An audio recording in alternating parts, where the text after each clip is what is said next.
Now, today, we are gonna see, what if 7-year-old Harry Potter got elemental powers from Ninja Scroll? Naruto x Harry Potter, Part 1. Join Patreon for early aces. And exclusive content of Super Op stories, also adult and steamy Harry Potter stories too. Please subscribe this channel, because definitely I will try my best to provide a valuable content for you all. Also check the description to support the original author for this beautiful creation. Number 4. Privet Drive. Harry Potter was an intelligent boy. Not the most unusual statement by any means. The thing was, nobody saw his intelligence, not his teachers, not his classmates, and certainly not his family. None of them had any inkling of the potential he had, the prodigy right beneath their noses. The intellect he refused to display, because Harry Potter hid his true self, cloaked it in averageness, and disappeared from the inquisitive, red Snoopy and gossipy minds of the lack of humanity he dealt with daily. After all, he was certain that without these precautions his life was forfeit. 7 years is not the best age for any human being to fight a war. Indeed, war is not meant for people of any age. But Harry was fighting a war. Indeed, for him life was war. For Harry, every day was a battle for survival, a day-by-day affair, where every single day was spent with steadfast resolve. Where a lack of broken bones was a cause for quiet celebration, and pain was the reminder that he was still alive. And like all wars and battles, this one was fought against an enemy W. He shared a backyard and his home with the ever-accursed Dursleys. They treated him like the scum of the universe, quite literally in fact. He was their slave, their pet, something for them to do whatever they wished. An unending nightmare enforced through the ever-present threat of bodily harm, one which they frequently acted on.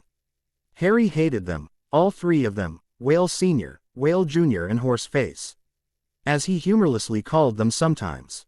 But those were not their true names, of course, those of Vernon, Dudley and Petunia Dursley, his enemies from birth, the ever-mocking nemesis. And the ones he would probably end up wiping from the face of the earth, if he could.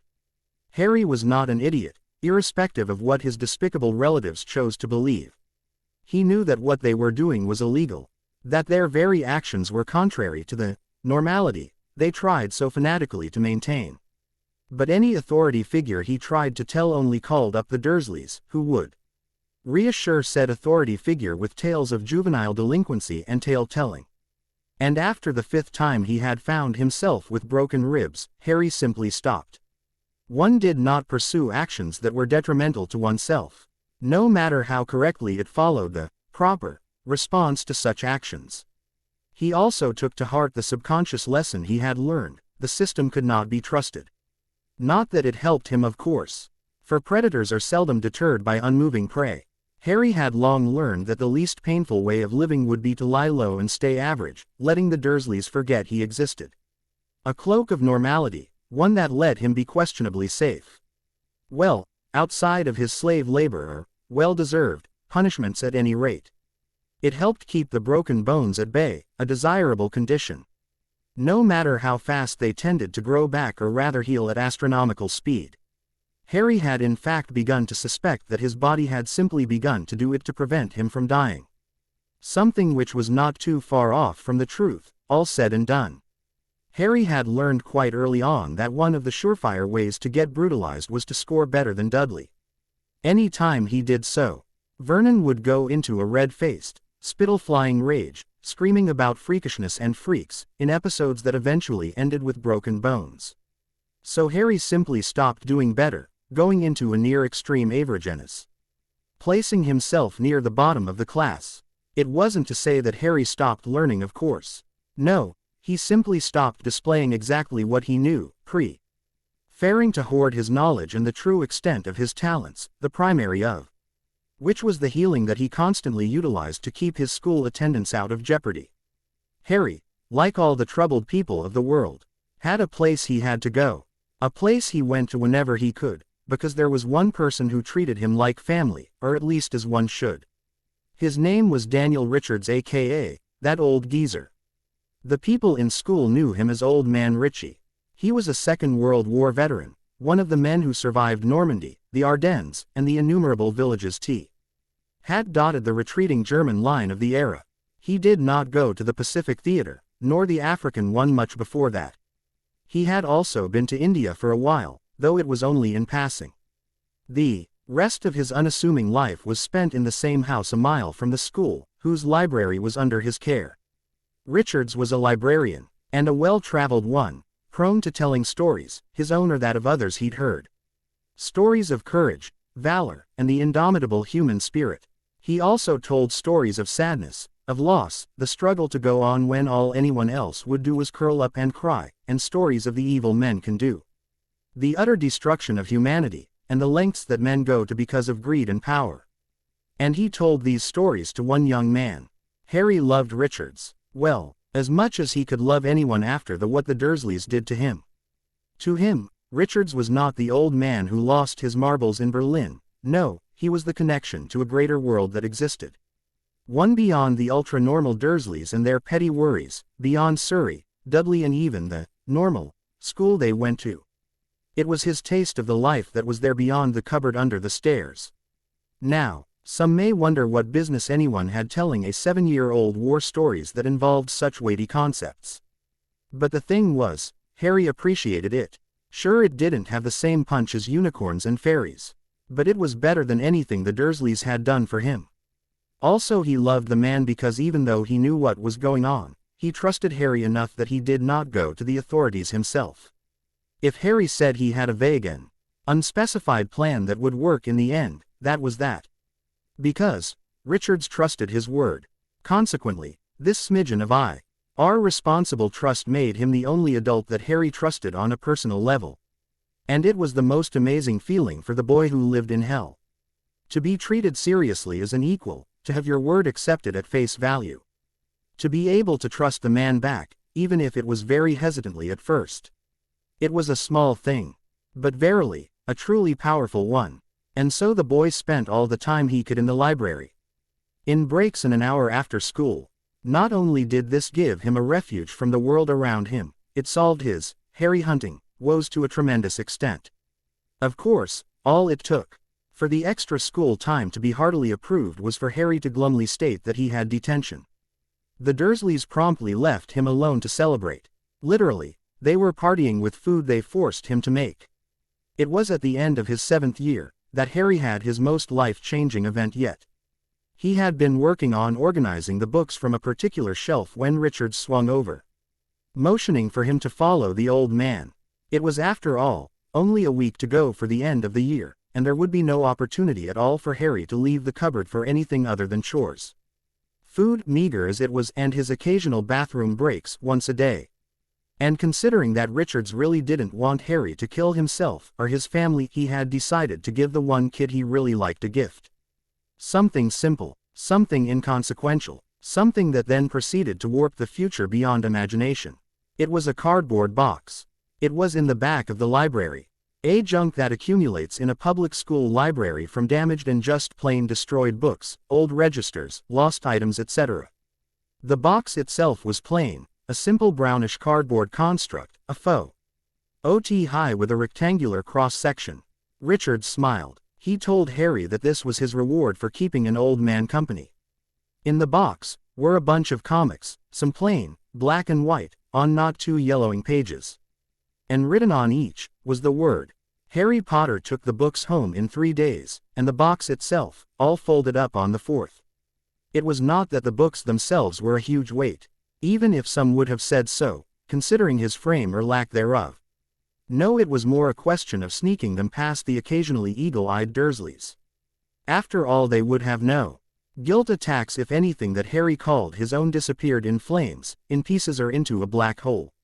They barely paid for his necessary school supplies as it was. Instead, this was a smuggling operation where his oversized clothing proved their worth for once. Richards was persuaded to and had stapled a few cloth bags on the inside of his clothes, where the bagginess just served to hide the fact that contraband was stowed away. After all, who would question the puffiness that came from his frayed cords wrapped over a shirt a couple sizes too large?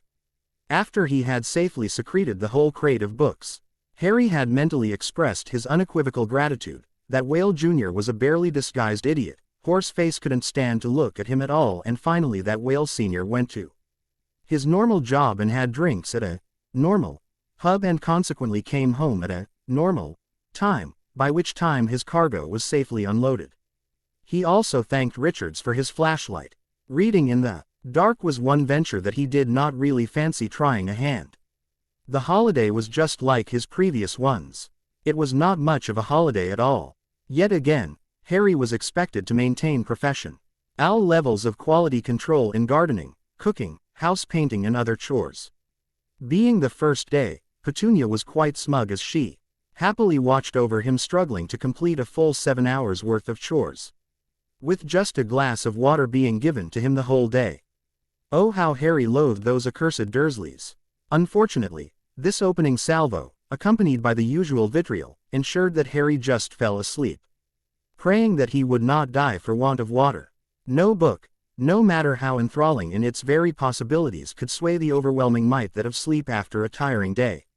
The next morning, he woke with parched throat and sandpaper tongue. After his ritual curse on his relatives, he tiredly went on to do his chores for the day. He was very careful to do absolutely everything perfectly. Nothing would keep him away from his booty that day. Eventually, his hard day's work ended with dinner, food that was barely enough to satiate a hamster.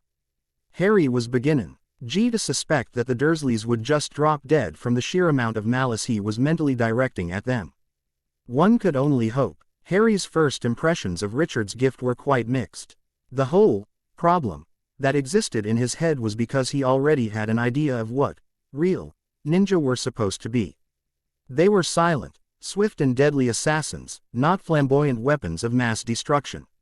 It took a few days before he was finally able to get his head around how the ninja in Naruto functioned. But eventually the child in Harry finally managed to do the simplest thing any child ought be able to do, simply believe. And in that moment, the simple acceptance of stated fact nudged the power that lay dormant in him ever so slightly in a new direction. Indeed, it could be said history itself was rewritten. All because of the power of a child's belief in the impossible. The first complete reading of what he had in his hands took 2 weeks of careful and covert activity. He read at night under the cover of the same moldy sheet of nastiness the Dursleys had passed off as his blanket.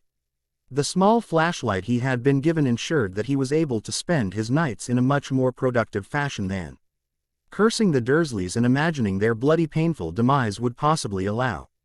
There were a few close calls, of course, like the time Vernon had sleepily poked his head in, attempting to see if his freakish nephew was up to no good.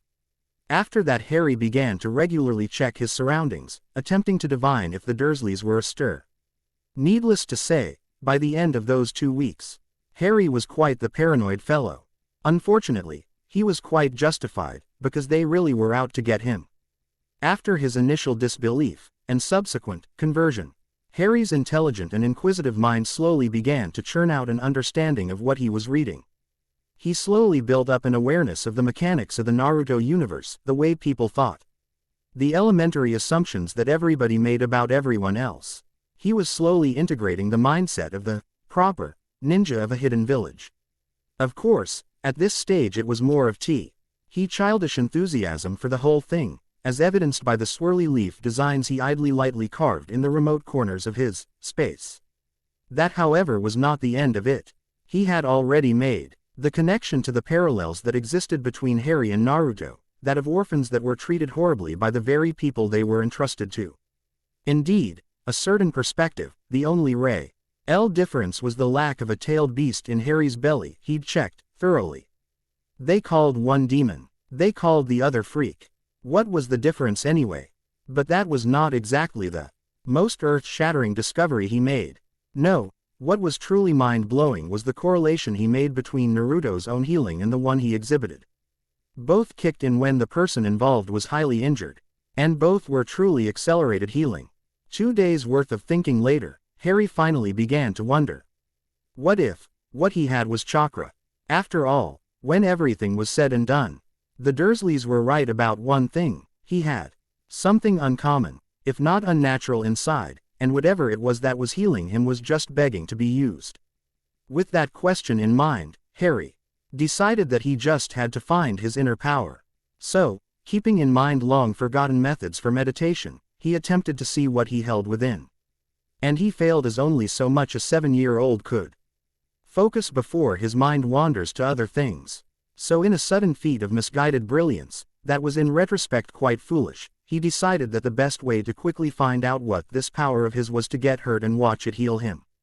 Perhaps now that he was actually looking for it, he would actually find it. It was a deaf, dumb and blind leap of faith, but unfortunately for our good friend, common sense had decided to take its own mandatory vacation that day. Harry did not fancy cutting himself. It was just plain wrong. Why hurt himself when there was enough and more of that from the Dursleys? So in another feat of misguided brilliance, he decided that if he was going to get hurt, he might as well do it in a way he was intimately familiar with. The next morning, while Vernon was watching, Harry, accidentally, scratched the car while washing it. It had been done in as accidental a manner as could be accomplished, of course. No need to get killed over it after all. Like clockwork, Vernon's face began to purple. His hands curled to fists, and as Harry watched and prayed to some higher power that he wouldn't die that day, Vernon swung his arm. A good 3 hours later, Harry woke up from his unconscious state, mentally wondering exactly what had prompted him to attempt suicide. He tried to move himself in a practiced manner, trying to see exactly where he had been damaged. After the 5th fracture he found, he sighed and lay back, trying not to fall asleep while waiting for his miracle to happen. By 5 p.m., something did occur. Harry's wander had been engaged in the half-futile act of blocking out the admittedly immense pain while still staying awake, was snapped to focus when he literally felt his immobile, purple and swollen arm creak. It was so shocking that he yelped in surprise. The weird feeling continued, admittedly lessening the pain as arms, legs, ribs, his dislocated joints and other damage was slowly and painfully reversed.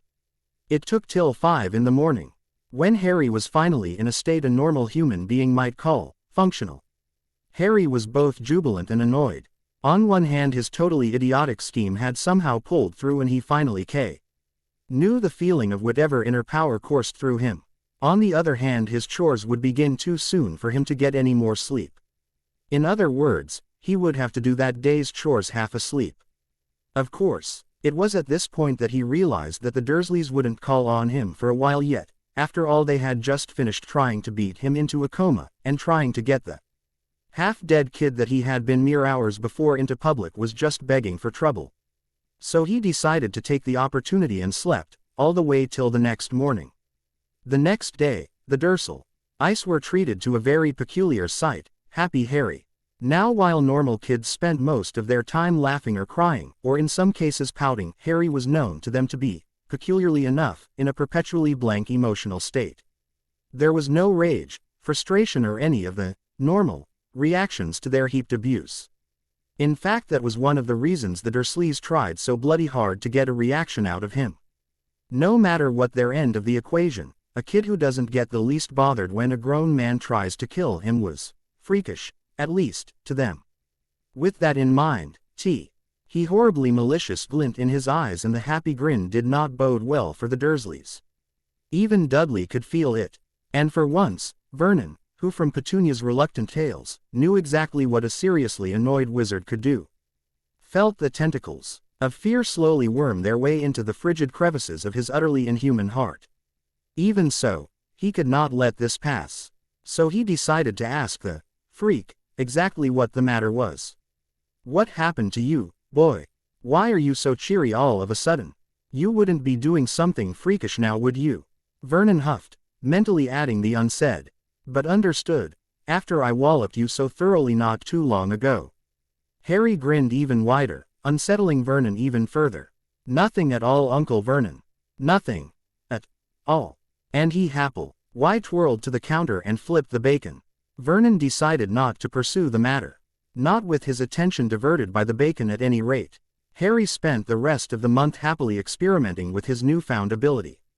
He literally had a brand new toy to play with. The first thing he did was of course to try and mold chakra, which contrary to his prior opinion, did take practice to get right. Then he did it while forming the 12 feet standard hand seals he had gleaned from the books, and noted down his results. Then he began to try doing the simplest and least chakra-intensive discipline of them all, genjutsu. It was not that genjutsu were easy to learn or do. It was just that Harry had confidence, determination and quite literally a goal to die for. As a result, even though Hi's hand seals were not up to his childishly exaggerated expectations, and his genjutsu were literally sucking him dry, he persevered. The funny part of course was that basic genjutsu were visual, because that was the most clearly used sense of the five, and differences in brain structure meant that it was not possible for him to trap animals with a blunt force genjutsu. That meant only one thing: human experimentation. It was a poor time for Dudley. He had recently been the frequent subject of daytime nightmares, sitting still one moment and dying in increasingly imaginative and horrifying ways the next.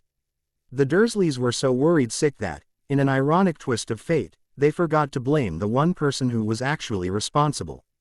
But even when Harry eventually tired of his little game, he could honestly say that it was the single most satisfying thing he had ever done.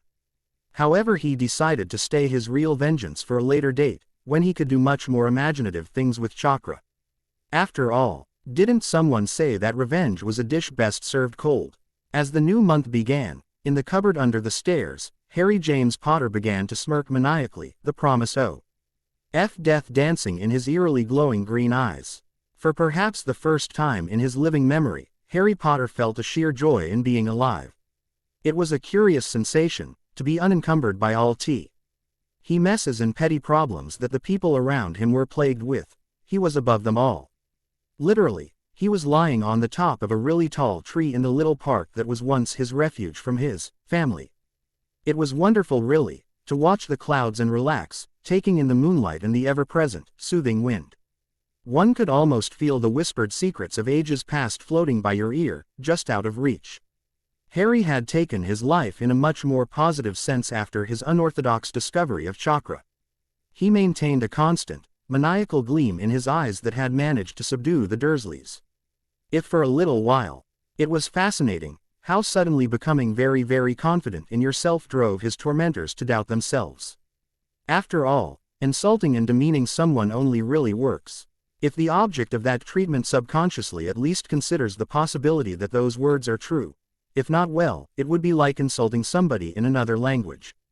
In Harry's case, he had absolutely no fear of the Dursleys anymore, and he was absolutely certain they were worthless little humans. They were just mindless idiots who really needed to get rid of their normal fetish. He sometimes wondered if Petunia really was his aunt. Even if he ignored the love thy family aspect of relatives, surely somebody like her could not possibly be related to him. All questions about his family were brushed away when the moon once more reappeared as a cloud was swept away. It was a fascinating sight. At 2 in the morning, he could just make out the details of the moon's crater-riddled surface. He suddenly wished he had a telescope, or at least some kind of jutsu that served a similar purpose. For some odd reason, he really wanted to take a closer look at the moon and the stars.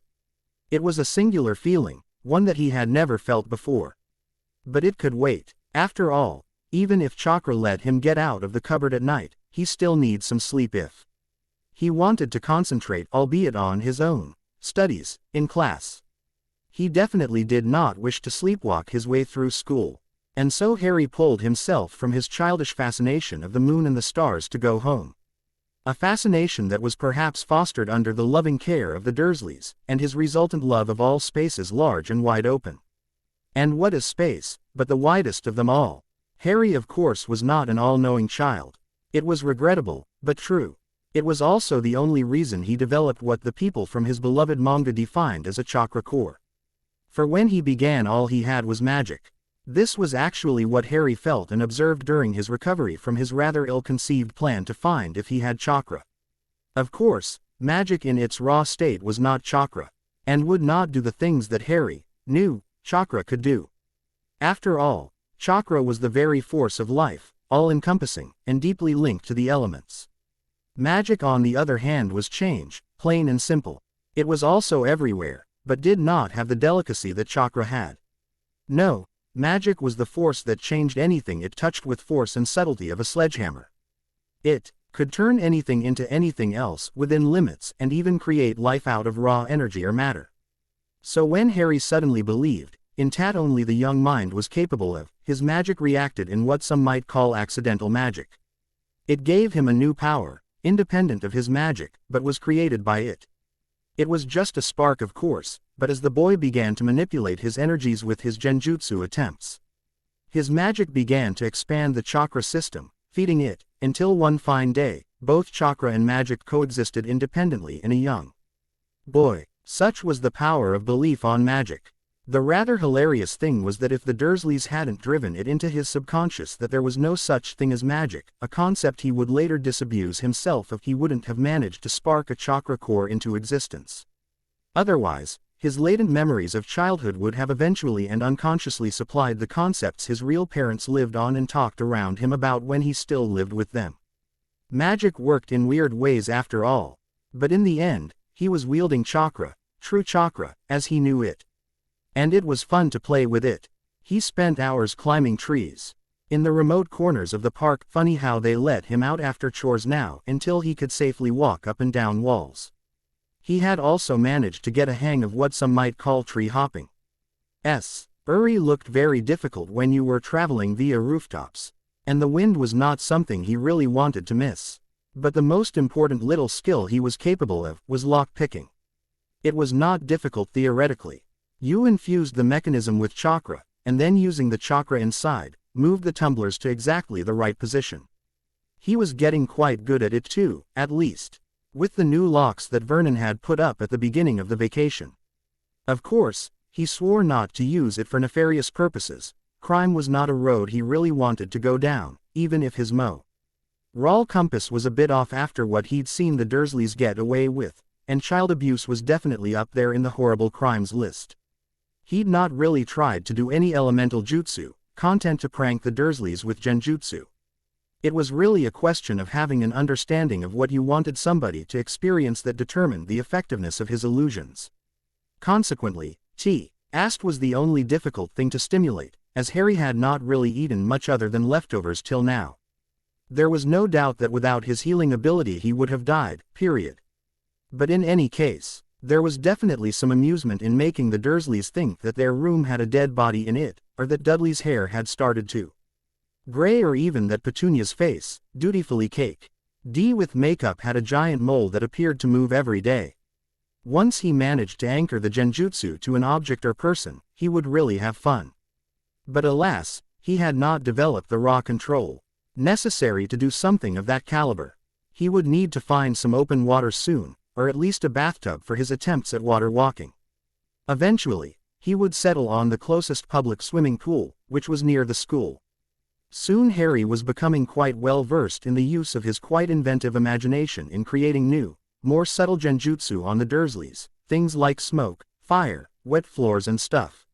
Simple and realistic reasons to get people to stay away from somewhere, as opposed to a giant Chinese dragon chasing after you, which, without the level of impressive detail that only years of practice and focus would take, nobody above 10 would believe was real, even with that level of detail. Of course, it also led to some rather hilarious incidents involving the fire department, which definitely disturbed any notion the neighbors had of their normality. Petunia was left tearing her hair out at the locally generated gossip that was beginning to head towards the sea. Conclusion that Vernon had either developed some mental disorder or that he was attempting to draw attention to himself for some unknown reason. Harry was quite amused when he found a little piece in T. He newspaper that pointed to a false alarm being given to the Surrey Fire Department. July 31st was a date Harry did not particularly care about. This despite the fact that, 1. He was 8 years old, 2. It was his birthday, 3. 8-year-old kids love birthdays. However, since his ever-affectionate relatives preferred to celebrate his birthdays with even less joy than funerals, specifically with more work, he had not given cause to remind them either, by the simple means of showing not even a twitch out of place to any other day. Of course, internally he was reviewing exactly where his life had gone wrong, that he had to pretend his birthday never existed, a quite abnormal situation in an ultra-normal home. In the meantime, Harry quietly reminded himself that ninja were supposed to be emo, cheonless, uncaring assassins who did not let small childish things like the absence of birthday celebrations because of relatives who deserved to be bijou fodder distract him from his life's greater purpose. Well, maybe not in so many words. But still, One thing that he did do was find a rather disturbing fact about himself. He looked awful. It was true. A few weeks and immense gains in his ability to wield chakra simply did not translate to a change from the scrawny malnutrition-afflicted skeleton that his body so disturbingly resembled underneath Dudley's cast-offs. Even if he was now looking a lot better, thanks to his recently begun practice of buying takeout with Vernon's misplaced cash, which Harry felt he might as well be owed due to all his slave labor, his overall physical quantity had not changed much from the beginning of the summer. And now that he was finally paying attention to his appearance, which his mantra of unseen and unknown had driven clean out of his head, he was quite annoyed that he looked somewhat like the same concentration camp victims Richards had described with such horrified fascination. Harry was suddenly bombarded with the image of Vernon wearing an SS officer's uniform. Not exactly the prettiest of sights, as anybody who knew the man would tell you. Even if it was oddly fitting. Of course, such thoughts inevitably spiraled to the thought of what he should look like. It was a thought that deserved more thought, as Harry's newly aged by one mind supplied helpfully. He strove to be ninja, so what did a real ninja look like? Indeed, what effect would he even attempt to achieve? The harmless fellow, the most intimidating person any had ever seen, or the shadow that nobody in their right minds would ever believe they had seen? It was a thought for tomorrow. Maybe he could brainstorm with Richards. The thought of which went into an even more quirky direction. Just what would he tell Richards? Harry as a rule trusted no adults. The exception of course was his librarian friend. But would that trust, built up over a year of mostly silent conversation, necessitate that he tell the old man what his greatest secret was? Indeed, would he mention anything beyond reading the most important set of books he had read in his life? It was a struggle of the heart, something Harry understood subconsciously, yet could not bring himself to face. It took an hour, but eventually he decided. His friend, family, mentor, the aged veteran of the Second World War, the great Daniel Richards, would be kept in the dark, even if it made him feel slightly guilty. It was the shinobi thing to do, and his first great secret, one he would have to carry for the rest of his life. Harry firmly turned his mind away from this train of thought. His roving mind, in desperate search of distraction, landed on another problem: weapons. Harry, for the second time that day, felt a pit in his gut, a feeling of horror as he realized that he had no ninja gear to speak of. No shuriken, kunai, and nothing that could compare to a real sword, unless he counted his experience with the knives he used to chop vegetables. Harry literally began to bang his head on the wall, which was not the wisest thing to do in retrospect. What's that racket, boy? Petunia's high-pitched, if Stranum the kitchen, startling the wannabe ninja from his bout of self-imposed punishment. Nothing, Aunt Petunia, just a spider, he answered, keeping a disinterested tone in his voice, adding one final whack for good measure. It's gone now, he said, hoping that would be the end of that.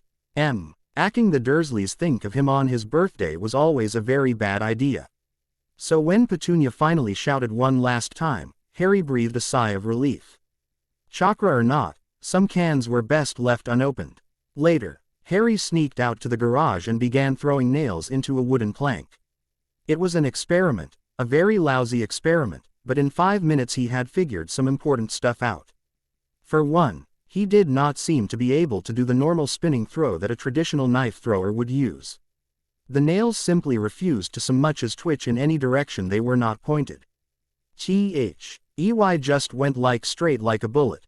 No tumbling, no wobbling, and definitely no turning end over end. Also, he was capable of applying a lot of force to the measly iron nails, such that they unfailingly hit the board with a solid thunk sound each time, leading him to conclude that his subconscious was responsible for this admittedly weird occurrence. And the last thing he found, which he found was quite depressing, was the fact that his aim simply sucked. With his conventional throws, he missed it horribly at a 5 feet distance that he was practicing from. It was quite annoying. His makish IFT projectiles simply refused to go within the 1-inch diameter circle he had marked out as his bullseye on the arbitrarily chosen plank. After an hour with only slightly changing results, he called it a day, before Vernon would come home and get on his case. Besides, he was not supposed to have even come outside of his cupboard after his chores. Some things were not worth fighting for, and in the grand scheme of things patience was the better path, or so Harry kept telling himself.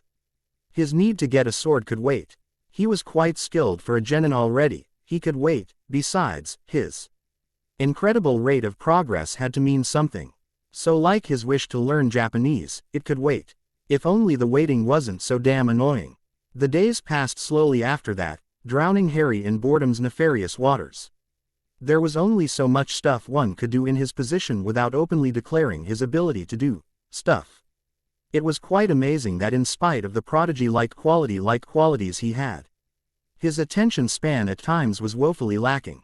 Something that was haunting him every single minute he spent these days. There was one little thing that he really wanted to try, and that was a shadow clone. Which unfortunately for him, stayed true to its counterpart in the manga by being very very chakra intensive. By the end of the vacation he ended up fainting 8 times in 8 attempts over the last 2 weeks. He seriously need to increase his reserves if he wanted to even think about trying that again. If ever in his life Harry was truly frustrated, it was now. And he had been dreaming quite a bit of the all things he could do after leaving a shadow clone to take his place at the Dursleys. Why he could even spend all day training while his clone took care of his chores, which the Dursleys had very slightly decreased the difficulty of, as the days went by. It was like they were subconsciously realizing that he could not be pushed as far as they used to be able to. Or it could be that they had become more concerned about Petunia's freakish mole and Dudley's unnatural early graying to worry about keeping his chores right up there with slave labor. In some ways, life was good. The last day of holidays before school was always quite the event. Kids screamed, parents cheered up, and not always for the same reasons, and teachers let out weary sighs. Dudley was a normal kid. Harry was not. So while Dudley was quite content to be wailing that he couldn't spend all his time with his parents, which is always an admirably sneaky and heart-rending tactic, Harry spent his day sewing up his clothes in peace. Whatever be the state of tomorrow, he was going to face it with more tight-fitting clothes than last year. Even if it was really just bunching sections of cloth together to fit his form better, it felt quite good that he was finally taking back control of his life, his real life, outside the Dursleys and in the endless freedom that was the outside world. Yes, things were going to change this year, even if it wasn't in the confines of number 4 Privet Drive. Oh, it wasn't going to be easy, and he was going to be working a hell of a lot more than he ever had done before. But he was determined, and often raw determination is where it counts. As he fell asleep, Harry James Potter slept with dreams of the remembered past, the wonderful present, and the promise of things to come. School was boring. There was no other word that fit the feeling that the very idea of school now engendered in Harry James Potter. It was a rather odd feeling. To know exactly what the teacher was taking pains to convince the rest of his classmates to study.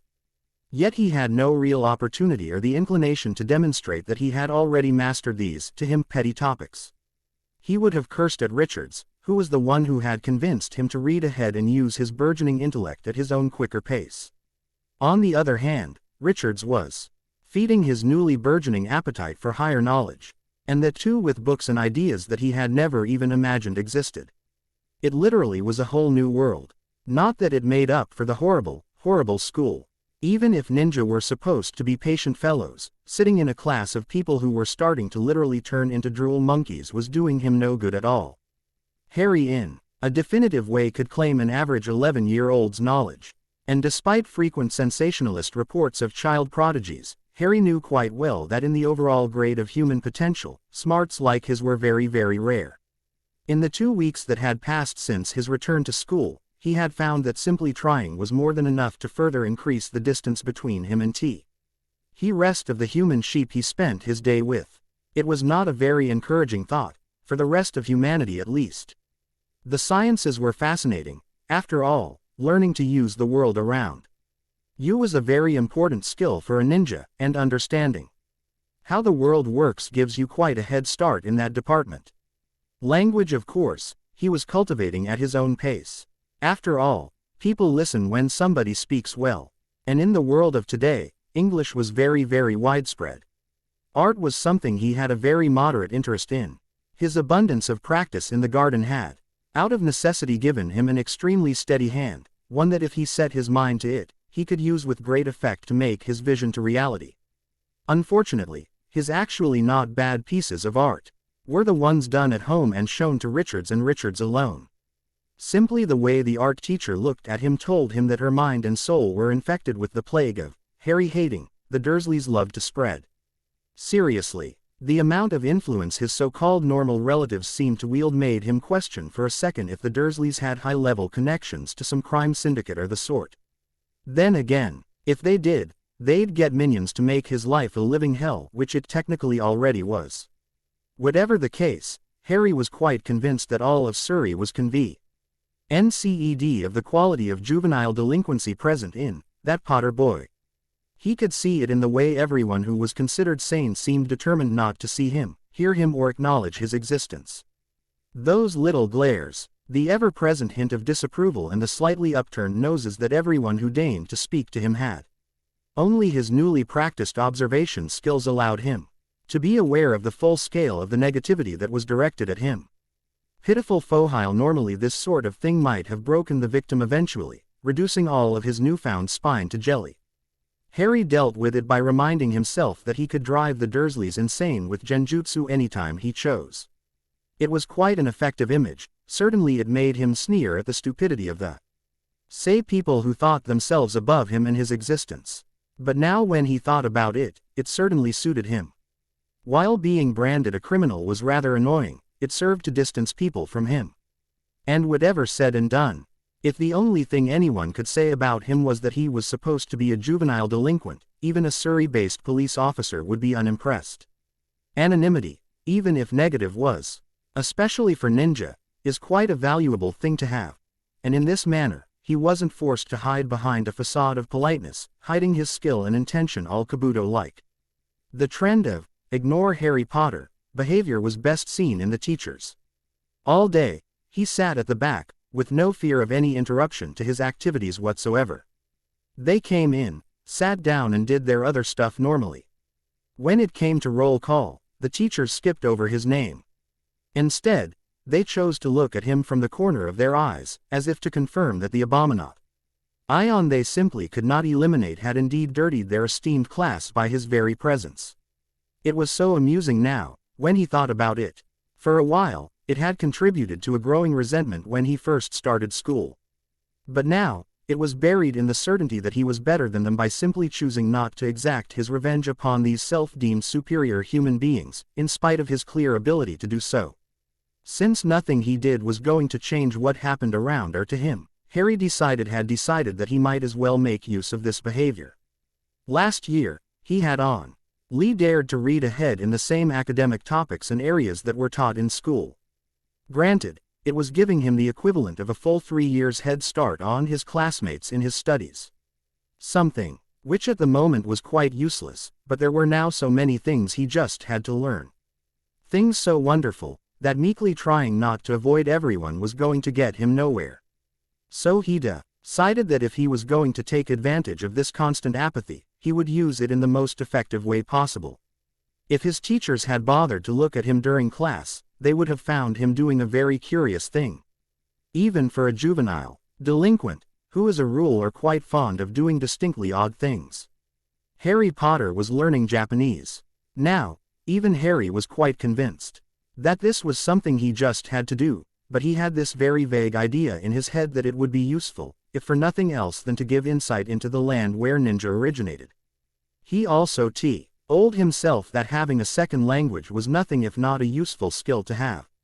If nothing else, he could find work as a translator, even if that was somewhere below politician in his list of possible future occupations. The list did not have child superhero on it. Of course, learning a foreign language that very few people in the British Isles had any use of in a regular manner was not the only thing that Harry did. He also spent a great deal of time trying to improve his genjutsu. Not to say that the illusions he crafted were in any manner unsound. It was just that they, in his own words, took too bloody long to do. The problem was a bit curious. Harry was quite proficient in the use of hand seals. He understood how any particular seal affected the molding of chakra. However, the hand seals, he had noted, tended to have more pronounced effects in certain chains, which, when focused on, drastically improved the rate of formation and the strictness of boundaries of his chakra matrices. This in turn meant that his various illusions, which were differentiated by their complexities in presentation to the various senses, all had their own hand seal shortcuts that were quite fixed, even if he did not know of them. Hand seals, in Genjutsu, were used to affect the amount and potency of the chakra used to manipulate each particular sense. With practice and instinct, it was possible to eliminate these various stages in the Genjutsu construction and directly apply the matrix on the target without prefabricating it from within, using hand seals. Harry, however, was developing the whole field of Genjutsu from scratch. His hand seals had very minute effects on his matrices individually because of his lack of prior instruction that would have reduced his dependence on pathetic experimentation. His prized annoyance tactic of putting a mole on his aunt's face took a solid 27 hand seals to first materialize.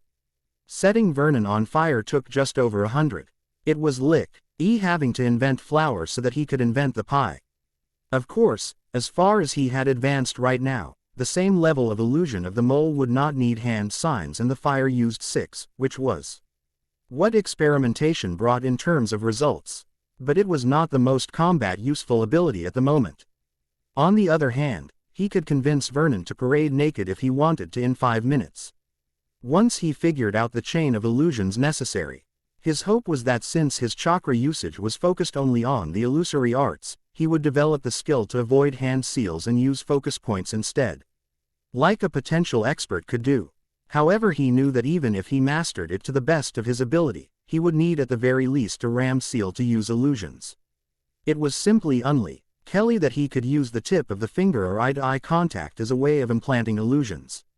He was not Uchiha Itachi. And as for material, after what the Dursleys had done to him in his resulting nightmares, he really had no need to find material to use on his victims. Of course, when he realized that he would have to do the whole process again for elemental ninjutsu, specifically the elemental part, he nearly had a conniption. Truly, the life of the shinobi was fraught with peril. Not to mention, he had no idea exactly how he was going to make any progress in Fuinjutsu. Yet again, Harry Potter screamed in mental agony at the thought of the intellectual undertaking he had signed himself up for. Could he kill his relatives? The question unexpectedly crept upon Harry as he read a side note that mentioned another meaning of the Japanese equivalent of the number 4. She, after all, also meant death. Death was quite a weighty concept. It was a mild thought, in a tone almost as routine as a stray thought about wallpaper or the color of the sky. It was almost simply too mundane to bother with. Harry rolled the word in his mouth, watching attentively in subdued fascination as the word seemed to lose all meaning, turning into syllables, as meaningless to him as the sound of somebody snoring. It was quite frankly disturbing. For a long time, that word, along with one only other, seemed to define his existence and his future. Death was the end, a cessation of existence, and nothingness, all rolled to one. It was as necessary to any ecosystem as the concept of zero was to mathematics. With death came rebirth, and the renewal of all things. It was also one of the most feared things in human history. Everybody feared dying, with almost zero exception. The fear of the transition from the living to dead is something that is permanently written in stone inside every living organism. No being tries to die for no reason. Survival instinct is quite the motivator. What few realize is that the oft-quoted, and horribly cliched saying, "There are worse things than death," is quite true. Pain is a terrible thing. It twists, ravages and destroys without mercy. Torture is the judicious application of it in methodical means, to achieve an objective, no matter what it is. In this sense, one would readily say that Harry was tortured, spending many a night in the a lent agony of pure pain at an age that most would con it also taught him one thing. Death was not something to fear. It was merely the end to all suffering. But could he kill someone? Anyone, even in self-defense, with the full implications that taking a life, denying another their right to existence entailed? This train of thought eventually spiraled back to the one important question: could he kill his relatives? This question, at first glance, is wrong on many a level. No 8-year-old should be engaged in the contemplation of death, especially when it is to be dealt to others. On the other hand, he was, quite frankly, an extremely wronged individual who the very gods might forgive, if he indulged in retribution. Which itself brought to question the competency of the Dursleys as examples of Homo sapiens. But that was a query sans reply. But the problem was that Harry essentially did not want to be a bad person. It was an ideal drilled into every human being in a civilized world. Here was an instinctive desire to do the right thing that battled with his desire to unleash unspeakable tortures upon those who wronged him. But Ninja did not pursue vengeance. And the remembrance of the word Uchiha rang true as an example of an avenger gone awry. And some emotions were too dangerous to let live. It was all too much to think about at this age. Harry finally decided to let it go for now and think about it when the Dursleys tried their old tricks again.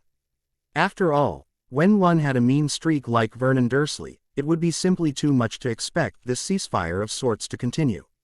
The year on the whole could have been considered quite useless. However, Harry spent most of his time trying, and for the most part succeeding, to increase his latent shinobi abilities, letting his normal academics plummet. The Dursleys were happy, Harry was happy, Richards was most definitely confused. All year Harry had drastically changed. And whenever he asked the 8-year-old what had changed, he got the very short and loaded answer, "I found what I want to do with the rest of my life." It said everything and nothing, so he let it go. On the other hand, the very books the boy had requested. In the most polite and respectful tone possible, when did he learn that? Told him something, he hoped, of what the boy was learning and consequently what he was eventually aiming for. The Japanese language manuals were a surprise. Certainly, he would have remembered if Harry had previously mentioned an interest in that language. It was quite disconcerting, at least until he remembered the books that he had gifted. Not that it made anything easier, but it gave him a connection, that hidden as it was gave him somewhere to start from. Of course, that generated more questions than answers. The manga, as he learned that particular style of comic was called, was popular mainly in Japan. But there was no sign of one called Naruto anywhere. It simply didn't exist. He'd even called up his son, who was in Japan, an electronics engineer, who promptly confirmed the non-existence of said entity. It was frustrating. And where the hell did the books come from then? And the sad part was that he didn't remember how the box of accursed comics got in his library to begin with. It was enough to make one lose what little hair they had. Harry of course knew none of the internal turmoil his mentor was going through. He merely focused on his genjutsu, his Japanese, and his limited projectile throwing ability. He was glad with his progress, even if all he could really do was make people see stuff. Which was useless unless you knew what motivated people, something he needed a wee bit more experience doing. But he couldn't deny the usefulness of said ability, limited as it was at present. Then, one day late November, Harry suddenly had an epiphany. He had been thinking of the possible coolness factor of dressing himself as Anbu when he had the annoying revelation that his glasses were quite detrimental to his putting on any kind of animal mask. Sure, he had the whole Kabuto thing going for him, but that was just plain weird in the end. His next was why he couldn't just get rid of his glasses, at which his ever-helpful intelligence reminded him that he was to a small, but definite extent myopic. His laments of biblical proportions were cut short when he suddenly and violently remembered that he had a very useful healing ability. And healing ability meant it could heal almost anything, right? So the last Sunday of November, the 27th, was spent in his room brainstorming on exactly how he was supposed to achieve his rather lofty goal. It did not help that the cupboard under the stairs was a very cramped space. His first and immediate thought was to gouge his eyes and let the healing factor take care of his eyes. He discarded it on the likely probability that the newly grown eyes would be accompanied by the very same flaws his eyes previously suffered from. Namely his short-sightedness. It is quite telling of his upbringing and mentality that he didn't consider the horrifying pain of having your eyeballs destroyed or plucked out as a serious problem. So he reluctantly made up his mind to try meditation. After all, the immense focus that was necessary to create the more intricate of his illusions had to help him here, or at least he most certainly hoped so. So, In his attempt to resolve his vision issues, he took his trusty flashlight to illuminate a section of the cramped wall and then painted the out kanji for the closes. Approximation of the phrase, perfect eye, he could remember. It was what he was aiming for after all. In another 2 hours, his relentless stare marathon at the Japanese kanji paid off. The tingling feeling that he had long memorized and recalled as his personal healing factor had come and gone, and he finally took in the rest of the room. Cramped as it was, he could see it. And he wasn't wearing any eyewear. He was elated. A mental victory dance later, he decided that he had to find a way to get plain lenses on his old frames. It would not do for him to miraculously develop perfect vision. It would be downright disastrous. In spite of his inability to pinpoint exactly why it would be so apocalyptic. But his instincts were quite accurate so far, and Harry was not above acting on a mere hunch. He left his room to find the closest establishment that could cater to his needs, relying on his arsenal of genjutsu and 20 quid that Vernon had been conveniently relieved of. He left Privet Drive, totally ignorant of the fact that his retinas were now imprinted with kanji, the same set that he had been conveniently staring at for a whole couple hours. At the same time in London, another man as on his way for his own all-important errand. Takeda was a negotiator. His job was to talk with very powerful people and ensure that both his and the other parties walked away with a smile and absolutely no bloodshed. The fact that he was 56 proved that he was very good at his job. It meant he never failed, a very endearing trait his superior valued in him. And thus it was that he had been sent to the British Isles of all places. To negotiate with some pseudo-noble that apparently held the keys to his organization's success here. Takeda was a simple man. He had reached the age where he had picked one vice and stuck to it, to the detriment of all others. His activity of choice was reading, something he spent nearly all his free time in. It was also a great help to his occupation, as had been proved so many times in the past. This was his first trip outside the Eastern Territories, and Takeda found himself distinctly unimpressed. As far as he was concerned, the whole place was dead. No. Only was the whole area distinctly lacking in any real heritage and culture. In his humble opinion, the whole place made him feel unclean. But he kept such thoughts to himself. He was the envoy that had been sent here by Hakume, and he did not intend to let a couple of uneasy feelings deter him from his duty. The consequences of failure were unpleasant, to say the least. So he shoved his opinions and hisseth the location of this mission out of his consciousness. His first stop would be the Japanese embassy. It was there that his next stage of transportation to his destination would be found. Honestly, these British people amazed him with their stupidity. Their refusal to use modern forms of transport was rather annoying. Why did he have to take a Kami-forsaken portkey, those accursed trinkets? Of all things, just to get to this Malfoy Manor. For the first time in quite a while, Takeda found himself muttering, "Mendokus. By the way, I'd like your thoughts on exactly what Harry's elemental affinity bloodline will be. My plot gives me some license in the nature of my protagonist's abilities, so I believe an unofficial poll of sorts will be a good idea here. Since this is manga restricted, I can't technically magic Shippuden bloodlines or the sort in here. I prefer Malfoy Manor when first seen, always left an impression. And what a powerful impression indeed. To those who fancied themselves inclined to the light.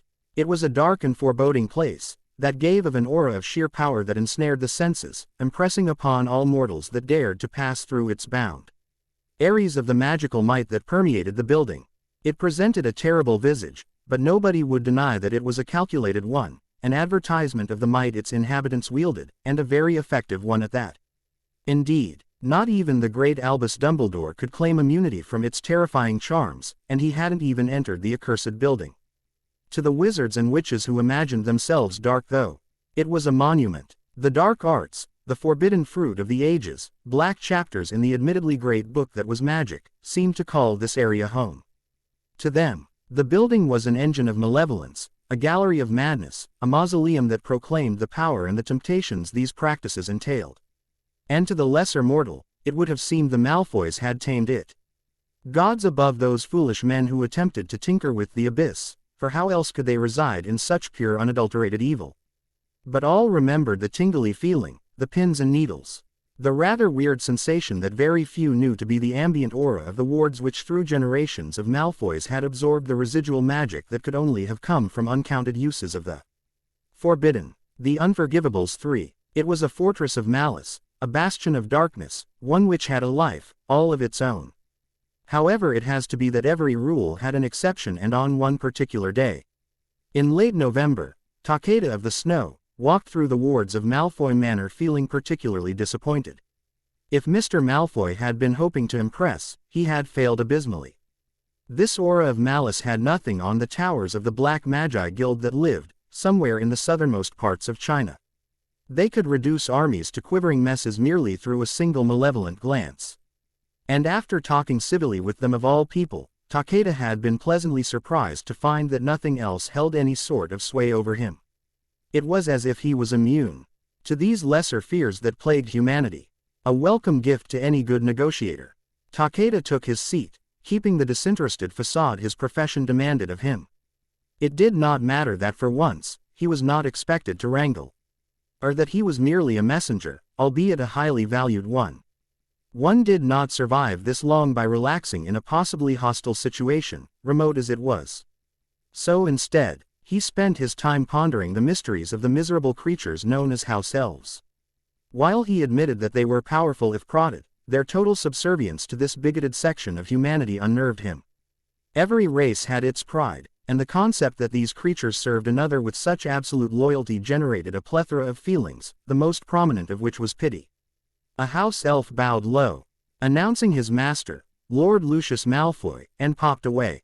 The man himself walked in with his elegant, at least to pureblood tastes, black robes and a wooden cane. From the intelligence Hakume had on him, Takeda knew that this was where his wand was, something he would keep in mind for if things turned unpleasant. He also noted that the man in front of him exuded arrogance, a byproduct of his upbringing. He also seemed to find this meeting distasteful, something his body language almost managed to hide. Interesting, Takeda mused, he no doubt categorizes me with fools he associates with on a daily basis. Obviously he has no experiences outside these paltry isles. Why can't I be reading instead of dealing with this menace? Why I could be resolving the scrolls of the lost arts, the tomes of the first sorcerer. And I do not even have to negotiate for anything this time. It's infuriating. The meeting was started in typical fashion, with tea. Of course, the Malfoys did not stock any variety of green tea, meaning Takeda was once again forced to quaff the viler version of that beverage derived from Camellia sinensis, tea with milk. Not that he'd ever admit that he hated said drink. He was a diplomat after all. Lucius observed his counterpart across the table with a tinge of curiosity. In all his years, he'd never actually met somebody from the Eastern Territories proper. The surplus of warlocks and sorcerers that resided there were content to sit in their somewhat alien lands. No Malfoy would ever deign to go to the Eastern Territories, it was simply not a proper thing to do. And to top it off, nobody in the British Isles really knew how to go about talking to an Eastern sorcerer. Even the Department of International Cooperation did not have a true idea of what was going on over there. Rumors were whispered about an immortal emperor, who lived in service to his people.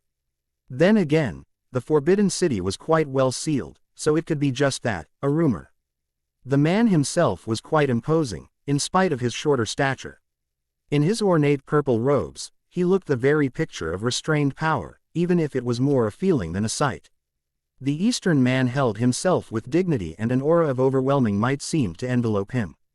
Lucius would have dared to say that the Dark Lord himself was less imposing than tea. His alien man who was drinking tea with him in his living room. Malfoy had of course labored to hear at least some of the various rumors that floated around in the immigrant circles about the organization he had initiated contact with. He had expected an underworld syndicate in the fashion that Muggles had created. Instead, all he heard about were the legends of the shinobi, the warrior assassin of lore. Lucius Malfoy had for a moment felt quite inadequate in his own combat ability after hearing those tales. After all legends had a basis in truth, and these ones were still alive and active.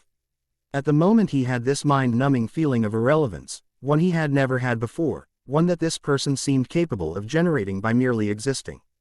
The tea was finished in a solemn atmosphere. with just their sips piercing through the silence. It was quite depressing actually. And the calm and indifference this Eastern man held himself with was not really conducive to casual conversation, so Lucius, as the host, endeavored to make the first move. "I hope you found the tea satisfactory." Takeda raised his head and smiled. "Indeed, Mr. Malfoy, it was quite refreshing." Lucius took a second to look thoughtful, then said, "I trust you do not find our English blends distasteful." Takeda's lips twitched in a very unnoticeable manner.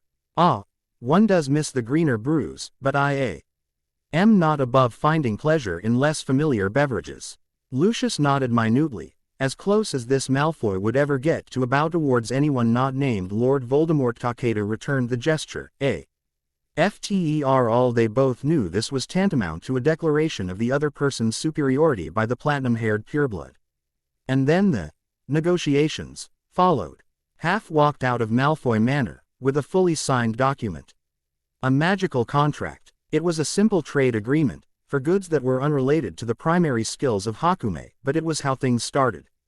Familiarity brought forward an opportunity to generate trust. This was the first test. In a while, Malfoy would be able to hire shinobi for his purposes. But it would be a while still. Besides, even with all that vaunted wealth, he'd be able to hire just one and still land in near bankruptcy. In the East, knowledge was true wealth. Gold was valuable, but knowledge was priceless. The Eastern Territories, the name was given to themselves by the residents of what most people knew as the Far East. China, Japan, Korea and the various surrounding countries that existed there. These countries were quite unique in that the term wizard simply did not exist. In fact, they had sorcerers, millions of them. This hidden population for the most part were peaceful folk, researching how to use sorcery to improve the world. Of course, because there were so many of them, and communication was often very limited, despite the numerous means available, often people were just repeating the findings of past ages, adding to their family scrolls or tomes. In fact, more than 1,500 years ago, Chinese sorcerers had developed the first flying ships, becoming masters of the eastern sky and waging war in the air long before Western civilization conceived that man could fly. The Japanese were unique, however, in that they had what might be called magical ninja. Shinobi had existed for centuries. And even though the non-magical assassins were the better-known variety, the magical version still thrived in earnest. But since their primary function of spying and assassination was less prominent than in centuries past, they were mainly caretakers. Acting in similar fashion as policemen, policing their territories in a similar fashion to the Western obliviators. Ironically, the standards they lived and fought by rose, as they had to be even more careful in their roles in this new world where the mundane sprouted themselves and their cities like rabbits. The more sinister and traditional role they played was the elimination of rogues. Magicals who refused to live peacefully and attempted to grab power or abuse that which they had. There were many more magical humans in the East, and consequently there were statistically more idiots who had evil agendas that needed checking.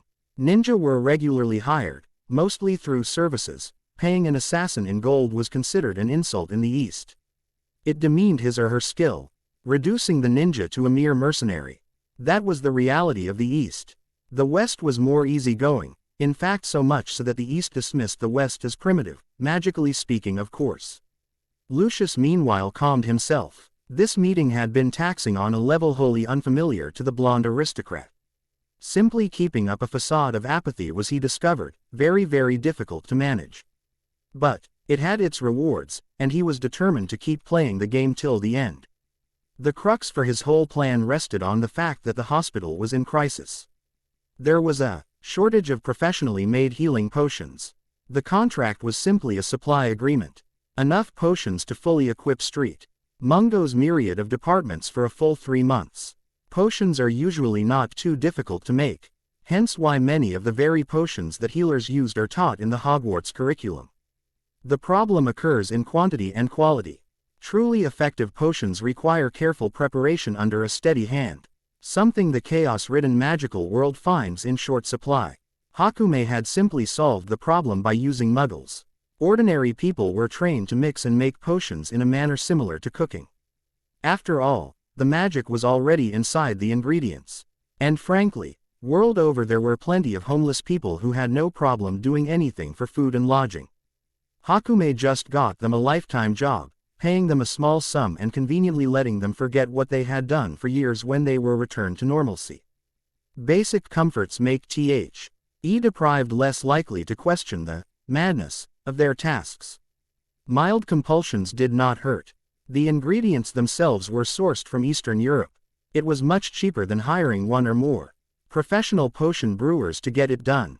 3 weeks later, a shipment of healing potions were delivered to a warehouse of his employ. From there, they were anonymously donated to St. Mungo's. Then, when a sufficient amount of time had passed, people began to question how the hospital's notorious shortages had disappeared. People asked questions, and eventually, the name Malfoy slipped out. Ost casually whispered by a no-name flunky. People were shocked, disbelieving and grateful. Nobody wants their hospital in a potion supply crisis. The fact that he had done this, anonymously, was all people could talk about. The sequence of events had created more of an impact than if he had simply declared his donation publicly. People love intrigue, even if it doesn't end up in misery for somebody else. In this way, Malfoy had generated an immense level of public goodwill, which as the past had proved, always meant a significant increase in your political capital. A donation to the healer as tantamount to declaring your noble intention to serve the whole of the wizarding world. Such were the advantages a pile of galleons properly used ensured. There always exists a concept in any civilized world that the richer you are, the more you are responsible for taking care of the people who are poorer than you. In an effort to separate himself from the thinly veiled animal he is, man seeks refuge in philanthropic affectation. This concept, which made Lucius's stomach crawl in more ways than one, was however a perfect means of gaining the goodwill and trust of the ignorant fools who were the bulk of the wizarding population. Who cared if the person doing the donating was a ruthless underhanded man who was once a secret, by not that much mind you, supporter and lieutenant of the Dark Lord? If he's using his wealth to help people, surely he can't be that bad, right? Why, the very idea of the reformed suspect, Death Eater, is one even the mudbloods love. Lucius was very thankful to his father, the late Abraxas Malfoy, who had taught him the value of the subtle symbolic gesture as an unsurpassed means of molding public opinion. There was a point of course to this rather long-winded madness, of course. In 2 years, Millicent Bagnold, the Minister of Magic, was set to retire. Malfoy intended to ensure that her successor was sympathetic to his views and ideas.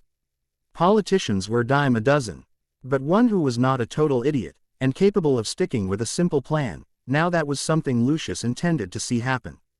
2 years later, Cornelius Oswald Fudge ascended the high throne of British magical government. Soon afterward, he found a generous advisor in Lucius, the rich and publicly popular philanthropist. The twisted corridors of power would soon be twisted some more. Takeda, however, had another purpose in England, one a bit more long-term than Lucius imagined. In Kyoto, inside headquarters, he had received his orders with a hidden grimace, wondering exactly why he had not taken the time and effort to die earlier. His boss, Hayate, looked at him curiously. "Something wrong, Takeda-kun? Is this retirement plan not to your liking?" he asked, quite seriously. Takeda shook his head, and replied in the negative. He couldn't really complain after all. Hayate knew him well, and it seemed that his general had done this on a total whim, and just maybe as a practical joke to rattle his old bones. Why else would Takeda, master negotiator, still exceptional assassin and an adequate historian, be sent to this alien outpost, in the middle of nowhere? He I led himself by taking note of the fact that he was at least trusted and valued to run a safe house there. That is to say, he would reconcile. 2 weeks later, a small store was opened in Nocturne Alley. Those who frequented the area merely noted that there were several Eastern-looking swords, daggers and blades of all description on the shop front display, items which nobody bothered about, not here in Britain, where goblin blades still abounded, even if secretly. Very few people came there over the weeks, and those that did wore clothes that seemed quite weird and outlandish to the average wizard. However, it did not present a problem. In Nocturne, standard policy was along the lines of, see nothing, hear nothing, and for Merlin's sake say nothing. Hakume had a safe house in England. It might be said that even the path to world domination began with less. In Surrey, a very different ninja was laying his own groundwork. Harry's start in the field of ninjutsu was quite different. Most ninja would have been used to in the Narutoverse. For one thing, despite his immense capacity in the illusionary arts, he had no idea how to go about actually doing a true elemental jutsu. Do you convert chakra into elemental chakra? How do hand seals affect the molding of elemental chakra? And perhaps most important of all, what was his element? It was quite frustrating, when you knew what the results are, but had no clue to how one went about arriving at them. For some strange and irrational reason, he was convinced that he would have more success finding his elemental nature and mapping out how to use hand seals in elemental jutsu. And maybe, just maybe, he would have better luck if he concentrated on whichever element he would be most proficient in anyway. The most glaring issue was obviously the distinct lack of elemental testing paper, and he had no intention of feeding a sapling with chakra as it grew till it reached a stage where you could cut it and make paper out of it. Some things were just far too stupid to be attempted, his rash act of self-mutilation notwithstanding. So instead he decided to experiment. One particular thought was that affinity paper was just really sensitive to chakra. Surely if he just pumped raw chakra steadily into a piece of paper for a while, a very vague period of time really, it might eventually show itself to be a particular element. Stupid idea in hindsight really. Of course, there had to be multiple copies of this test attempt to ensure the statistical confirmation of the result. Science demanded it, at least one sensible demand had to be met. Heavily handicapped by his particular appraising for out-of-the-box and wacky ideas, he turned to his guru in all things normal, Richards. Hey Richards, can I have a bunch of small square papers I can keep on me all the time? All I have at the moment is that half-used stack of post-its, will that do? That's great. Thanks Richards. Sure, you're welcome, I think. By then, Harry had already bounded out of the library. Harry spent the next 3 days clutching that stack of post-its while steadily pumping chakra into it. So what if it made the purple paper glow little? Post-its are meant to be bright after all. And at the end of 3 days he got his reward for pushing chakra for a total of about 40+ hours when the whole stack just split clean down the middle. He felt ecstatic. It was marvelous, though it did raise eyebrows when Richard saw the post-its he'd given to Harry split into 2 right in front of him. And were those glowing? While Richards was questioning if his advanced age was finally forcing him to buy corrective eyewear, Harry skipped off to do the exercise for wind chakra, except using old newspapers. Leaves were remarkably rare and stripping down trees was in bad taste. He had to consider deforestation and global warming after all. Nobody said ninja had to be environmentally unfriendly. Of course things are veer easy when it came to chakra, and Harry was in the thick of his big question, what exactly does wind do? His excellent intellect, on one hand, had compiled a good deal of archived evidence from his memory that suggested that wind was a bludgeoning force. Why, just look at hurricanes. A spinning wall of air and you have enough lost in damages to buy a small country. His documented evidence, the manga said that wind was a cutting force. Something which had just been suitably demonstrated upon the perfectly halved post-it stack. It was a grievous conundrum, one which he resolved by the perfectly scientific method of tossing a coin. Awesome blades of fury it was. Considering that his chosen path had the equivalent of an instruction manual pre-existing, Harry considered himself quite lucky. He had been forced to develop genjutsu literally from scratch after all. But without hand seals, it still did not help him unless he wanted a Rasenshuriken, which was quite flashy for a ninja technique. Irrespective of the mind-numbingly awesome destruction it unleashed upon, well, one person. Besides, he kind of preferred to have ordinary wind attacks that were transparent, very useful if he needed an alibi, not to mention it was more sneaky. After all, nobody could really pin anything on him if it was just a random gust of wind that did whatever. With sudden energy derived from his newfound decisiveness, he dived headlong into his chosen path. He collected old newspapers and spent hour after hour for days focusing on ripping them into shreds, purely with chakra. Harry was on the road to wind mastery. The future was bright. Of course, he still needed to figure out how to use hand seals. Then, on a day that seemed quite ordinary, he was awakened by rude and incessant pounding on his door. And when he opened it, he found himself staring at the big, purpling and ugly mug of one Vernon Dursley. His uncle had finally blown a gasket. It was not unexpected, yet given that Harry had spent the last few days happily cutting paper in ever thinner and quicker slices, he had forgotten about the fact that there was a Moby Dick waiting to wreck his ship. The realization that this was a preordained event, however, did not mean that Harry intended to lay meekly, like a lamb to the slaughter. He was quite prepared to retaliate, physically or mentally. So, Harry asked questioningly, "Yes, uncle." Unaware of the grim determination that had settled into the mind of his young quarry, Vernon unleashed his primary weapon, the verbal salvo. "None of that tone with me, boy. You've been slacking off. Think we wouldn't notice?" Harry noticed that his uncle failed to mention that it was the Dursleys themselves who reduced his chores till they were barely noticeable. Vernon meanwhile continued without pause or breath. "No more, I say. We've been far too kind to you, boy. We took you in, fed you, housed you, and even sent you to a school. You think all that's free? You'd better go back to those chores or there will be consequences, you hear?" Harry was surprised to find he had not retaliated with excessive force. His wonderment at his own self-control was neatly shattered when Vernon, the ignorant whale, muttered, "Useless freak," in a low voice that Harry only barely heard. But for some reason, it was enough. Rage exploded from within. Chakra flared and refused to settle down. The wind began to swirl around him, leaving nicks and lines in wide spirals. Vernon watched these happenings with an attitude that was surprisingly logical. He saw the manifestation of otherworldly power.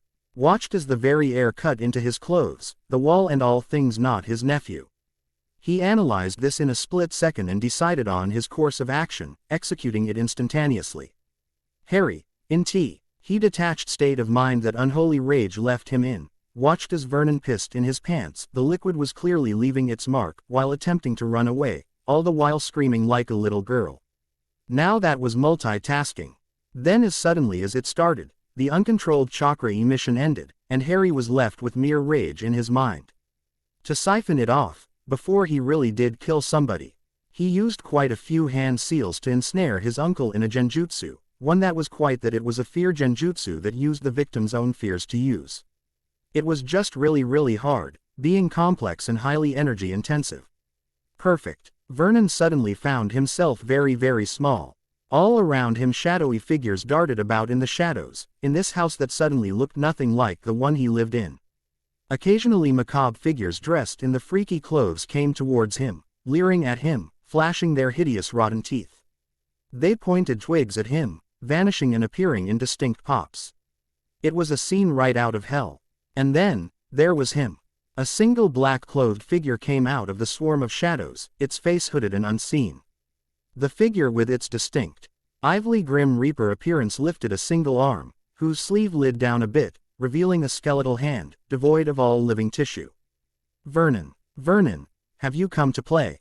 A creepy childish voice arose from the hood. Vernon shivered. There was a disturbingly familiar ring to that voice, but he was far too busy staring at the bony index finger pointed at his face to think about such things. What shall I do? What shall I do? Oh, what shall I do? With you I wonder."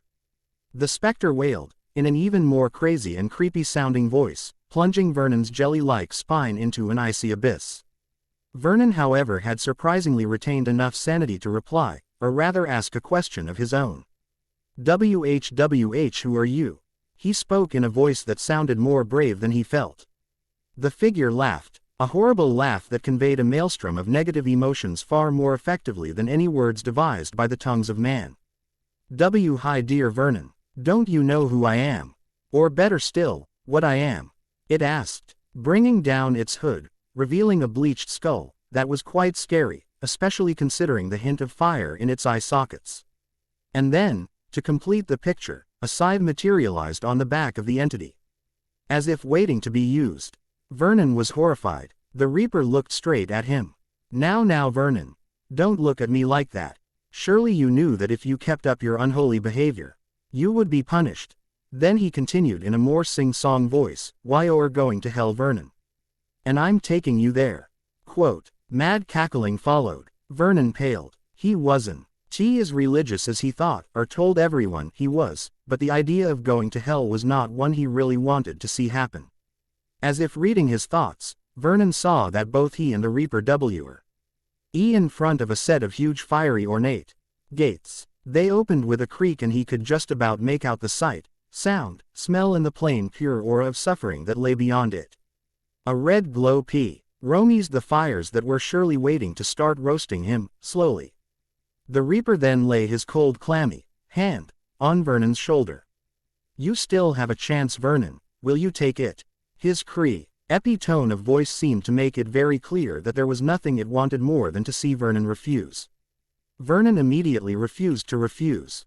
What must I do?" The Reaper sounded extremely disappointed.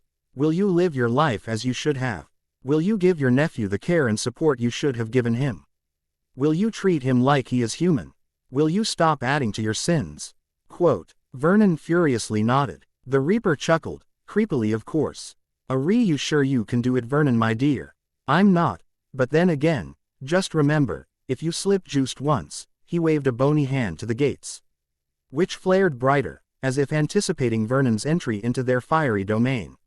And then he found himself cowering on the ground near an amused-looking Harry, a confused Petunia and a blank-looking Dudley. "Vernon darling, are you all right?" Petunia asked, quite concerned.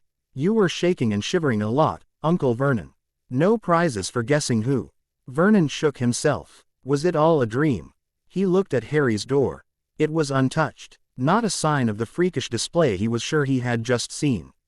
When he was just about to write the whole thing off as one big hallucination, he felt a bony hand on his shoulder and a familiar creepy childish voice whisper into his ear. Remember what happens if you forget.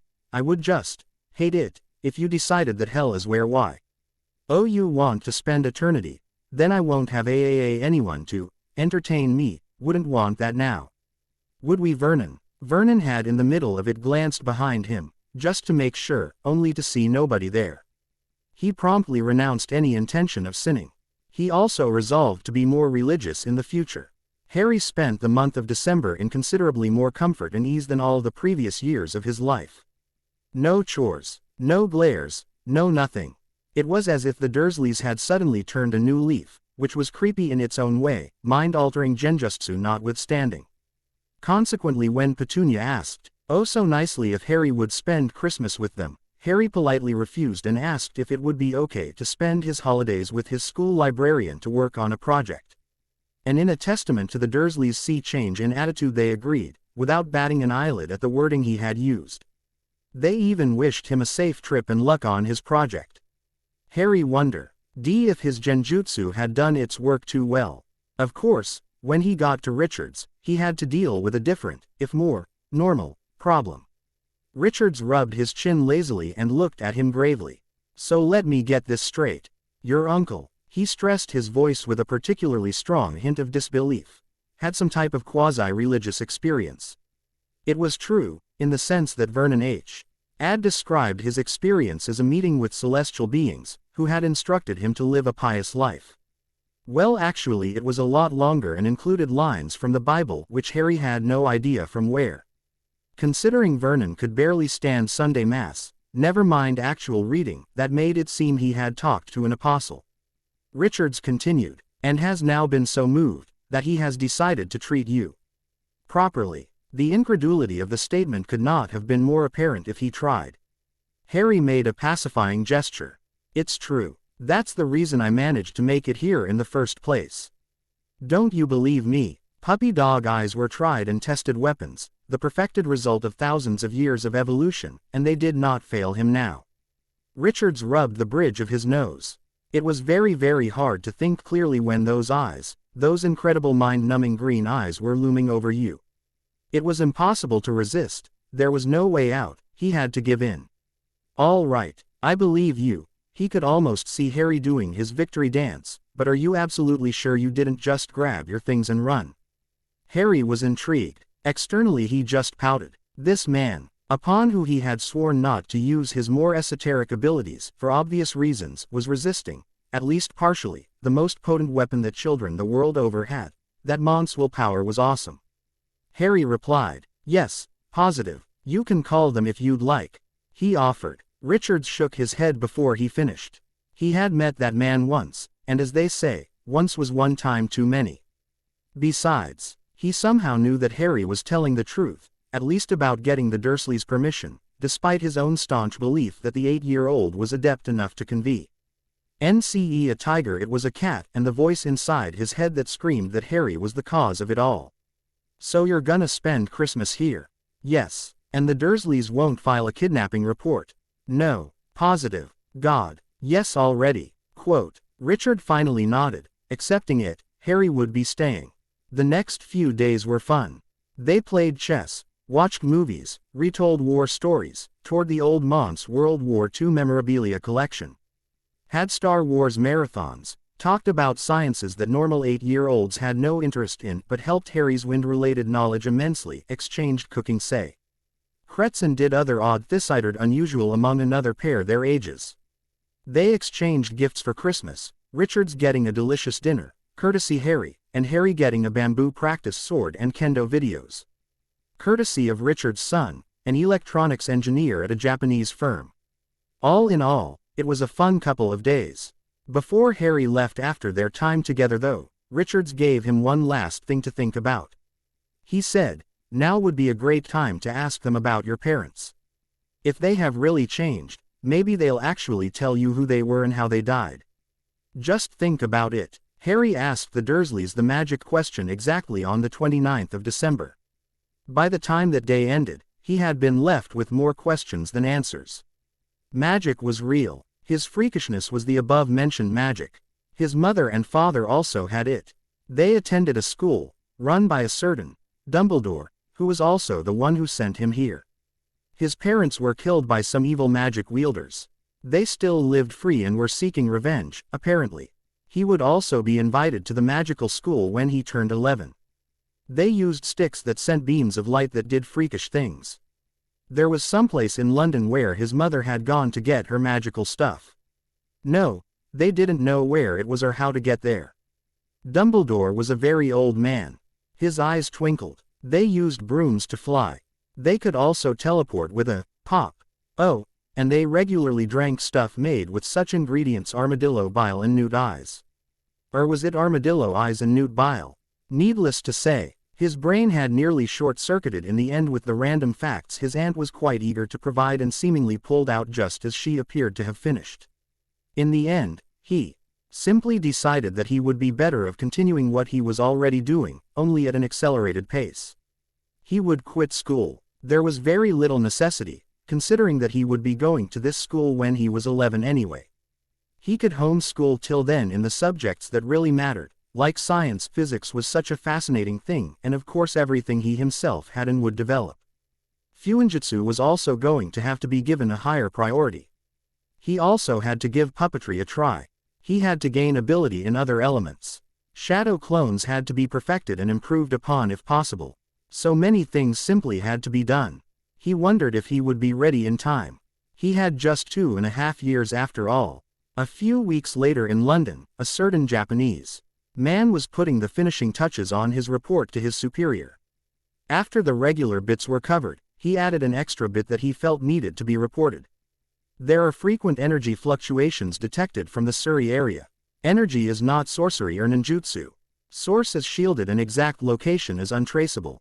Will monitor. Albus Percival Wulfric Brian Dumbledore was a god, as was the Sandaime Hokage, Sarutobi Hiruzen.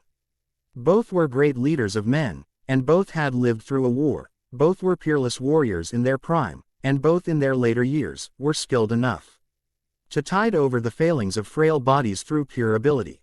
Both were administrative heads, and had to deal with the evils of paperwork. Both had generous white hair and were eccentric old men. And in a savage twist, both had the misfortune of condemning their orphaned saviors through hell because they turned a blind eye to the failings of ordinary humanity. And in the end, both lived to regret their decisions, and lack thereof. Whether Dumbledore, like Sarutobi, would die in battle, spouting at the end that he died without regrets remained to be seen. The great man, as many were fond of calling him, sat in his chair, looking at the bird that he was fortunate to call companion, the immortal phoenix, Fox. For, Unlike his fine feathered friend, the great man was not immortal, and they both knew it. But unlike the fiery creature of the light, Dumbledore could feel it.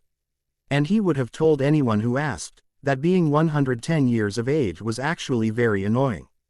And being of the ilk that didn't really fear death, he wondered occasionally why he hadn't gone on to the next great adventure yet. And then, the answer would rise up from the depths of his mind. Tom Marvolo Riddle, who styled himself Lord Voldemort, was still alive. He had not died in 1981, merely fulfilling one part of an accursed prophecy, yet convincing the world that he had passed on. Tom had marked an EQU. Al for himself and had suffered the ignominy of turning into something worse than a ghost. There were reports of dark activity from Albanian forests, and once you had all the information, you didn't need the genius of Albus Dumbledore to figure out that that was where the heir of Slytherin was hiding. What he would do when he returned was impossible to say, but it was clear that the results would be ugly. Dumbledore was not a fool. There was no doubt in his mind that Riddle would return, and he knew it was a case of sooner rather than later. He simply counted himself lucky that some fanatic had not already sworn to resurrect the Dark Lord and then done exactly that. The magical world could surprise you like that, and it helped that the true fanatics were all in Azkaban, or dead. The real problem was twofold. First, he had to discover exactly how Riddle had achieved this temporary immortality. For there was no way to achieve true immortality through the dark arts. The only method that guaranteed that you would live in a functioning manner was the Philosopher's Stone. Every other method had catastrophic prices to pay, and all of them left the poor sod in such fashion that death would have been a welcome mercy. Unfortunately, Riddle was crazy enough to do one. It was a pity really. What a great wizard he could have become. And after the method had been discovered, then he would to neutralize it and send Riddle on his own next great adventure. It was too much work really. If he was an ordinary man, he would have just keeled over and passed on. But he was Albus Dumbledore, and he couldn't abandon the wizarding world to annihilation at the hands of a vengeful Dark Lord. At any rate, things would soon come to a head. He had no doubt about it. This was the 10th anniversary of Riddle's death, and this was the year that Harry Potter would join Hogwarts. Intuition told him that this year would set the ball rolling for Riddle as well. And when you live to 110, you learn to trust your gut feeling. It was the reason after all why he had sent for the Philosopher's Stone. The Flamels had finally decided to pass on to the other side. It was one more coincidence to the lot, and Albus Dumbledore would not be found wanting in foresight. Tomorrow the Hogwarts letter would reach 4 Privet Drive. He hoped it would find Harry in good health and good spirits. The boy would need both. If things went the way he believed they would, Harry Potter was in great health and better spirits. He was prepared, or at least he felt he was. There was really no way to be sure, but he had done the best he could. It could have been said that Harry had not changed much, but that was clearly not the case. He looked very imposing these days with his above-average height. He seemed older than his records claimed he was. For an 11-year-old, Harry James Potter was an exceptionally mature boy. He was serious at all times and rarely laughed. He was simply too busy to have too much fun. But then, nobody knew about his nighttime jaunts, so they could all be forgiven for assuming that Harry was an all-work, no-play type of person. Not that anyone really cared. After all, he was the delinquent. Harry was what could be called a skilled ninja. He had an impressive repertoire of jutsu, primarily wind, but in all the other elements too. He had a basic knowledge over puppeter. Why, and even had a monstrosity of a wooden arachnid that he sometimes rode, just for fun. He was quite the seal master for having started from scratch, and had practically written entire books of Opinies. Shadow clones made all sorts of stuff possible. Harry had long mastered the shadow clone. It was simply too valuable not to use. He had started from what he read, and gone on to modify it in small ways each time he created them. And cumulative time from the clones meant that his mind was about 6 years older than his body, something which actually reflected in his thought processes. He hadn't been 11 for a while now, and he used them near continuously day after day. Being in 2 or more places at once is a very useful thing indeed. Harry had taken the time to expand his elemental capability. After all, unpredictability is a ninja's greatest asset. So he had pursued earth, water and the tiniest bit of fire. Raiden remained just outside his reach as he could mold the chakra but could not really use it in a practical fashion. Then again, he could do an elemental water dragon, even if it was a small one, so he didn't mind too much. Harry carried all sorts of things on him now, especially since the magic letter was expected any day now. It really didn't hurt to be prepared. Sealing had given him a unique perspective into storage and barriers, which was how you did anything in sealing.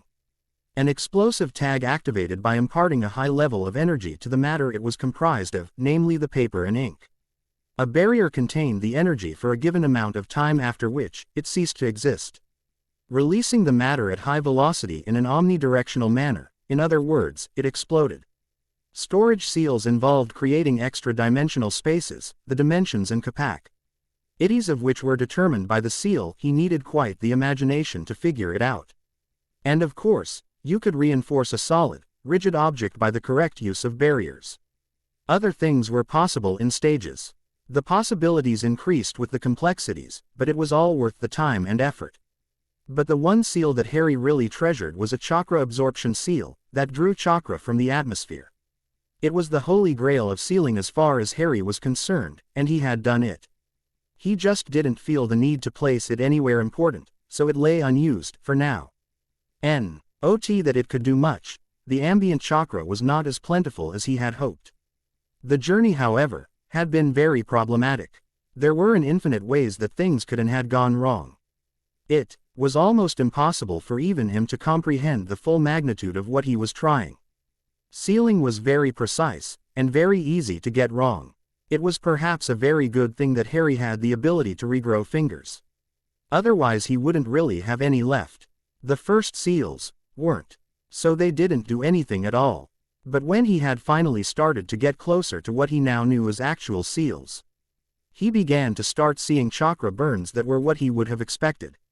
For failed seals, it was actually a relief to know that seals did exist and it was all not a figment of his imagination. When he finally lost a whole hand to a misfiring exploding tag, and spent half a day regrowing it painfully, he had finally switched to trying to use clones to do the actual activation of the seal. His research finally restarted when he perfected the art of channeling chakra into seals through Mizu Bunshin. It was how he began to derive what he would call the postulates of sealing, which was actually a quite straightforward set of rules he had discovered relating to how he would eventually do the things he could do. Seals were time-consuming as they had to be drawn by hand. He supposed it had to do with the latent chakra the ink drew or something. You just couldn't mass-produce them through printing, but they got you concrete results, and for that, they were amazing. The owl was not a great one. It was of the stock that Hagrid had bred for the service of the school and was consequently one of those high-endurance sufficiently intelligent and properly anonymous little birds at Dumbledore and his staff used constantly in the holidays to deliver communications of all sorts to students. Consequently, this particular bird had been used to deliver letters to 3 families of magical children before it was assigned to carry this particular one. The letter that it carried would have been considered historic. It was after all the Hogwarts letter to the boy who lived. If Som Ibata had actually taken the time to auction it, there would have been quite a few outrageous bids for what was essentially an everyday piece of stationery.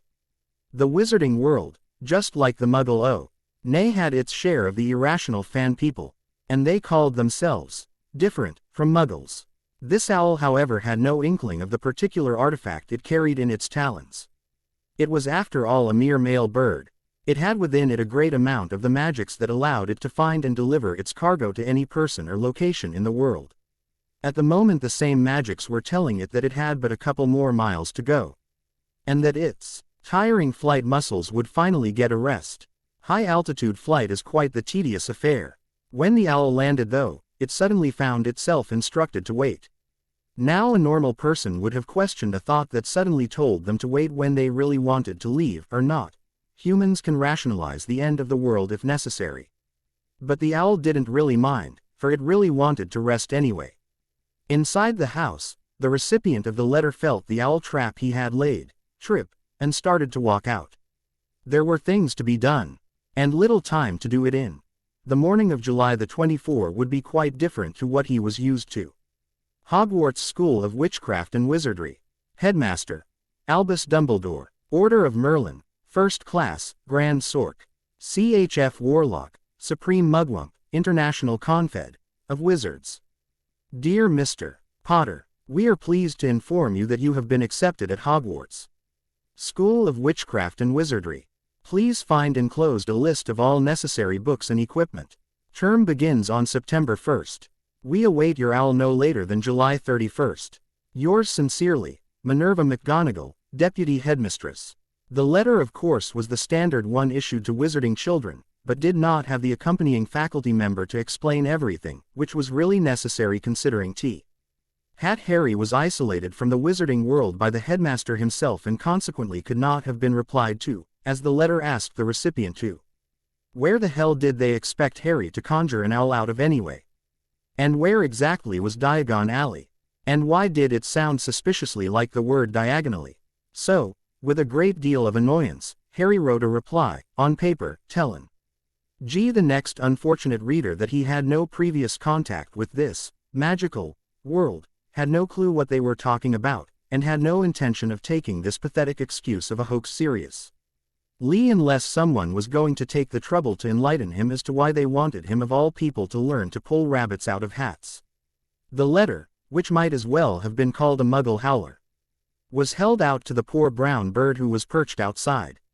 And obedient as ever, the bird took on new cargo and prepared to fly all the way back to Scotland, again.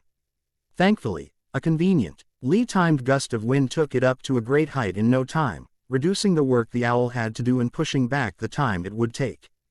Down below, Harry watched it fly off, knowing that soon he would be thrust into this seemingly crazy world, which had him learning such odd subjects as transfiguration.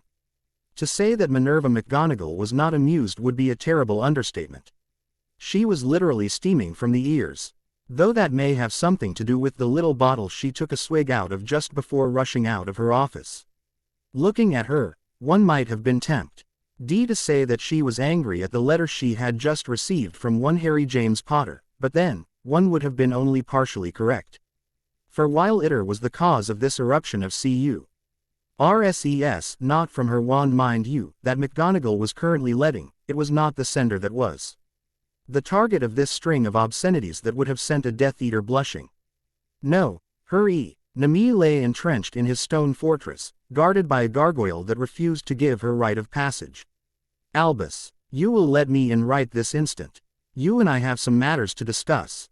She would later be very embarrassed about the way she had behaved, and did apologize, but at the moment, she was far too gone to bother with such niceties. Said Albus was a very wise man, for he did not immediately let her through. An angry Minerva was like an out-of-control storm. There would be no telling what that woman would do when she was in one of her moods. And the headmaster remembered the last time that she had gotten worked up. She had turned his precious office into a pile of rubble. Thankfully, he had been one of the few people who could reverse the transfigurations that had demolished his office. But it had taken a while still. This was one woman who was not afraid of the great Albus Dumbledore. And it was at moments like this, that he wished she was. McGonagall however didn't wait too long. She merely transfigured the stone gargoyle into a paperweight, which she promptly sent flying down the hallway with a sturdy kick. Then she climbed up the moving stairs, looking for all intents and purposes like an avenging goddess of destruction. Albus Dumbledore, will you explain yourself? She shouted as soon as she reached the top and flung open the door. The headmaster however as quite unruffled and smiled pleasantly, twinkling eyes and all. Internally, he thanked Merlin he had not locked the door. His deputy might have reached the conclusion that he was hiding. McGonagall was not amused. However, just as she was about to shout again, Dumbledore opened his mouth to say something. She paused a fraction of a second, waiting for what he would say. Dumbledore had calmly opened a drawer and retrieved a bowl. He popped something into his mouth and then offered the bowl to his fuming adversary, still smiling. Lemon drop. McGonagall looked speechless. She opened and closed her mouth a few times, without uttering a sound. Then she smiled sweetly in that fashion that only an enraged goddess of destruction can achieve, and said, "Why, no thank you headmaster," and promptly sat down. That she was fingering her wand did not go unnoticed. Neither was the fact that magic was rolling around her person like a tropical squall. Dumbledore, ever thankful for small favors, IDED to quickly get his few words in before she started again. "Minerva, what can I do for you?" he asked jovially, as if it was the most normal thing in the world and she had not just been shouting at him. For what reason he still didn't know. McGonagall, it seemed, had suddenly realized that latter detail too, for she got to her point in a much more subdued manner. But nobody could deny that her words held a strong sense of reproach in them. "Headmaster, can you please tell me what this means?" She handed over the letter, the same piece of paper that was Harry's reply. Dumbledore took it and adjusted his half-moon glasses, reading the letter with an air that grew more despondent as his eyes traveled down. At the end he simply sighed, shocking McGonagall, who had not seen him do such a thing since the war trials had finished. At the moment, he really looked like a broken man. "Headmaster," McGonagall asked tentatively. The sight of him frowning was quite disturbing indeed. Dumbledore looked at her gravely. The letter had destroyed a bit of himself. His decision, it seemed, had worked too well. When young Harry had been sent to the Dursleys, in spite of their opinion of magic, he had silenced his misgivings with the thought that Harry would be well taken care of.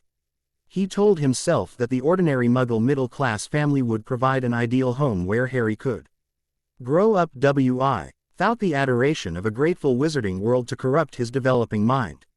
The same family that had produced Lily Evans would do the same for Harry Potter. That was his guiding assumption. He had assumed that Lily's sister would eventually tell the boy about his heritage. After all, while she was neither witch nor squib, she was no stranger to the magical world. When Petunia was very young, a certain Severus Snape had discovered that his neighbor, a young Lily Evans, was a witch. He immediately proceeded to inform her of the fact. Their conversations, while hushed, were certainly overheard by the young Petunia, who as a result knew more about the wizarding world than she let on. Also, she had seen Dumbledore, who had paid a visit to reinforce the message about taking care of Harry. Apparently, the situation hadn't worked quite the way Dumbledore had assumed and planned for. The letter in front of him was shouting this at him. His decision at the time had also been influenced by he had deduced about the situation from the facts at hand. That night, when he had stepped through the nearly destroyed Potter home, he had reached only one conclusion. Whether by chance or design, the innocent Lily had invoked the ancient magics of sacrificial protection.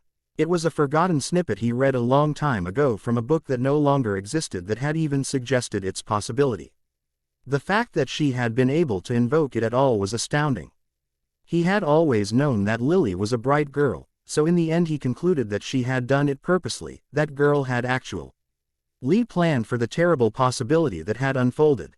Now, his only task was to somehow protect her son so that her sacrifice was not in vain. Riddle may have been ended, but his Death Eaters were still free. That fear would be justified when mere days later the Longbottoms were attacked, and the couple left in a state worse than death. But he had made a split-second decision while still in that burning shell of a home. One he would later convince himself was the right one, until now. Dumbledore sighed once more and then turned to face McGonagall. "It seems that this old man has been proved wrong. I kept the boy alive, but the price may be higher than anyone could imagine." "Headmaster," McGonagall asked in a half-worried and half-curious tone. Dumbledore would spend quite a while explaining why she would have to undo some of his mistakes when she went to visit Harry. She was most certainly not amused by the whole situation. Harry was not quite aware of the trouble and despair he had unleashed upon the old man. But needless to say, if he did, he would have been very pleased. He had spent his time in a very relaxed manner, trying to settle back into the normalcy of average humanity before somebody arrived to meet him. Since he knew for a fact that the letter was not a hoax, it would only be a matter of time before that happened. And he wanted to be a very normal and Ed from the magical world type of person when they did. He wasn't trying to get them suspicious of anything after all, and he assumed that would have been his reaction if he had not discovered his inner ninja when he was 7. In a way, the last few months had been troubled. The great Daniel Richards had passed away, at 77, having been the victim of a heart attack. The veteran had passed away in his sleep. But before he had gone, he had endeavored and succeeded to turn Harry into a fine human being, one who was knowledgeable and intelligent, a literary warrior of his own caliber. And Harry liked to think that the old man had succeeded. It was sad, but it was a reality that he would have to deal with. Death was the one thing that would be a constant in his life, and the sooner he began to deal with it the better. But the one thing that Harry was quite amused at was the fact that Richards had given Harry a place in his will. While his son had gotten the cash and the house, Harry had gotten most of the books, most of the war memorabilia, and a couple of Starsily modified into battle armor when you have quite the knowledge of seals, and lots of paint. It was also easier to pay your respects, with nobody to grumble at your presence at a funeral when you're dressed up as Darth Vader. He was simply dismissed as one of the old Mont's odd acquaintances. Harry was not inclined to hide there of all places. Besides, in its own way, this was more fun than messing with people's heads with illusions. Harry had been grateful to the old man, as he was quite frankly the only family Harry ever really had. This fact was perhaps affirmed by the fact that Harry spent every Sunday for a while after his death meditating invisibly on his grave. It was quite peaceful for his mind. The 28th of July was a Sunday. Consequently, when the deputy headmistress of Hogwarts swooped down the driveway in an excellent imitation of Severus, the Bat, Snape, nobody was really there to witness the odd apparition. Once she was at the door though, she composed herself. Whatever the annoyance she felt towards the headmaster, it was poor form to display it in front of her potential student. The potential part of course was purely reflex. She never had any doubt that Harry would be accepting his invitation to learn at Hogwarts. She rang the doorbell. It was an odd thing really. And she would much rather prefer a solid doorknocker over this Muggle contraption any day. Then again, it was also wise to not display this disdain towards Muggle devices openly. In the last 5 years, 12 Muggleborns had refused to study at Hogwarts because the person who had been responsible for the visit had displayed a rather anti-Muggle attitude and attempted to force the child with some rather heavy-handed words. The subsequent obliviations to preserve the statute of secrecy had meant a very real loss to the magical community. It was an entirely different matter that 10 of the 12 were visits conducted by Severus Snape. She would not be repeating the mistakes of certain others. The door was opened by somebody that McGonagall knew and hated all too well, Vernon Dursley. The fact that he did not sneer, shout, sputter at her though was a welcome change from what Dumbledore described from his last visit here. But the slight stiffening that she noticed assured her that this was in fact the real Vernon Dursley. What really shocked her was the fact that he politely said, "Good day, what can I do for you?" McGonagall did not spend more than the tiniest of moments on contemplating what terrible head injury this man must have sustained. Instead she continued with what she had been assigned to do. "I'm here to see Harry Potter." Vernon nodded and said, "Please, come in. I shall call for him momentarily." McGonagall was very surprised at this unusual behavior, so much so that she had to stop herself from looking for glassy eyes, checking for if somebody had imperioused this man. She sat in the offered chair quite dazed and more than a bit confused. She did however take the tea the man offered her. Harry Potter had in the middle of this come down and seated himself. He looked quite normal, if slightly taller than the average 11-year-old. He wore loose black clothing that looked more like those worn by the Egyptian desert nomads she had seen than what the average Muggle wore. It looked quite odd, and frankly she was quite fascinated at the possible insights this abnormal clothing could offer. Harry himself was not quite ready to be stared at in this penetrating fashion and politely coughed. McGonagall quickly roused herself from her thoughts and smiled a bit. There was more than the fair share of James Potter in this boy's looks than she had imagined. So she began, in a more polite version of the curt Scottish tone she normally used. "Mr. Potter, my name is Minerva McGonagall. I am the deputy headmistress of Hogwarts, the school that you," replied to in a quite severe fashion. "I have been given to understand that you have many questions regarding magic. Is that true?" Harry looked at her in a very skeptical manner and answered, "Yes, that is it. I find myself quite unconvinced regarding this magic business and cannot comprehend the purpose behind the letter that your school has sent. I am at the moment under the distinct impression that this is some sort of elaborate hoax. While my aunt has mentioned that the letter is not, as I suspect, a joke, Due to our prior history, I find myself not quite convinced. Perhaps you can elaborate further upon this matter. McGonagall felt the migraine rear its ugly head. The boy who lived was convinced that magic was a joke. She could already imagine what Severus would have done by now, bid good day and leave. Probably with that billowing cloak of his, no less. And why was Harry not informed about magic sooner? Dumbledore had told them that the Dursleys were supposed to tell him about his heritage. But it seemed that whatever head injury that had reformed the male Dursley had seemingly driven this matter clean out of his head. And she suspected that the jealousy that Petunia harbored towards her sister, from what Dumbledore had said about the past, had stopped her from doing anything either. And in the midst of it all, she admired the very demeanor that this boy exhibited. It looked like his one was more Slytherin than Gryffindor. Then again, with that vocabulary, he might as well be Ravenclaw. She cleared her throat. Would you believe in magic if I were to demonstrate something for which magic is the only rational explanation? Harry thought for a second and then replied, after ignoring the fact that magic is irrational, yes. So she simply nodded, and turned into a cat. She then jumped onto Harry's lap, who promptly began conducting his own investigation on it, with respect to anatomy, and his own infantile medical jutsu that could right now let him vaguely get a feel, or the chakra systems which everything living had, weak as it was of all living things. A minute later, she jumped into her chair and transformed back. Harry looked the slightest bit unnerved by the display. Good. McGonagall then whipped her wand out, slowly, and showed it to Harry, who raised an eyebrow. Then she pointed at her teacup, which was on the table. An obligatory wave of wand later, turned it into a toad. That, Mr. Potter, was a spell that I cast using this wand. The result of this spell is, as you have seen, is the transformation of this teacup into a toad. This is one of aspects the subject I am teaching and is called transfiguration. What you saw before, that was what is called an animagus transformation, also another application, if a great deal more advanced one, of transfiguration. Harry raised an eyebrow. Then he slowly reached out and grabbed the toad, which hadn't moved. He looked at it from several angles, then poked and prodded it. After his examination, he set it down, and politely asked her to turn the toad back. He then proceeded to examine the teacup in similar fashion. It was actually quite amusing to watch. The cup then slipped and fell out of his hand. Just as it fell and broke on the floor, McGonagall levitated it back onto the table. She looked at him expectantly. I will concede that science cannot explain this and that magic is real. Now, if you LD tell me exactly what this magical adventure will entail. McGonagall smiled to herself. She had one, and now it was just a matter of reeling him in.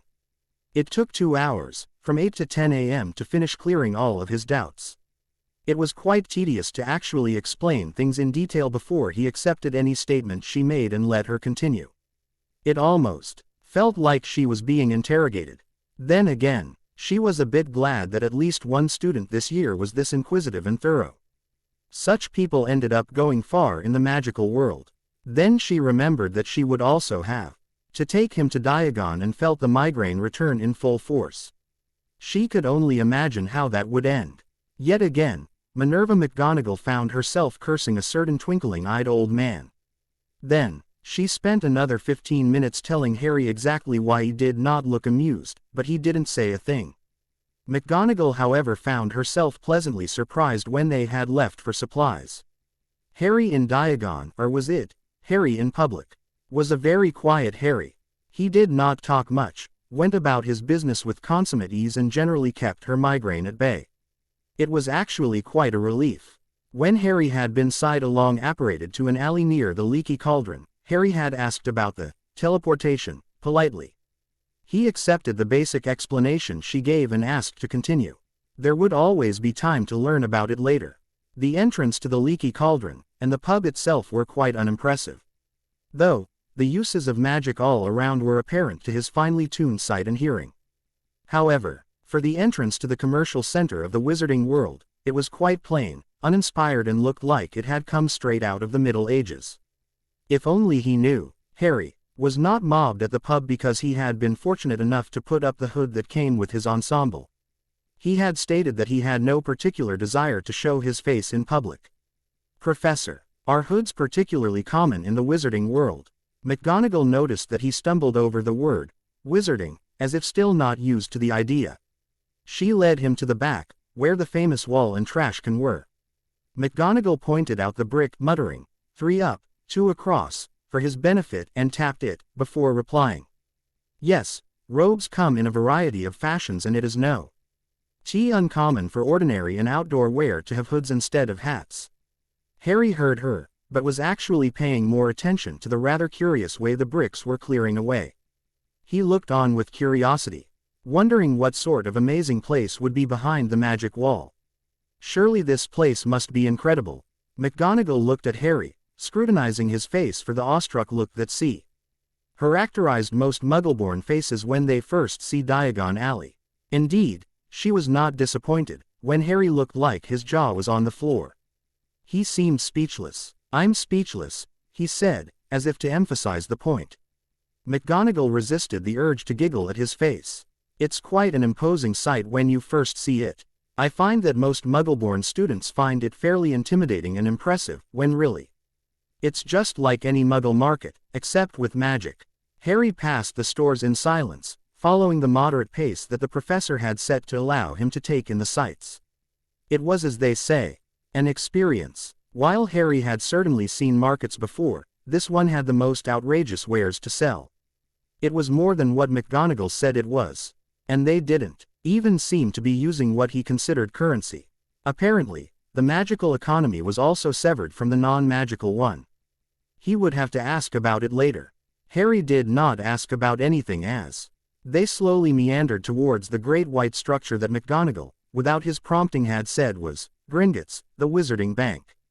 It was the most distinctive building in the whole alley, with its white marble walls and pillars. Perhaps a sign to show that the bank was pure or something. He really couldn't say. But then, it still had the characteristic lack of straightness that seemed to plague the whole alley and still looked odd enough. When he entered, he found himself fascinated by the goblins, these weird-looking creatures who were apparently the guardians of the wizarding world's economy. It was quite amazing to think that this species had existed right under everybody for God knew how long. And sentient non-human life at that. It was really quite fascinating. But then he was supposed to be a ninja.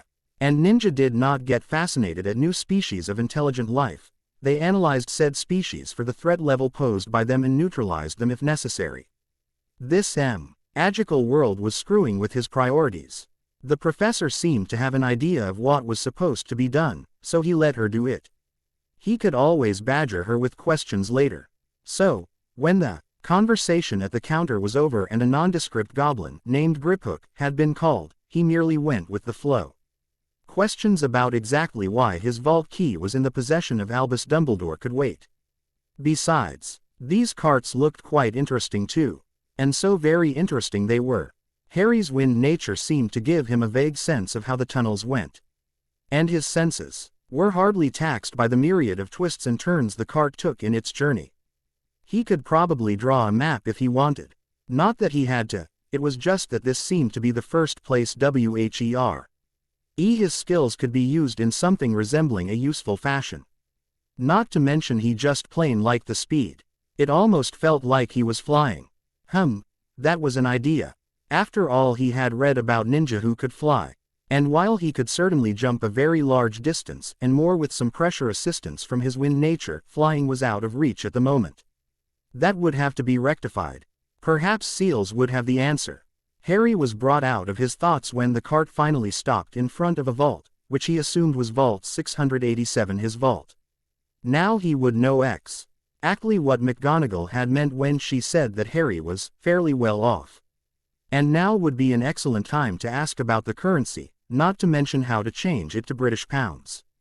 If he had enough, he could do a fair bit of the things he had put off for being prohibitively expensive. And then the vault door opened. Harry was for once truly shocked. The term, pile of gold, had not really meant anything until now. He was definitely grateful that his parents had left enough gold so that he could do. Wait, how much did that pile of gold translate to in hard cash anyway? He asked. The gold coins are galleons. The silver ones, sickles, and the bronze ones, nuts. There are 17 sickles in a galleon and 29 nuts in a sickle. And that Mr. Potter is the currency system used by the wizarding world. The reply was oddly enough from the goblin standing behind him. When he turned to look at Griphook, the goblin grinned savagely. Now that was more like it. Hidden from McGonagall's view, he returned the gesture, adding a bit of killing intent. The goblin now looked distinctly happy, which is actually quite a weird look for the usually snarky species. So how much would a galleon be in British pounds? Harry asked. A galleon is 5 pounds. You may exchange them at the appropriate counter in the main floor. Most useful information, Griphook. Griphook merely smiled, this time refraining from showing his distinctive teeth. Harry and these goblins would get along famously. He turned around. He had galleons to take. McGonagall for some strange reason had to shake off the sudden eye mage of Harry laughing maniacally. Quite odd that the ride back was passed in as much silence as the ride down. McGonagall winced visibly and Harry internally whooped for joy. He would have to check up on flying soon. After Gringotts, the first stop was Madame Malkin's. The robe shop was quite interesting as far as clothing shops went. Well, it was his first magical clothing store, and he had to admit that the experience had slight differences, though the basic procedure was somewhat the same. Harry vaguely wondered why there simply wasn't a spell that the necessary stuff that would get rid of the uncomfortably close contact that seemed unavoidable for all the fat lot of good magic was. Then again, he supposed that having a wand pointed at you, especially by a complete stranger, would be worse. McGonagall had mentioned that there were many highly dangerous spells, not just the one-shot kill that was the killing curse, Avada Kedavra. He wondered if he really ought to bother with learning these combat spells. He doubted they could beat Jutsu. And he instinctively knew that a Swearudon water dragon could outrun a killing curse, though how he knew was another question.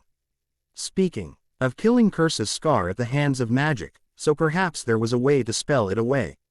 He really didn't like having that mark on his forehead. Like his glasses, they were a simple means of identifying him. And maintaining a henge 24/7 was not his idea of a perfect plan. On second thought, he could now just pay for plastic surgery. After the thought-provoking visit to get robes, Harry was pleasantly surprised when he was led to a bookshop. Flourish and Blots, as the sign announced, seemed to be the average bookshop.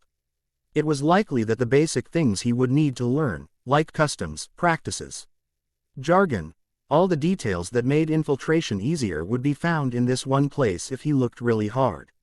Muggleborns used this place too, and it was likely that they would stock books that would both help in assimilation and was a sure seller, especially to such an established and self-replenishing customer base. All he would have to do would be send a hanged clone. A quick illusion, a handseal or two later, a nondescript 11-year-old was headed towards somebody who could help. Said clone was also carrying quite a few of the galleons that Harry had been carrying. Harry hurried to get the books he would need. 10 minutes later, several books that had not been on the school list were safely sequestered in storage scrolls. By the memories he had received, he had exactly what he would need. Besides, he could always come back later. The apothecary was a very smelly place, one that Harry's sensitive nose seemed to take particular offense to. There were many rotten smells to handle, and Harry had finally given up after all of 5 seconds and plugged his nose with chakra. He felt instantly better, though his companion seemed to find the whole shop distasteful. He couldn't say he really blamed her. After all, the very labels were indicative of the body parts that stocked the place. Harry mused that if ever they changed the name, mortuary would fit he place much better than apothecary ever did.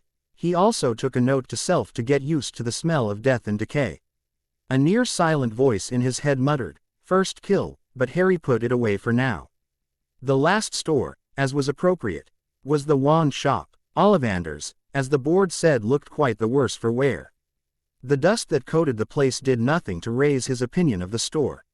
Yet for some reason, it occurred to him that it was a representation of how the wizarding world was still stuck in the past, and for not moving a long time, it had a layer of dust on it to boot.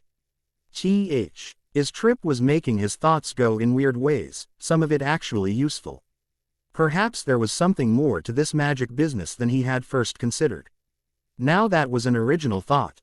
An old man, who he assumed was Ollivander, strode in looking at him with beady eyes. It looked particularly unnerving, or at least would have been, if he wasn't looking at him as if he's some new museum exhibit. After a few seconds of mutual staring which McGonagall was looking at with pursed lips, Ollivander turned to the professor. Deciding that looking around at the shop was not going to hurt him any, he began to try and get a feel for the chakra in the shop. Magic and chakra were different, that he knew, but there was bound to be some relation. After all, he was by now pretty sure by now that neither his parents nor anyone else in this crazy world had no clue how to use or develop chakra. That was all Harry, and from an idea in a book no less. No, he had started with magic, but he had been using chakra. There was some connection here, but he just couldn't put a finger on it. McGonagall looked at Harry as Ollivander asked about her wand. He seemed in great thought, and she could only wonder what his mental state would be at the end of the day, especially considering that he had begun from a firm, magic is false, perspective. The poor boy was going to have one hell of a headache. He was shaken out of his musings by an amused-looking Ollivander, who appeared to be shaking him by the arm. Harry was annoyed that he didn't have the awareness that he ought have developed at this point, but put it away in favor of finishing this business first. There was always more time for training later. Harry let Ollivander drone on about wands, and then patiently waved each and every wand at Ollivander thrust into and then took from his hand. He was able to follow the small frown and the excited gleam in his eyes that seemed to magnify slowly as each wand was eliminated. In a way, it was fascinating to watch. Finally, Ollivander muttered an "I wonder," and went to the back, bringing with him a box that contained a single wand. Holly in 11 inches, with a single phoenix feather. The reverence and the curiosity in his voice was scarcely less apparent. And, obliging the man, Harry gave a swish. The feeling was quite light. He felt happy, and the song that seemed to fill his ears expressed a joy that could not be put to words. It was quite worrying. Mind control was looking like a reality in the magical world, absence of a Yamanaka clan notwithstanding. That would be something to confirm later. For now, he would come back to the present. Ollivander looked at him excitedly. "Ah, it seems we have found your wand. Take care of it, sir, and it will take care of you. That will be 7 galleons. It is curious though." Harry however did not ask him about that. There was a dark feeling inside him. The wand had made him experience something quite amazing. But if magic could create such genjutsu-like effects, there was such a great deal of preparation to be done. His very combat effectiveness was under question here. Thankfully, he had books to at least help. And intelligence was what he should concentrate on now. Magic could not remain the unknown entity. He laid 7 gold coins on the tab and walked out the door, muttering a hurried thank you. His elation was all but gone. McGonagall found him outside the store, standing still with eyes closed. She did not know what had occurred, but he looked a bit uncomfortable and worried. "Are we done for today, Professor?" "Mostly, yes. There are just a few more things I need to inform you." The rest of the things were the important, if minor details he would need to remember, like the train ticket, how to get on the platform, where to get a postal owl if he had more questions, stuff. As he returned home, he mused on exactly how he could use the knowledge he had just been made aware of. It would seem that he would have to dust off his books on dealing with people. This was one infiltration and assimilation mission he would complete to perfection. Harry sat in his room, writing. He had stuff to do. He was rich, which helped. He was famous, possibly influential, and he had new goals and new means to achieve them. Now he could finally do the things he'd really wanted, with money that he could spend. Yes, things were going to change. Again, and he had a month to make those changes. Harry smiled. Dumbledore looked at his deputy as she walked into his office. This time, he had set the gargoyle aside before she even came near his office. There was no telling how she would react to his fun today. She sat in and without the headmaster's prompting, stuffed a lemon drop in her mouth. Then she looked straight at him. "Headmaster, do you happen to have a bottle of fire whiskey here?" Dumbledore gaped. The leaky cauldron was quiet. It was not something that Tom the bartender really got used to. After the rush that lasted from the middle of July to its end, aka the Great Hogwarts Rush, Diagon Alley experienced a lull of such bizarre proportions that it was impossible to believe that the magical population of a city shopped here.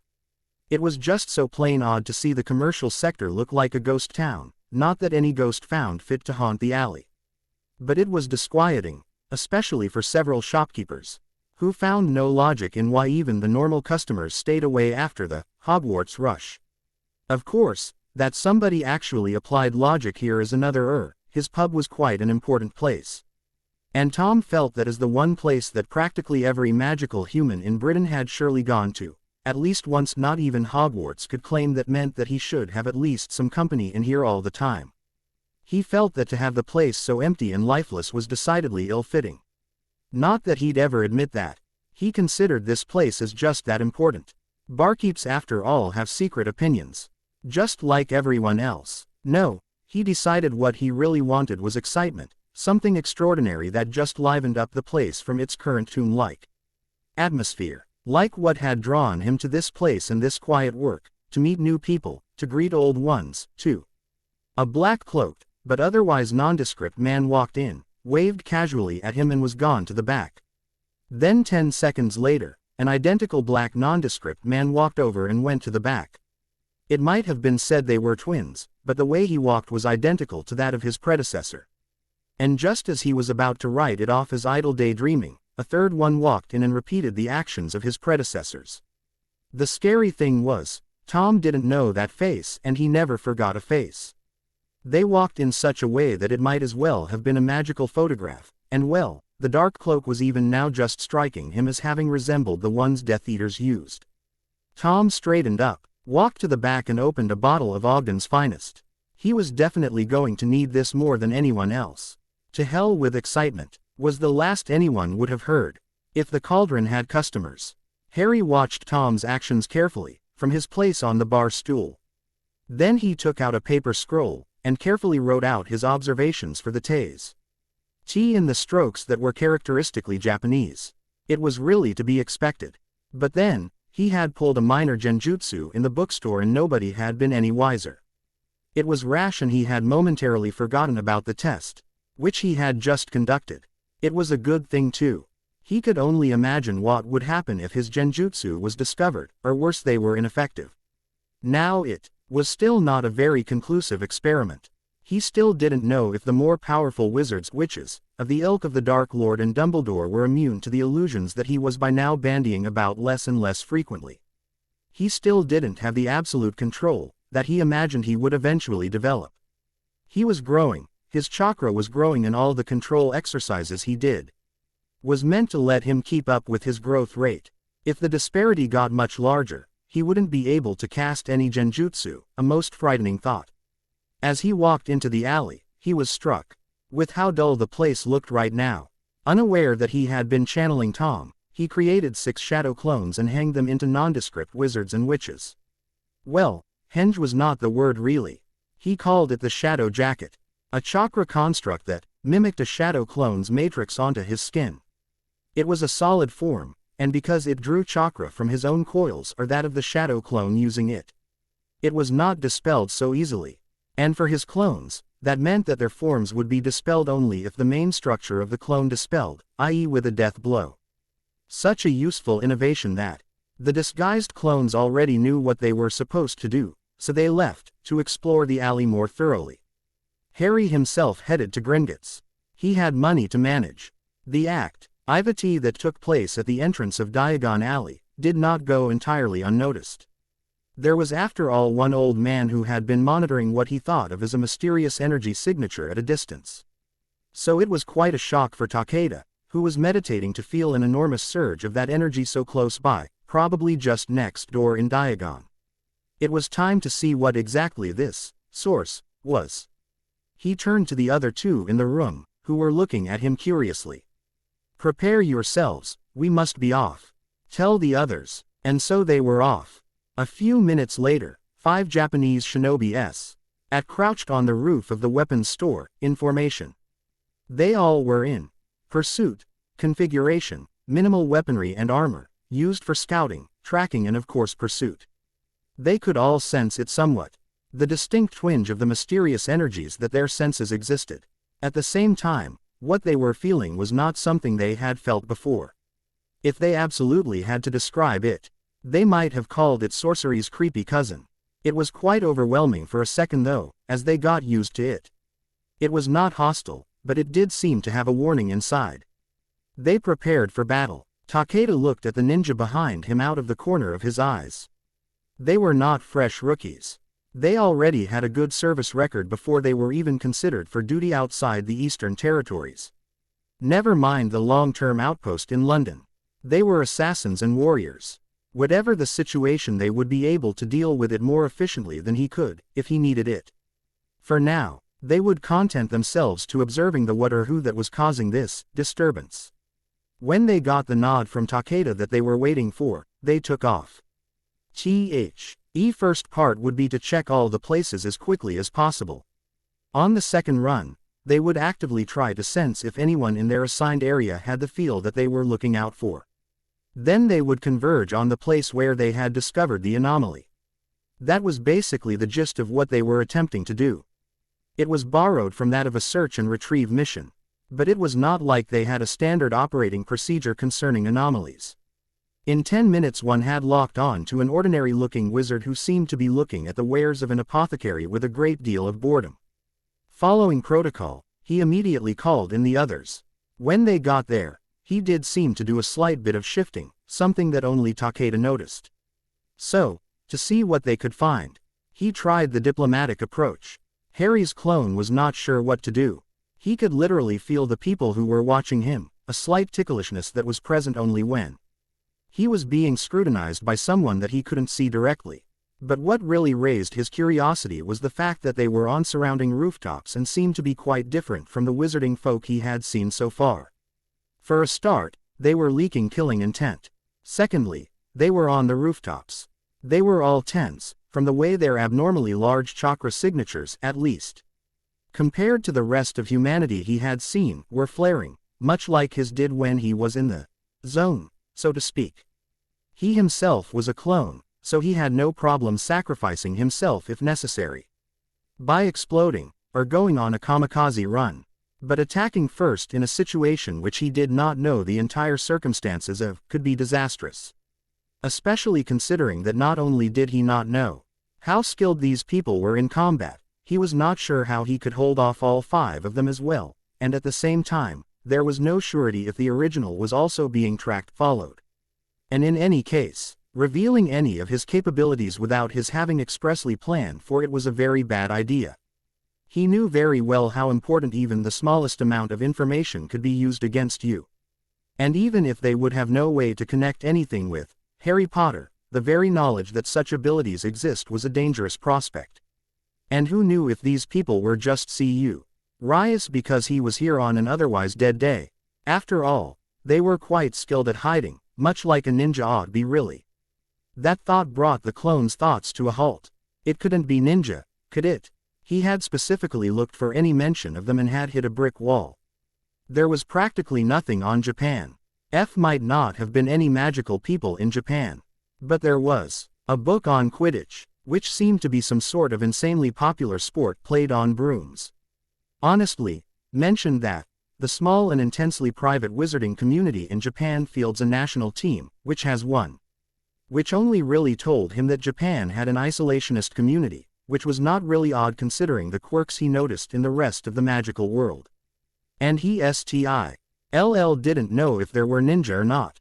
But the possibility that these were ninja, and the 2 ones that could use magic was disquieting. He had no information, and that made this dangerous all on its own.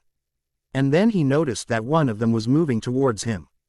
A quick glance told him the new individual was a somewhat old man, and was wearing otherwise unremarkable wizarding wear. But he was clearly oriental, with piercing eyes and leaking sporadic bursts of unfocused killing intent. Harry wondered for a bit if they had means to magically alter their appearance, a charm or transfiguration of some sort. But then shelved the thought. It didn't really change the immediate situation. So they want to talk, he mused. Takeda observed his target as he moved closer to the store. The man inside was clearly looking at him, and seemed quite curious at him as well. He wondered for a brief instant if all hell really would break loose. But he stifled the thought. Negotiation began with AF. IRM belief that you yourself held the cards. It was time to see if he really did have them.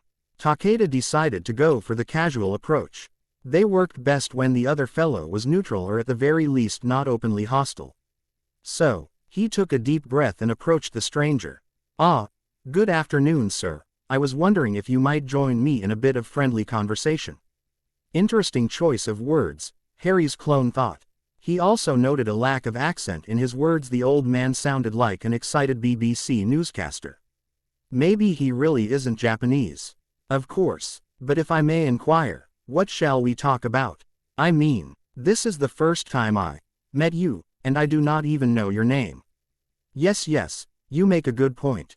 My name is Takeda Suzuki. I have a few minor questions that I'm sure you can answer for me. Suzuki was the name he used on infiltration missions into the normal world. In Hakume, you didn't have a clan name. Hakume was the only family there was. Especially, considering a good deal of them were orphans. Harry nodded and smiled. I see, and my name is Anakin Skywalker. So shall we go outside then? The fumes of an apothecary can be quite distracting. Indeed. Takeda and Harry clone walked quietly and at a very sedate pace towards what Harry vaguely realized was Nocturne Alley. The clone surmised that it was going to be quite interesting to see what kind of shops existed here. He hadn't gone to Nocturne, preferring to go there when it was crowded. Though, he did note that even on this day, when Diagon was for all intents and purposes empty, the clone noted that Nocturne still had a visible population in the alley here. Apparently, whatever seemed to freeze Diagon had not affected Nocturne much. Or it could be that the adage that crime never sleeps applied to the magical world as well. But it also afforded cover. So, clone as he was, he flared his chakra, telling his creator, wherever he was, that his clone was in a situation that necessitated the presence of he original. It felt good that he had already practiced with clones for scenarios like these. Takeda blinked when he once more felt that mysterious energy, this time rising fro his companion and washing right through him. It was a signal or a warning, he realized. But who could he be signaling? Takeda suddenly regretted not letting his team continue to sweep the alley. If there were more of them out there, he really needed to know. He was a ninja, a master of information gathering. And here he was having made a rookie mistake, one he had consciously let pass. He nodded. That the rather plain wizard he was guiding was looking at him, only he was looking ahead and most certainly not at him. But somehow he knew that the man was staring right into his very soul. He shook his head, relieved when the feeling disappeared, confirming that it was merely his imagination. Harry, on the other hand, had a different line of thought. So, he can resist minor genjutsu that are not focused directly on him. I wonder how far his apparent immunity will extend. The clone, however, sensed that Harry was heading towards him and was very close. And almost immediately felt a tug that meant that he was the target of a kawarimi, a replacement jutsu. Seeing that he really had no other purpose, the clone dispelled himself, sending his memories into the head of his creator. Harry staggered momentarily. The clone data had hit him right as he was finishing the jutsu and was now giving him a dull throb that from experience, he knew took half a minute to disappear, though T was only because the clone had been forced to do a lot of independent thought. It made the incoming information that much more important to assimilate and analyze, so the brain went a bit sluggish at that point. His new friend, Takeda Suzuki, however, tensed ever so slightly. It was not unknown to have someone attack you when all the warning you had was something as minor as what appeared to be a headache or a simple tripping motion. Are you all right, Mr. Skywalker? You look a bit dazed. Harry smiled. It's nothing. Just a mere headache, nothing to worry about. May I know where we shall be holding our minor conversation? ? Takeda nodded. I own an establishment in Nocturne, one that deals in Eastern blades. It's more of a family relic than anything else these days. Harry nodded. It was actually a reasonable answer. It wasn't out of place in the midst of the other crazy tidbits all around him. Though, even a 5-year-old would have caught on to the very, very odd way this meeting had gone. Well, He would soon be seeing soon for himself. Idly, he tracked the other 4 who were still following him, or was it the old man? On the rooftops. They were doing it quickly and quietly, moving. Without drawing any attention to themselves at all. Harry was reasonably impressed. At least this lent credence to the theory that they were ninja. This was going to be very interesting, or very dangerous. The shop was ironically quite similar to what Harry expected. There was a sign, so faded that he couldn't see what was written on it. There was a glass display that was quite full of swords and daggers. At least 20 of them, all unsheathed for the world to see. When Takeda led him inside, he found the same gloomy tones that pervaded the rest of the alley. He mentally shook himself. He sat by the door and waited for his guide to speak. While normally he would not have even considered going into an unknown building, especially with the hint of danger that was there, he was truly curious. And he also had the explosive tag equivalent of a directional charge on the door. Any funny business and the old man would be left with a bigger entrance than he would have preferred. Takeda looked at his guest with a smile. He was actually surprised to see that the man had come straight in with no regard for a trap. His confidence meant he either had a foolproof method of escape or he was very stupid. And considering that he had some sort of mysterious power at his disposal, he was not particularly sure which he would prefer. Malfoy was a predictable entity with known abilities, linear though. UGHT patterns and a very limited set of probable actions to a given situation. This one was none of those. He decided to take the first step. So Mr. Skywalker, I hope you can clear some things for me. Harry nodded. Ask away, and I shall answer as much as possible. Takeda smiled. You see, a half hour ago, I was sitting in my shop here and I was quite shocked to feel this very mysterious energy from close by. I couldn't help but be curious, so I went in search of what or who was found you actually. Could you please tell me what I felt was? Harry was unsure if he was supposed to be banging his head on the wall or just plain shocked. Who went for direct in situations like these? And what do you call a situation like this, I wonder? Honestly, not that he showed it, of course. He was way too careful for that. But then again, you could never really be sure. Takeda, who was completely focused on finding a reaction, found none. And while he would have preferred some reaction, this CK of reaction was as much of a response as any, but then again, this was the look of someone who had seen the play before and was merely waiting for the play to end so he could go home. Takeda felt his heart rate rise just that bit. This was after all how he had felt in his first missions more than 3 decades ago. Yes, this was what diplomacy was all about, war of the words, and yet more a poker game than a duel. Harry, of course, had no idea what his absolute lack of reaction, all holes had been plugged with his henge, was generating in the mind of his host. He was simply considering what to tell this man, since it was obvious that he had to give him something. He had no idea if the 4 outside were merely bodyguards or actually here to get at himself. There was no margin for error in a 5-to-1 fight. Especially with no information about the enemy.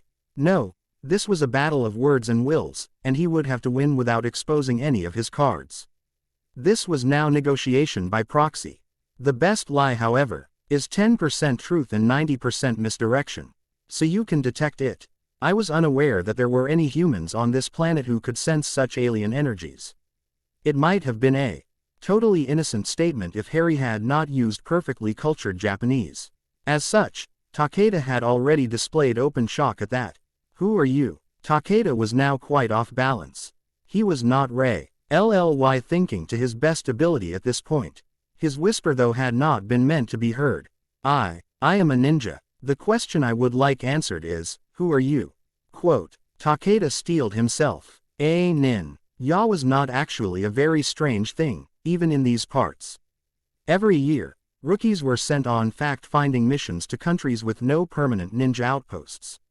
It was not only an easy mission to accomplish, it helped the new person get that first look at how to do missions in general.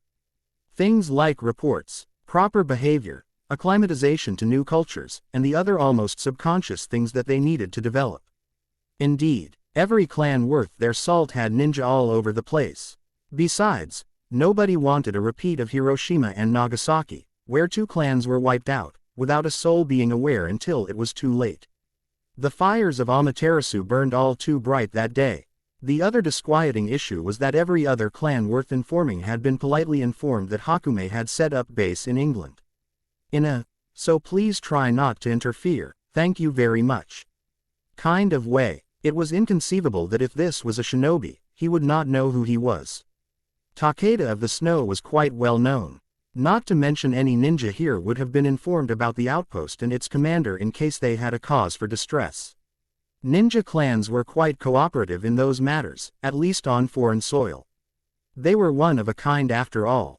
That made this a rogue shinobi, a nukenin. And he knew of none that were still alive. They were hunted down mercilessly after all. And the prospect of a nukenin with any kind of power, especially the unknown kind, was very wrong.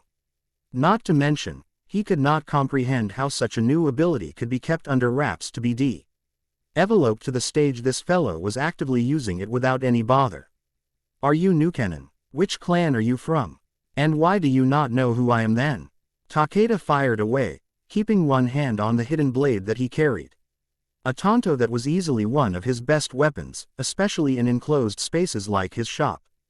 All ninja were proficient in close quarters combat. Harry laughed. He waved his hands in a manner at once placating and non-threatening and mirthfully replied, in English, nukenin. Good heavens no, I'm merely someone who doesn't really belong in this world, so you really are ninja. I must admit, I was disappointed when I couldn't find any mention of ninja in the mediocre books here. Why the very idea, I'm quite glad I met you, Suzuki Takeda, whatever your real name is. I am glad I found you, or is it vice versa? And thank you for telling me about detecting me, I shall be more careful in the future. And tell your friends that they ought to be a bit more careful about concealing themselves. It won't do to get found out that easily. Sayonara Takeda-san, we must meet up again sometime. And then, just like that, he vanished. Takeda blinked. He had not expected to have things end in this manner at all. Never mind having his guest disappear without leaving any trace as to how he accomplished that. It was downright annoying. Though, he did admit internally that he was a bit relieved all the same.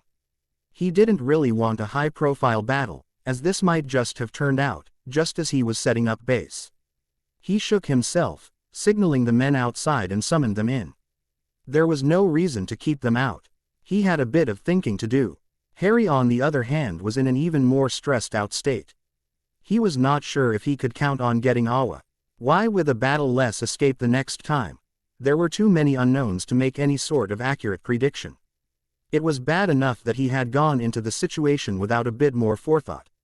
He could have made a clone, summoned and already created one, run. Anything was better than having jumped in head first. For now he was counting his blessings that these new age ninja were a bit susceptible to genjutsu, otherwise they would have clearly noticed him running, as if the very hounds of hell pursued him.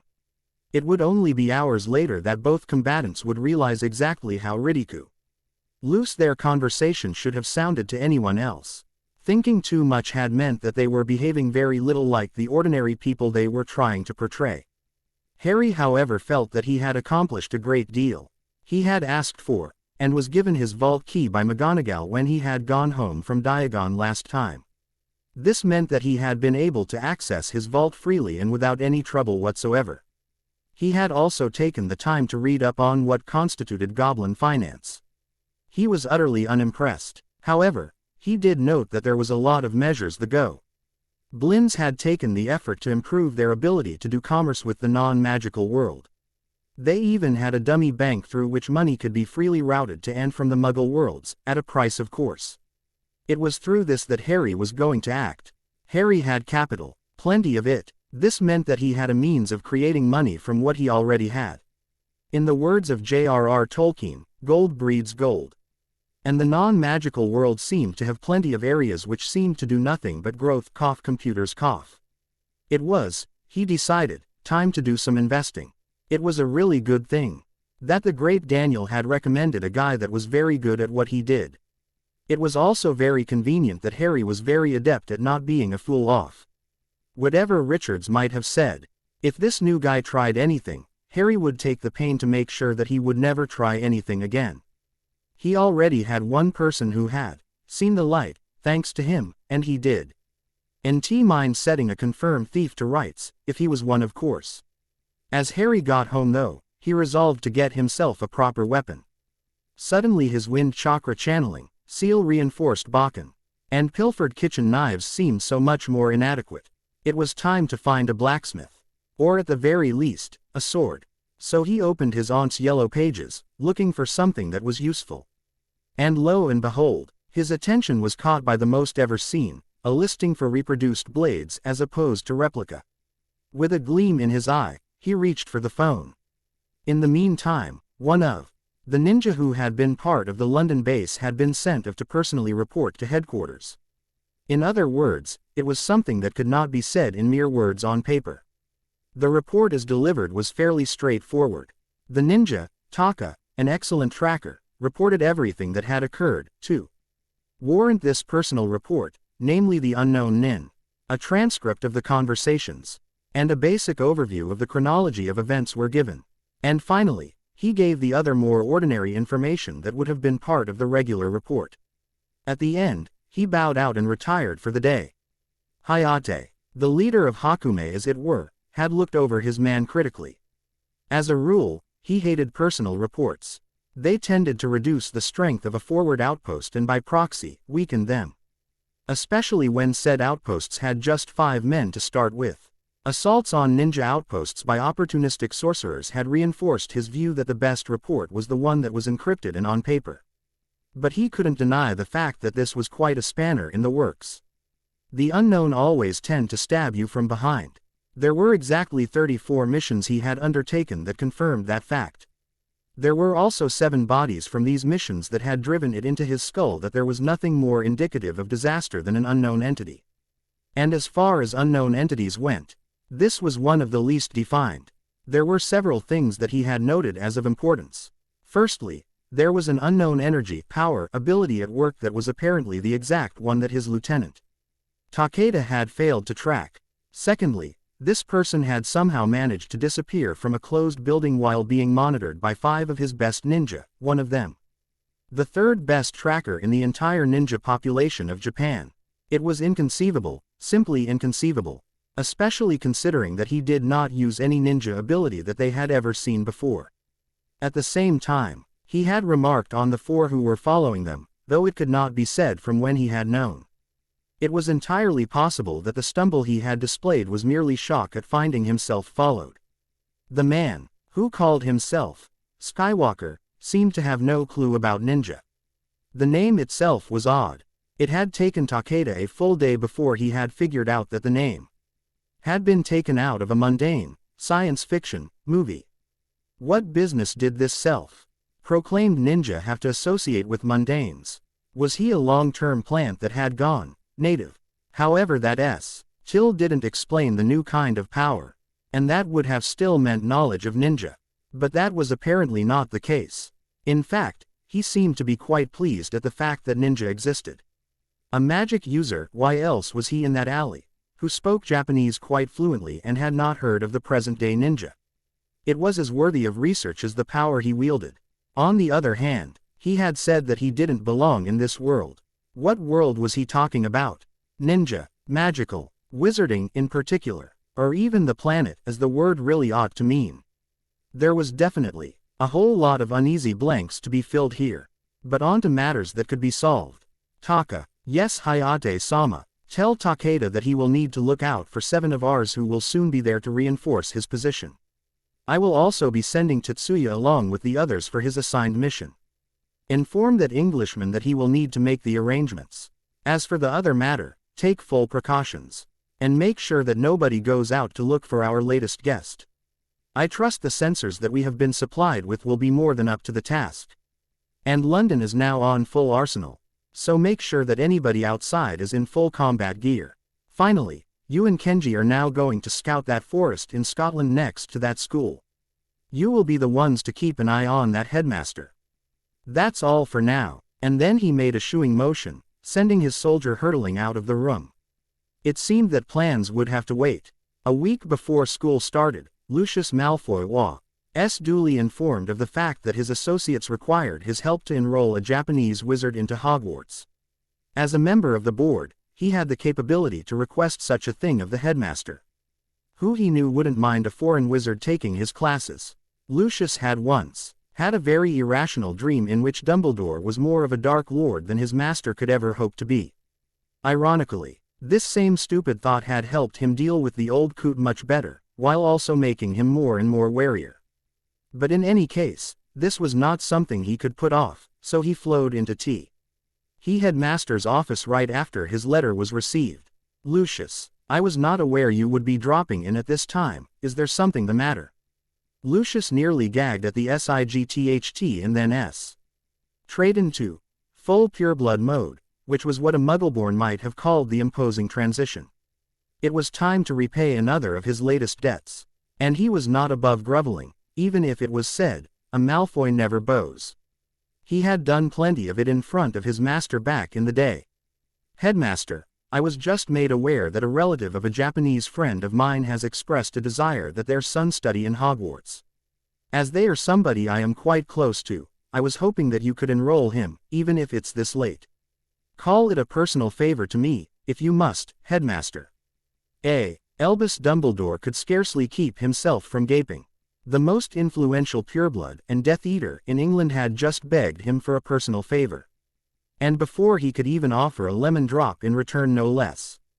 The cogs in his head, however, were already turning. He weighed the offer mentally. If this was a favor that would cover a show of support on the next pro-Muggle Wizengamot bill. Besides, this person, whoever they were, was very important. Deciding instantly that somebody who had such a hold on this man needed to be watched, he smiled and nodded. This was an opportunity, one with a humbled Malfoy to boot. "Of course, Lucius, I wouldn't dream of denying anyone the opportunity to study in this fine castle. Can you tell me how old this boy is? It will take a little change in he normal ceremony if he is older than 11. 11, Headmaster. Just 11. I imagine he will get along fine with Draco." There was something off when Lucius said this, and Dumbledore filed it away for later. "Excellent, excellent. I will do the needful. So if you could kindly give me a name." Dumbledore raised his spectacles, waiting for the revelation of the name of he who was above Malfoy. He whose father caused a Malfoy to beg. "The boy's name is Tetsuya Watanabe, the nephew of Shizuka Watanabe, the Japanese national seeker." At least, Dumbledore was somewhat prepared for the jaw-dropping revelation this time around. King's Cross was a very busy place. And on this day, come September, was especially filled with the weird and asinine. Well, it had to be if entire millas of cross-dressers turned out in droves and kept disappearing right in front of your eyes. So it was perhaps a good thing for the ordinary folk of London that there was a very vague enchantment that kept the regulars distracted from the candidate for a magic trick that was happening right around them. And Harry Potter sauntered through the place looking like somebody absolutely normal. He had a t-shirt and a pair of jeans and walked through the barrier to 9 3/4 without a care in the world. And he didn't, because he was a clone. The real Harry was already inside, and simply observing, as he had been doing for 3 hours now. And there was still an hour to go before the train was due to depart. It was all in all a very interesting wait, considering that he was standing still for 3 hours now. HTS that were the average Joe Wizard and Jane Witch. And nothing said infiltration better than average. There were a lot of blondes. That was one thing he noticed. Platinum blonde, yellow blonde, dirty blonde. Not nearly blonde enough. He was one of the rare non-blondes in the equation. He also noticed that there was a family with head on fire, red hair, which if nothing else was entertaining to see. Harry was also taking mental notes on what people were chatting about. Nothing made you fit in more than the informed opinion. And you didn't even have to know much.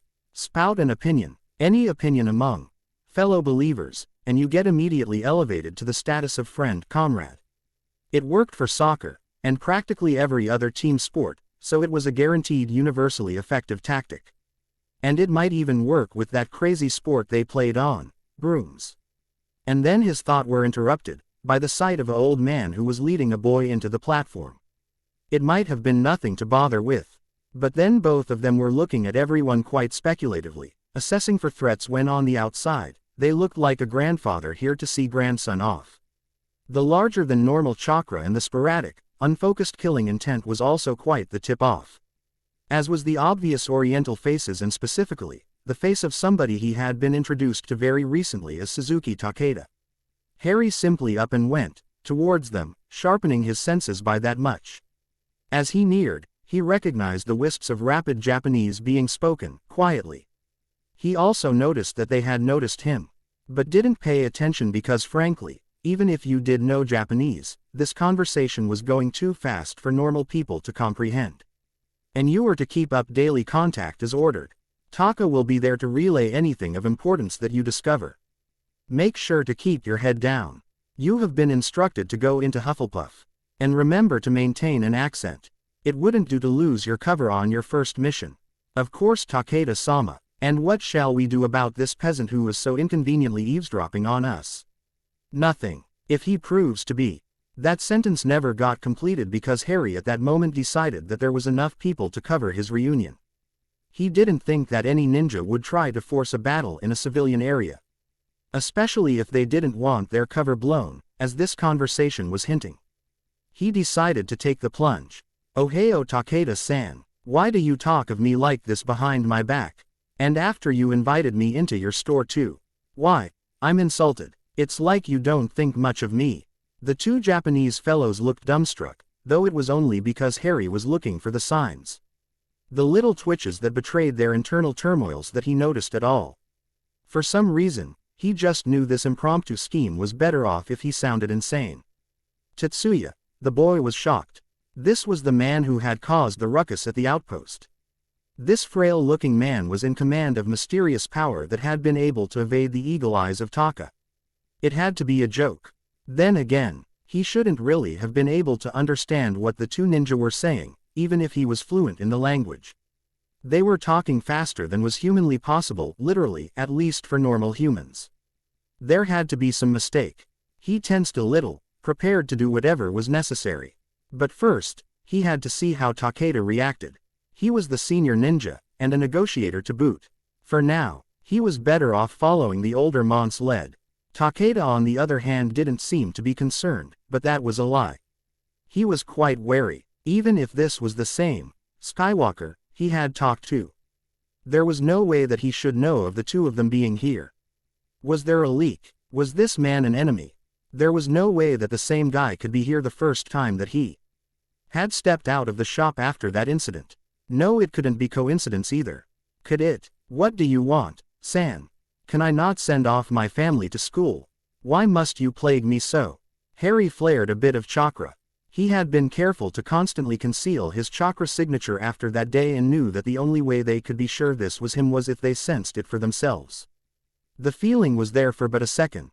And both ninja caught it. There was no doubt that this was the same power that had been encountered that day. But why was he here anyway? I assume that I have cleared your doubt of who I am. I am not here to fight you. I do not wish to fight you. I want to learn more about the ninja of this world. I don't care if you are here to invade the country or not, as long as you leave me alone. And if you send an assassin to school, I won't complain, unless it directly affects me in any way. I just came here to bid you good day. Surely the great Suzuki-san is not averse to that. The last part was in quite the mocking tone. Takeda was not sure what to make of all this, so he merely snorted lightly as a response. He relaxed a bit, even if not by much. And following his cue, the boy also relaxed his guard, by moving his hand an inch more away from a hidden wakizashi. Relax, I'm unarmed, see, and Harry waved his hands up and down at his sides, for effect. That didn't do much, though he did get another snort for his troubles. Fine, I can see when I'm not wanted. Fat lot of good you blokes are. Ninja indeed. The mysterious ninja visibly pouted. And with that, Takeda and his comrade was once again treated to the sight of a disappearing act that used that power. Takeda-san, is he gone? Tetsuya was quite unsure as to exactly what he should be doing. This whole thing was a bit unreal. And the way this guy was going all relaxed and seemingly unguarded over known ninja was rubbing him entirely wrong. He felt quite glad that he was leaving and would not be stuck writing another reality-bending report to Hayate-sama.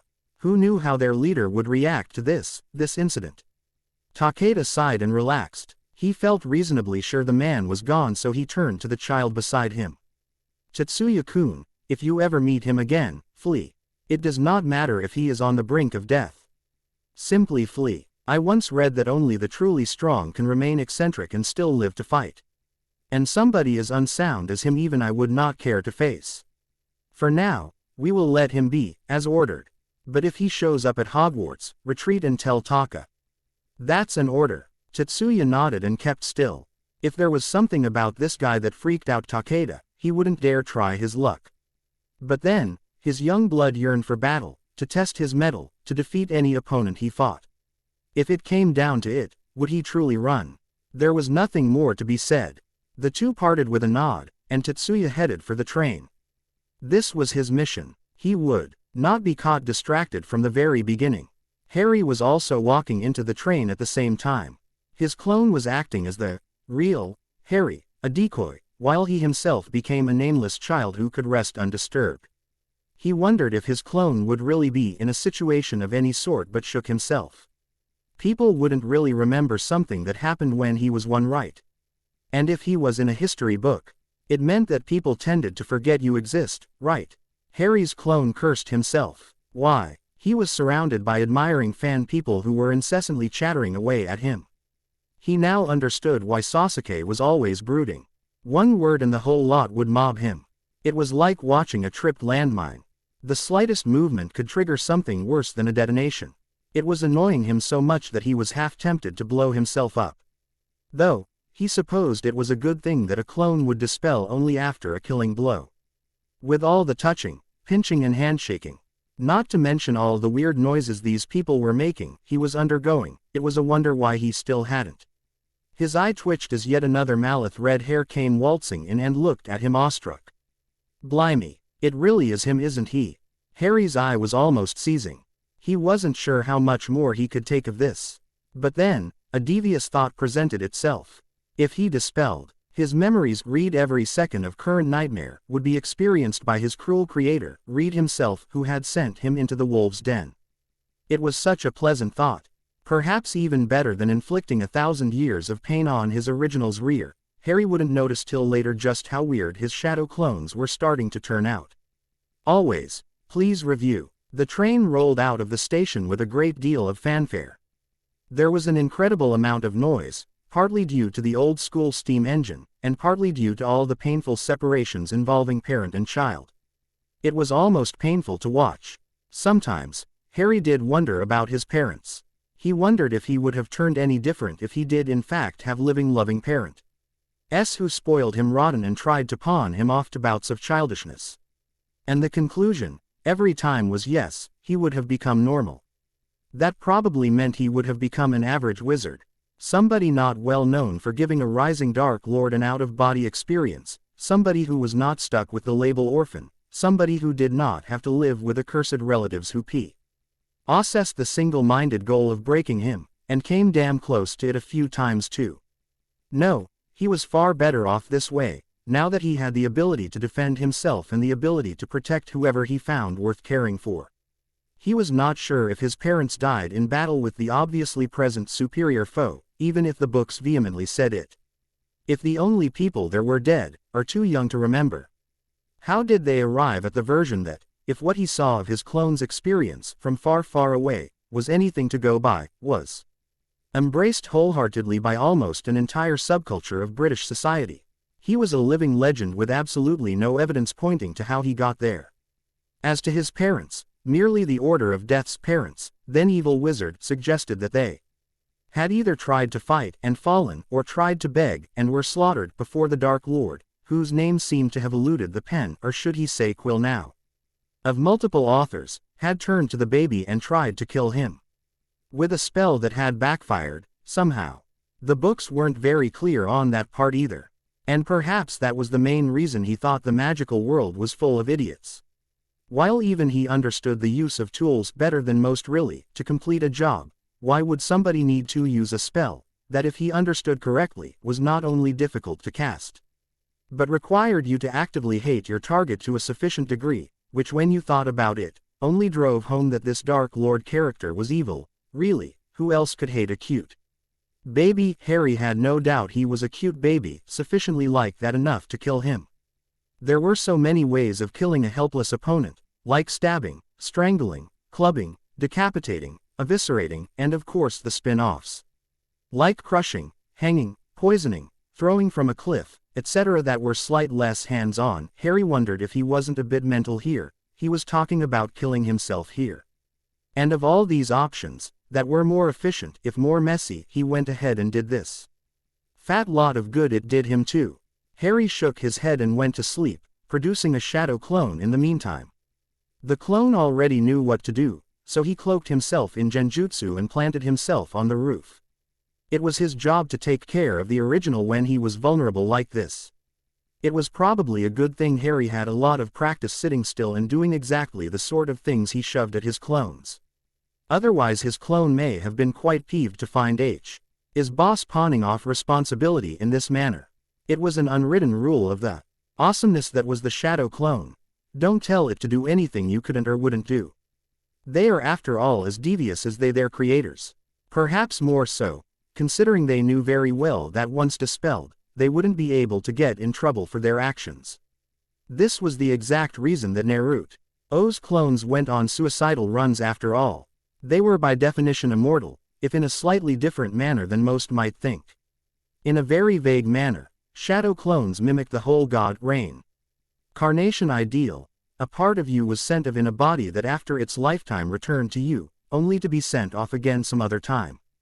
It was also the reason that shadow clones received personality.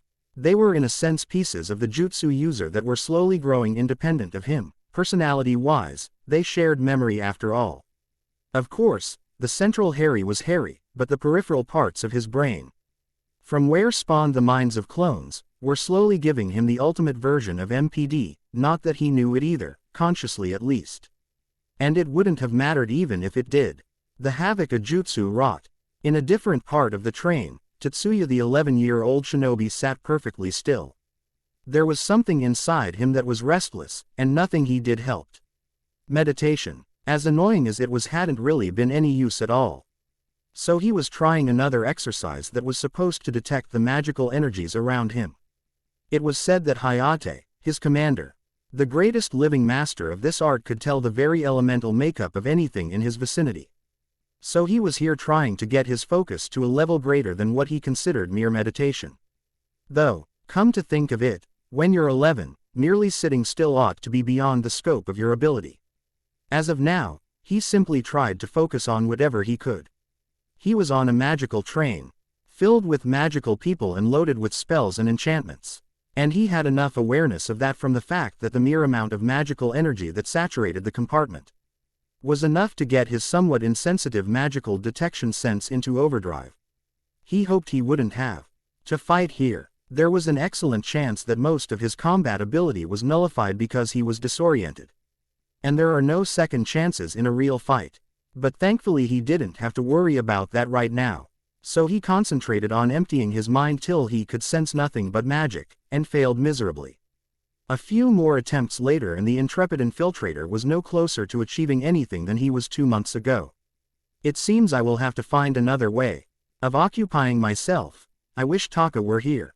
He could at least tell me what I'm doing wrong. So, sighing to himself, he left the compartment. He would have to find some first years to socialize with. It was part of his mission after all. Perhaps the young Malfoy, or even the Potter, though that one would have to be extremely low-key. Potter was an important piece in the British puzzle, or so the elder Malfoy was said to have reported. And he was too high-key to associate with without compromising his off-the-radar status.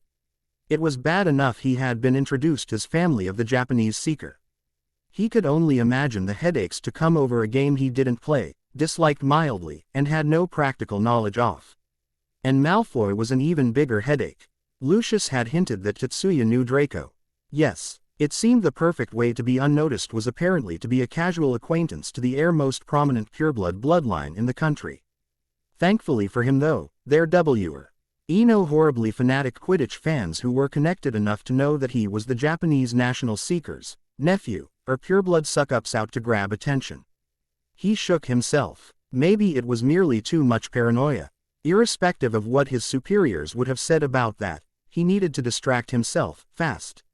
Koche, Tetsuya found himself right outside the compartment holding Harry Potter. There seemed to be a lot of traffic and the noises were literally crushing his hearing. He had subconsciously enhanced his hearing and was paying for it. But he was very curious about the boy they called the boy who lived.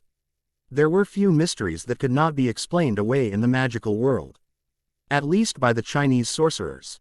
They had an answer to everything. And when all you really did in your free time was tinker. The sheer volume of discoveries those people made was mind-blowing. He could only imagine the lengths the British Department of Mysteries would go to get the knowledge the average sorcerer could spout in their sleep. So it was quite shocking to every single ninja there was, who bothered with such things, to learn that nobody knew exactly how the Voldemort character had died. The Chinese were stumped. There was no theoretical precedent. There was no observational evidence to back any of the wildly outlandish theories the ignorant had spread. It would have been less of a headache if that night had found Dumbledore and Voldemort dancing the waltz in front of Nelson's column in pink tutus. There was something to be said about the oddity of an event if it left the immortal emperor in his forbidden city scratching his head. That was not to say there was nothing known about what happened. A few days later, Dumbledore had vaguely mentioned a sacrifice. Protection of sorts during an interview. That had been enough for them to figure out what may have happened. But it did raise more questions, like what had happened to the self-proclaimed Dark Lord's body. And wasn't he supposed to have done all sorts of self-mutilating dark arts rituals to grant himself immortality? Or at the very least let him be invincible till his soul timed out? It was as some that the complications were indeed due to the sacrificial magic reacting badly to the potent dark arts rituals that Voldemort had done, something about overenthusiastic spells apparently. But it in no way reduced the oddity that was Harry Potter. There was no doubt in anyone's mind, again, that we're actually interested in weird stuff out west, that the incident had left its mark on him. There was also no doubt that the scar that had been hyped up so much was an interesting magical artifact. Tetsuya wondered if he could get a chance to examine it. He smirked. At the rate his thoughts were going, he would end up bosom buddies with somebody just to look up a stupid scar. Oh well, there was only one thing left to do. Hi, I'm Tetsuya Watanabe. I'm new here, it's nice to meet you. Harry Potter. At the moment a pissed-off shadow clone did a double take. This was the ninja that Takeda wanted to send to Hogwarts. Why was he here? And why was he trying to talk to him? Weren't infiltration supposed to be low-key? Invincible actions that cast no scrutiny on the infiltrator? How was somebody supposed to do that by associating with an extremely well-known and somewhat revered child hero? Who was going to be watched and probably stalked? But he had to give it to the ninja he was facing. The way he had done this was flawless. He had practically twirled between three wide-eyed and D-A-Z-E-D fans, and managed to do it without getting a crease on his robes. Then he had smiled disarmingly and subtly shifted his body into a more relaxed and open stance, one that he himself had used to set other people at ease. Then he had introduced himself with a well-practiced accent, one that said that he wasn't from here, but also said that he knew the language well enough to fit in and knew his way around. This guy really was good. Now if only he showed some tact, like meeting him in a not-so-crowded hallway after class for example. On the other hand, he supposed that if the original had N.O.T. purposely created and dispersed another clone, Harry, as a clone, would have had no idea that this guy was a ninja. And this approach would have only seemed to complement the ordinariness the infiltrator was trying to project. Amazing really what training could accomplish. Harry took the effort to stamp out the tendrils of jealousy that threatened to rear its ugly head. He would persevere without formal training, as he had done so far. On the other hand though, there was something about the name, and he got it. Watanabe, Quidditch, the connection could not have been more apparent. But then, he actually knew something about Japanese names and so knew that a name like Watanabe was relatively quite common in Japan. On the other hand, considering that Japan was supposed to have an isolationist wizarding community. Watanabe, where have I heard that before? For a second, Tetsuya panicked. The knowing gleam in Potter's eyes looked disturbingly similar to the one that the known ninja had sported when talking to him and Takeda. Then he calmed himself. remembering quite logically that Potter was not the mysterious man, didn't know about his mission and was merely trying to pry without being obvious. He internally smirked at the amateurish ploy. Whatever Potter was, the English boy's attempt to prompt him to add something, helpfully, was AHA. And then Potter's by now disturbingly gleaming eyes fell on him. Tetsuya suddenly knew that Potter was no ordinary child, that he had immense power and knew all of poor Tetsuya's secrets. And then the feeling, menacing and disturbing as it was completely wiped out by what happened next. Harry jumped up, stood in a ridiculously straight manner. It was after all the closest he could bring himself to a Guy Lee pose, and pointed at the somewhat sweaty Tetsuya and said, "You're related to the Japanese national seeker. You must know all the cool moves." And then he slumped abruptly, as if he was a balloon that had popped. And then, as if by design, every single pair of eyeballs in the room, and there were more than a few, all swung onto the somewhat miffed infiltrator. Harry took the time to grin savagely. Not that anybody noticed. Every single pair of eyes were now riveted on the Japanese boy, who was sweating profusely, feeling a good deal naked, a bit scared and definitely cornered.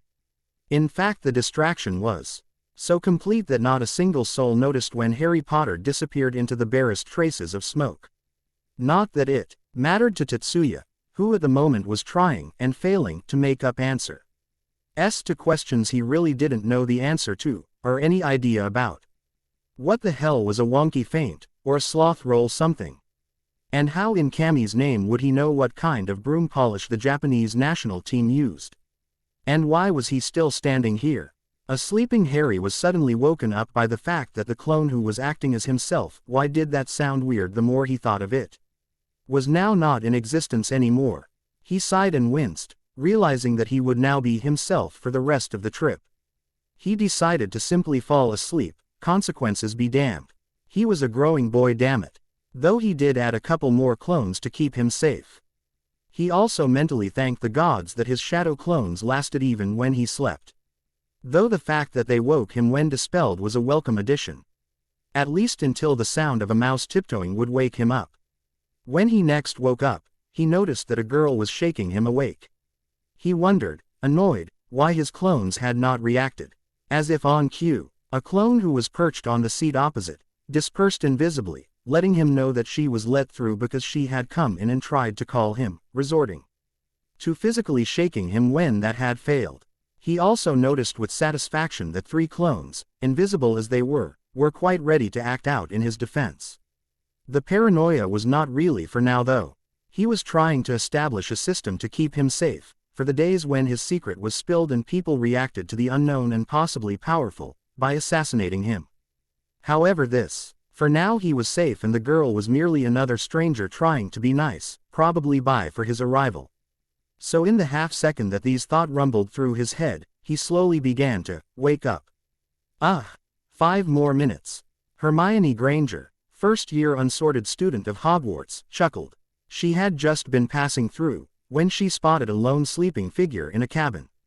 She was on her way to inform her new friend Neville Longbottom that the train was going to reach its destination soon, when she spotted him. She paused momentarily, wondering if she should go through, when she shrugged and figured trying to help couldn't hurt. As she pushed the door open, for just a second she faltered, as if somebody was looking at her but shrugged it off and called the figure out. When a simple call didn't wake him up, well, he is asleep. She shook the lying figure's shoulder, rather vigorously. And then the boy's words brought up a smile. A first year, like me, she thought, wondering why he was alone. None of the first years she saw till now were alone. Was he purposely staying away from meeting people? Was he shy, or did he have a chip on his shoulder? She had seen both kinds of people. And being a bookworm and proud of it, mostly she had seen both kinds of people.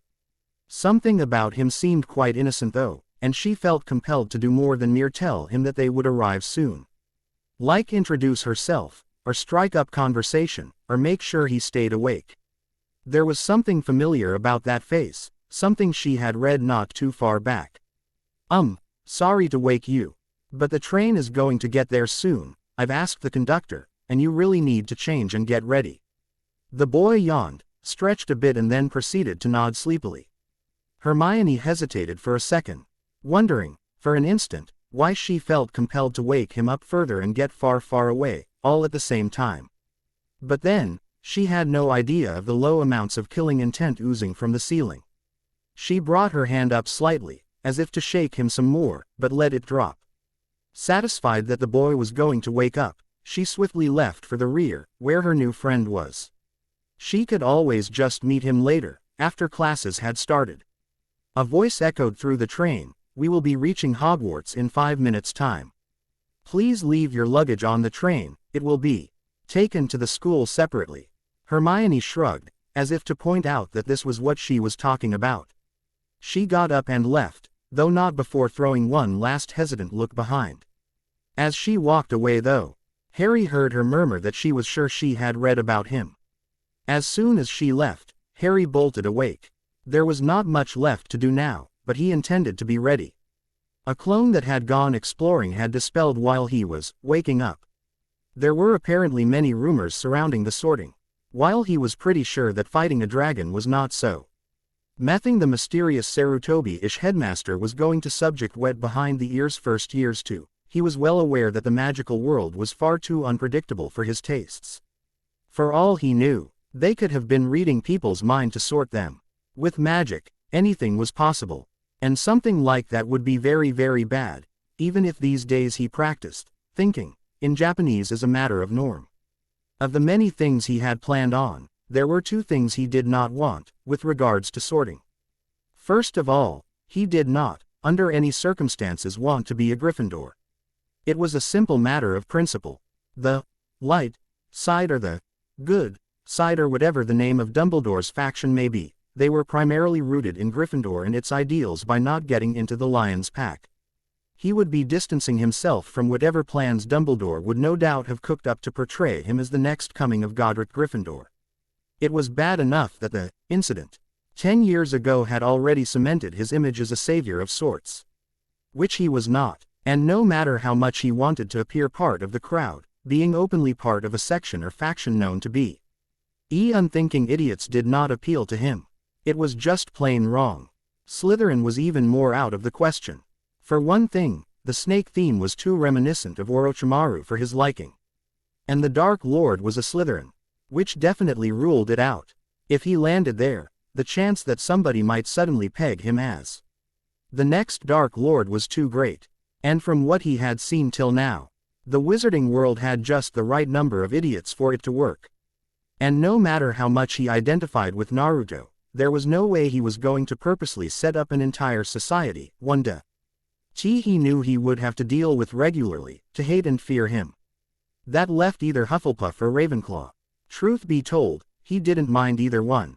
On one side, Hufflepuff offered him the opportunity to keep an eye out for the foreign ninja who was already out there. On the other hand, Ravenclaw would let him freely engage in all sorts of research that he would otherwise be under scrutiny for doing. If he didn't have to genjutsu a library, why not? He shrugged and began to change, making sure that his new robes had their storage seals in the right places. Using one for his new sword had been rather pointless at first when he realized that his quick draw seal was on the inside of his shirt. That had been a particularly annoying revelation. The train stopped and its passengers hurried. Lee emptied onto the dark and tiny platform. The Scottish air seemed particularly cold and nobody seemed to have the inclination to stick around more than absolutely necessary. There was a little confusion when the first years were herded away from the carriages, but Harry wasn't paying attention at the time. He merely followed the heavily accented cry of, "Furs years. Furs years." He managed to completely miss the sight of Hagrid tearing up when the half-giant saw him. The nervous bunch of first years timidly followed the half-giant, not that he knew that particular detail of course down a steep and narrow path. The darkness and the menacing-looking trees on either side almost made him snort at the absurdity of it all. "Ye, all get furs sight o' Hogwarts in a sec," Hagrid called over his shoulder. "Just round this bend here." There was a loud ooh. The castle was quite impressive, standing tall, a vast structure perched atop a mountain on the other side of a great black lake, with many turrets and towers. Harry had to admit the castle was impressive, though he did comment that unless they had some really good magical defenses, it was not the best place to survive a siege. Then again, With magic, it should be possible to create an impenetrable fortress. But the castle did seem to have some hidden power. The sheer amount of magic he could sense around him was proof of that. The fact that he had not trained to sense magic, yet could sense something at all, even beyond his line of sight, was proof of that. If nothing else, the old man had his base. A very majestic and spooky-looking base at that, filled with innocent civilians that would end up hostages in any battle. What a way to create a headache. Hagrid shooed them all to a fleet of boats on the lake, and once all were settled, he shouted, "Forward!" And they were off. Harry was ignored when he managed to be shuttled to a boat. Harry had, just as he got on, taken off his plain glasses and covered his scar. The other three on the boat did not recognize and pester him. Harry spent the time contemplating his actions and plans. He also occasionally glanced at the castle that was now towering over them. In another boat, Takeda and Draco sat quietly with Crabbe and Goyle. There was a tense silence in the air, disturbing the pristine calmness of the boat as it glided slowly towards the castle. Draco was the first to speak, albeit in a low voice. "You are Tetsuya." The ninja stretched and cracked his knuckles. "Yes, I am, Draco-kun. I assume your father told you about what is expected from you." The ear in his voice could not have been more apparent. 8 in the head minion twins growled at the tone. Draco, however, raised his hand, motioning them to stop. There was no sense antagonizing power. Tetsuya looked rather amused at this theatrical display of subservience. Draco, on the other hand, was on an entirely different plane of thought. He had heard things from his father. He knew this was a boy who had killed far more powerful magical entities than his father could dream to be.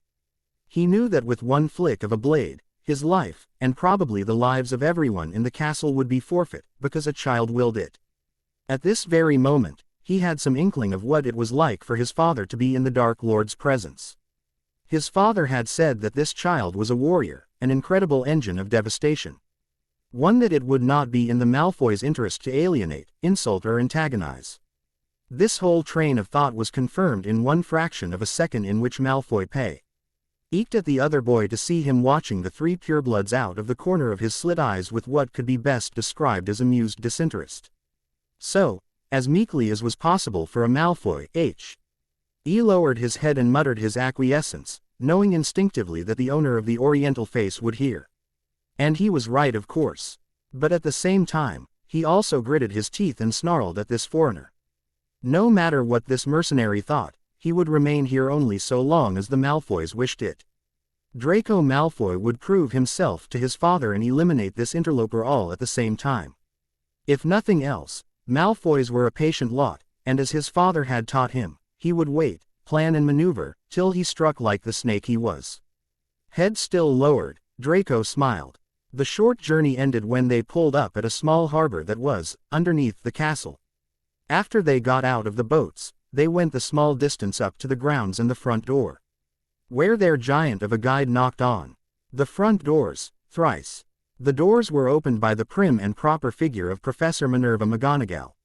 Her piercing eyes roved through the ranks of scared children with no small amount of purpose, pausing an instant on the figure of Harry himself before her eyes moved on to cover everyone else. She exchanged a greeting with Hagrid before opening the doors fully and waving them in. There was no mistake this time. This place screamed Middle Ages. Harry noted that the walls were rough enough that he wouldn't need chakra to clamber around. McGonagall turned around and gave a short speech, about the houses mostly. She took one last glance at everyone, then turned and left. Whispers broke out in a furious deluge. Harry was tempted to speak up and reassure someone that dragons were never going to be a sorting method. Then again, he just simply observed everyone, noting who was scared and who wasn't, the latter of which would be ones to watch out for. Because they were informed beforehand, and here that could mean any number of things. And then people began to scream. Harry resisted the urge to apply his training on what were essentially incorporeal beings. He let them go and scare people, making sure not to miss the reactions of the ghosts themselves, although their conversations seemed a bit disjointed.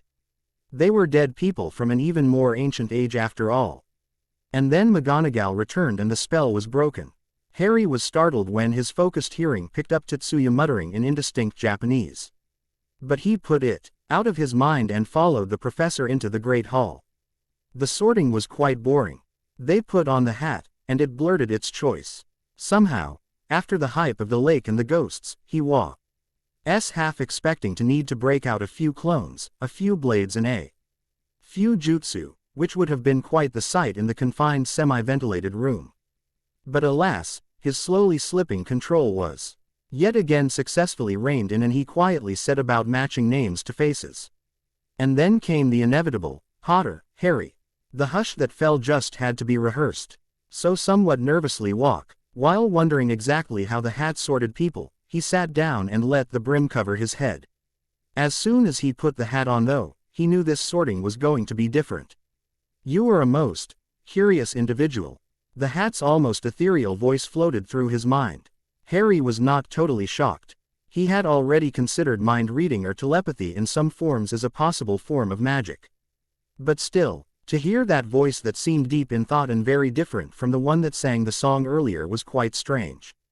Harry briefly considered the possibility that he would to assassinate the mind-reading talking hat. And he did it fully knowing that the hat knew he was thinking of it, while ignoring the part of his brain that claimed that he was overreacting.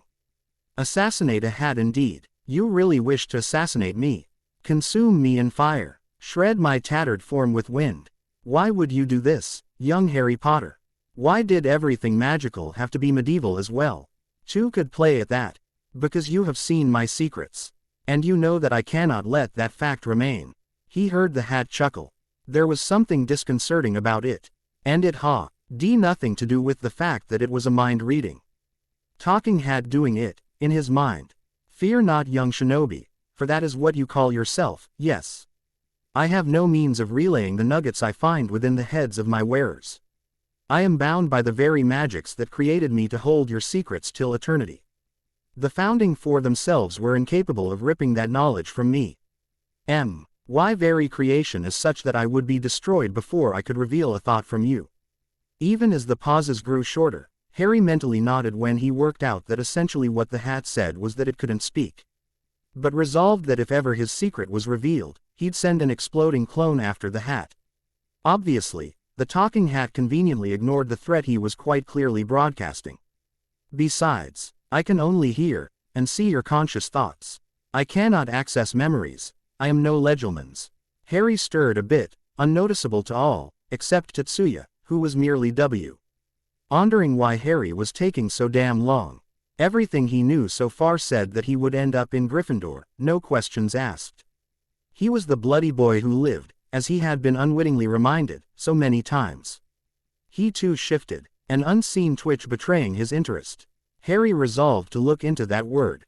There was no doubt knowledge that was there for the taking if he took the time to look it up. Besides, 1,000-year-old talking hat had to be good for something, assuming he ever got sorted. So you say. However, if you really can read minds, you have no doubt found a measure of the steps I am prepared to take to keep my secrets. What will you do, my dear talkative hat? Are you ready to die, or at least, cease to exist? The hat laughed. It did not get less creepy the more it did that. Fine. Perhaps this will convince you. While I cannot reveal the thoughts of those I sort, I am under no obligation to keep the secrets I hear with my ears, and yes, I have ears, a mouth too. I sang after all. Harry mentally sighed. This was simply not working according to any of the bizarre expectations he had carried. And what was the talking hat going to tell him anyway? Dumbledore wants you in Gryffindor. As does surprisingly, Professor Snape. Professor McGonagall does not want you in her house, while the other teachers really don't care at all.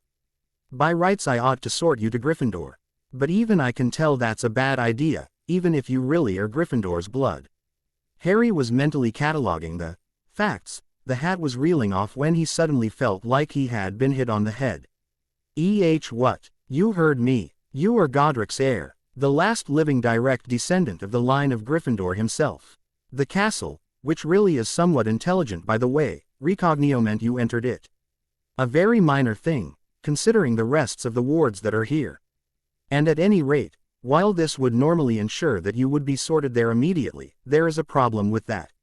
You don't belong in Gryffindor. Harry mentally nodded. There was no way he was going to the house that strategy and tactics forgot. The mere idea was more frightening than having to lose a limb. The latter he could repair. Eventually. So where to then? Let's see. First, let me tell you that I don't really sort children into Gryffindor because they tend to mindlessly charge into situations, or Slytherin because they are cunning. Popular misconception, really. My condition for Slytherin is ambition, plain and simple, though being a pureblood usually get you in by definition. Ravens must have thirst for knowledge. Lions must have that spark of courage under fire, as you say. Hufflepuff is actually where everyone else goes, because people without overwhelming urges to do stuff, like the other houses, are the ones who can work together to achieve greatness. Harry was halfway back to Kill the Hat thought, so he had no recourse but to react. Yes, of course, but just sort me already. My rear has fallen asleep. And if you don't finish up soon, I'll shred. By this point the Hat seemed to finally get it and said, "You who have such an interesting mind, must go to," and then aloud, "Ravenclaw." Harry let out a sigh of relief and went to the said table, grumbling all the way.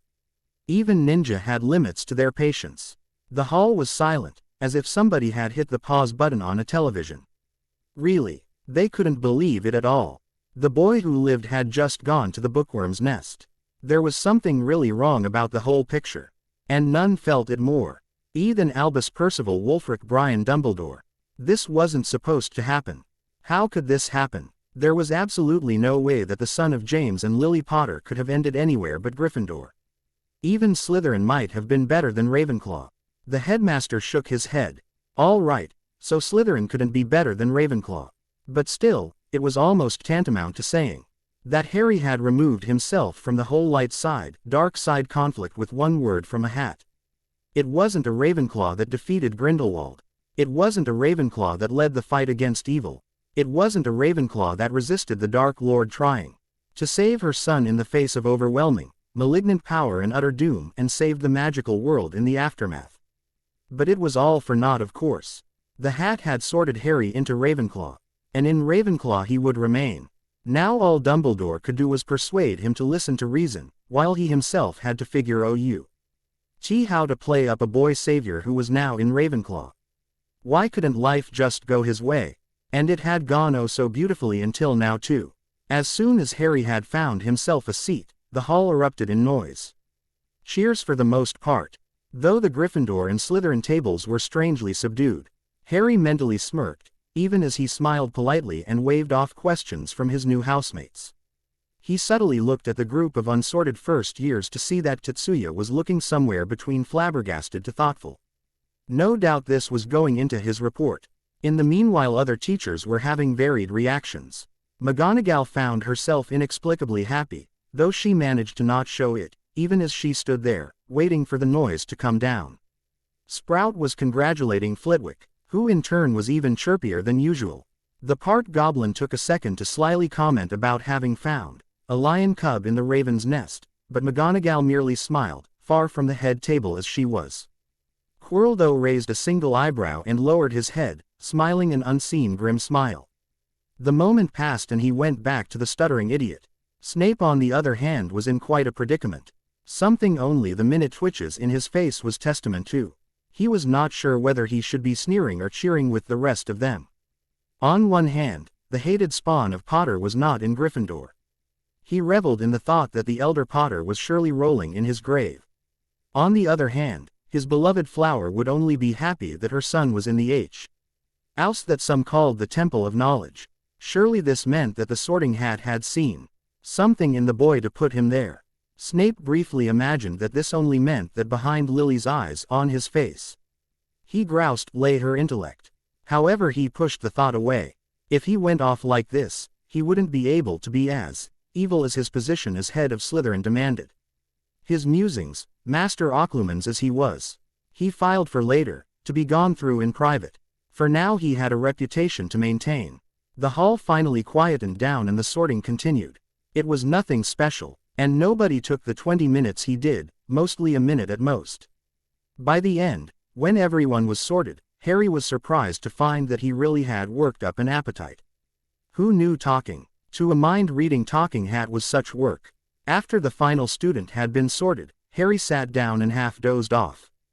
So what if Dumbledore wanted to mention useless information, one that really PPLIED only to the wet behind the year brats that comprised his generation and a few before. And besides, there was nothing wrong with sending shadow clones to see if the so-called lethal corridor was anything close to lethal.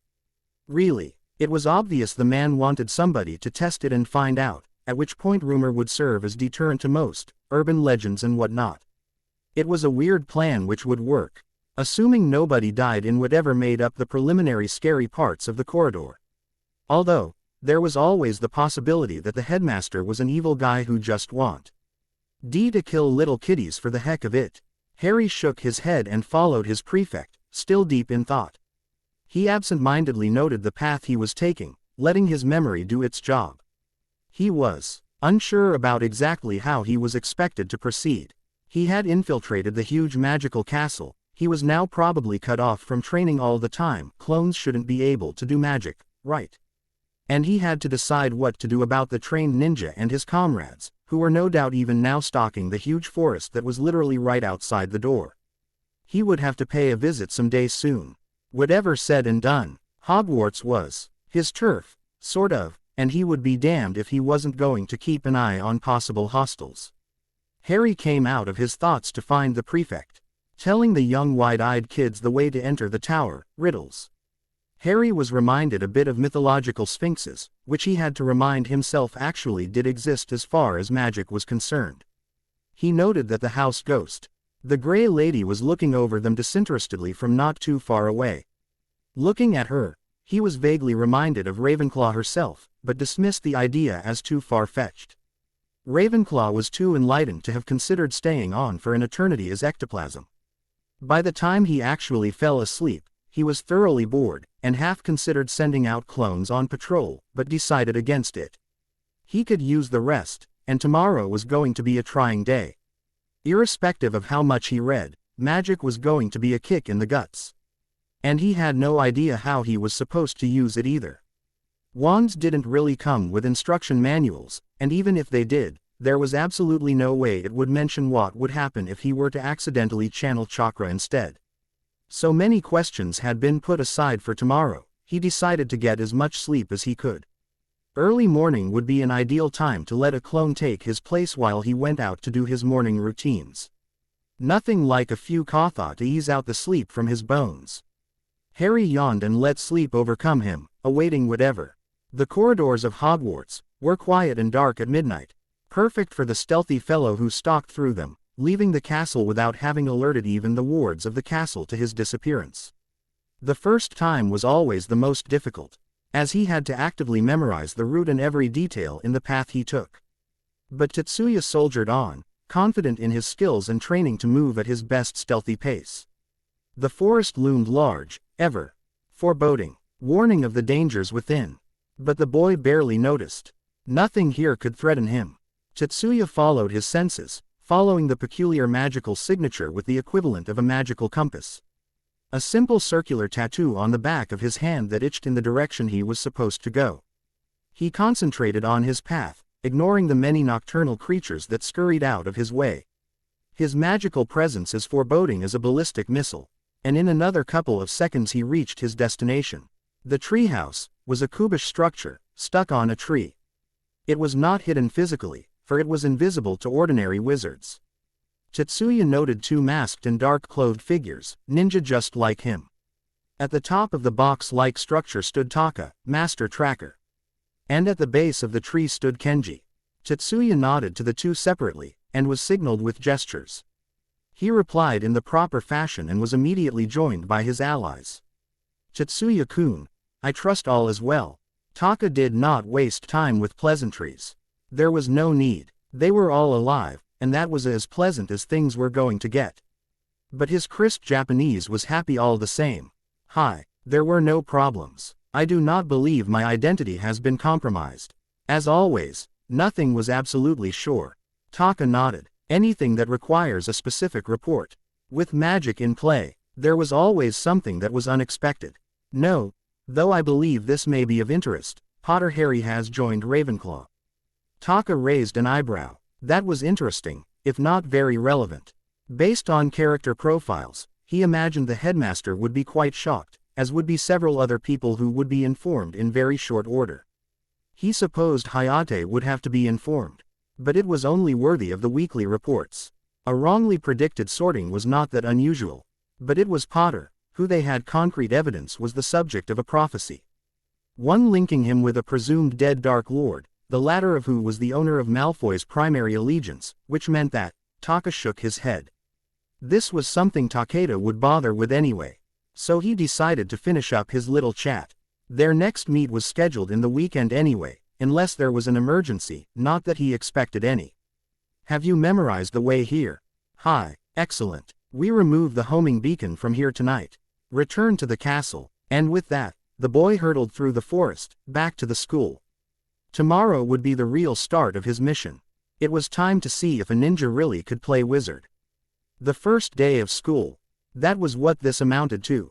There was no greater term that could explain the chaos, the confusion, the unadulterated nervousness that pervaded the somewhat gloomy atmosphere of the Ravenclaw dorm.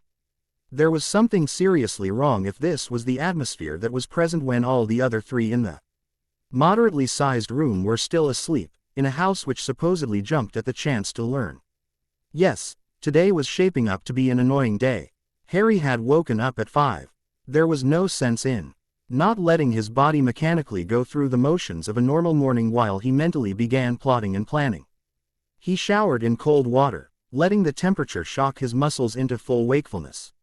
A shadow clone had been sent out to observe the castle. It was invisible, as he had told it to be, and so Harry was content to let the scout make his map of the castle. He didn't think it was going to discover any of the secret passageways mentioned in Hogwarts, a history, but it would no doubt give him a rudimentary map of the castle he could work with. He actually hadn't read this tiny insignificant detail until he was in the shower. It was strange, Harry decided. He had spent a significant fraction of his life so far in the pursuit of becoming a shinobi. Well, not really a shinobi. He was one of a kind in this world. Nobody recognized the class of warrior he was training to be. The kind of ninja here used magic. Chakra was an unrecognizable entity if Takeda's reaction back in Diagon was anything to go by. Besides, what was he doing here anyway? It was a startling discovery, at least when pushed to one's consciousness. He had always been vaguely aware of the fact that he didn't have a real goal. What was a real goal anyway? Was it the pursuit of normality, as his uncle had done all too long ago? Was it a desire to succeed at something, like any number of people in Naruto? Or was it a single-minded self-destroying purpose, one that left your existence empty and meaningless when achieved? Sasuke. There was no real answer to the question.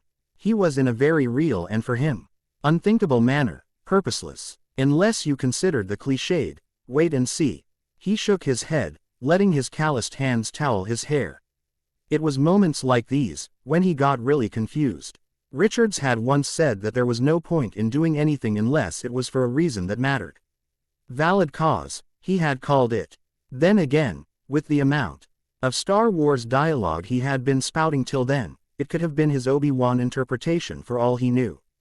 A long time ago, when he was still pathetic and stuck in the cupboard under the stairs. He didn't have such questions to deal with. His life goal was survival. See the next sunrise. Do not give in. Do not let the Dursleys win. Keep fighting, living, existing. That was valid cause, a proper reason to exist. He hadn't cared either way. He was too young at that time to worry about the philosophical angle to his whole life. It had been his life. And he had wanted to live. And that was that. But now, what was his purpose now? Why did he exist? What cause had he sworn fealty to? What cause was he prepared to die for? To kill for? To become less than human for? Because in the end that was what he aspired to be. Wasn't it? A cold emotionless entity who could kill, torture and obliterate without remorse or pity. He gave a humorless chuckle at that. His only precious person was dead of natural causes. So there went that. What was he supposed to do? He had no revenge to take. Nothing he had read or trained until now would be of a use if he had nothing to strive for. It would be all utterly pointless. He shook his head again, trying to clear his thoughts. He was doing a lot of it now. He never had this problem until he had come to Hogwarts. He supposed that even waiting for something to happen was technically a goal, which was why he hadn't dipped into the insanity pool until now. Waiting for Hogwarts. It even sounded like something someone might write a book about, or maybe a movie. In other times, he may have been tempted to ask, what would Richards do? However, he had no intention of having fun by scaring everyone with his 11-year-old Darth Vader costume impression. Even if he hanged it to full scale, even if there was a certain appeal to it, and he could get a clone to do it, and the look on Dumbledore's face would certainly be priceless. Well, in any case, he would wait and watch. Even if he wasn't religious, frequent curses in Cammy's name notwithstanding, he had a conviction that God would not leave him purposeless for long. No, he was too valuable a piece in God's games to leave alone for too long. There was a reason his life had been totally hell for a while. There was a reason, and he would wait as he always had, in the shadows, till his purpose came to him. And then he would embrace and fulfill it, as he was chosen to do. He was a shinobi, not a Knott's piece of human idiocy that traversed this planet.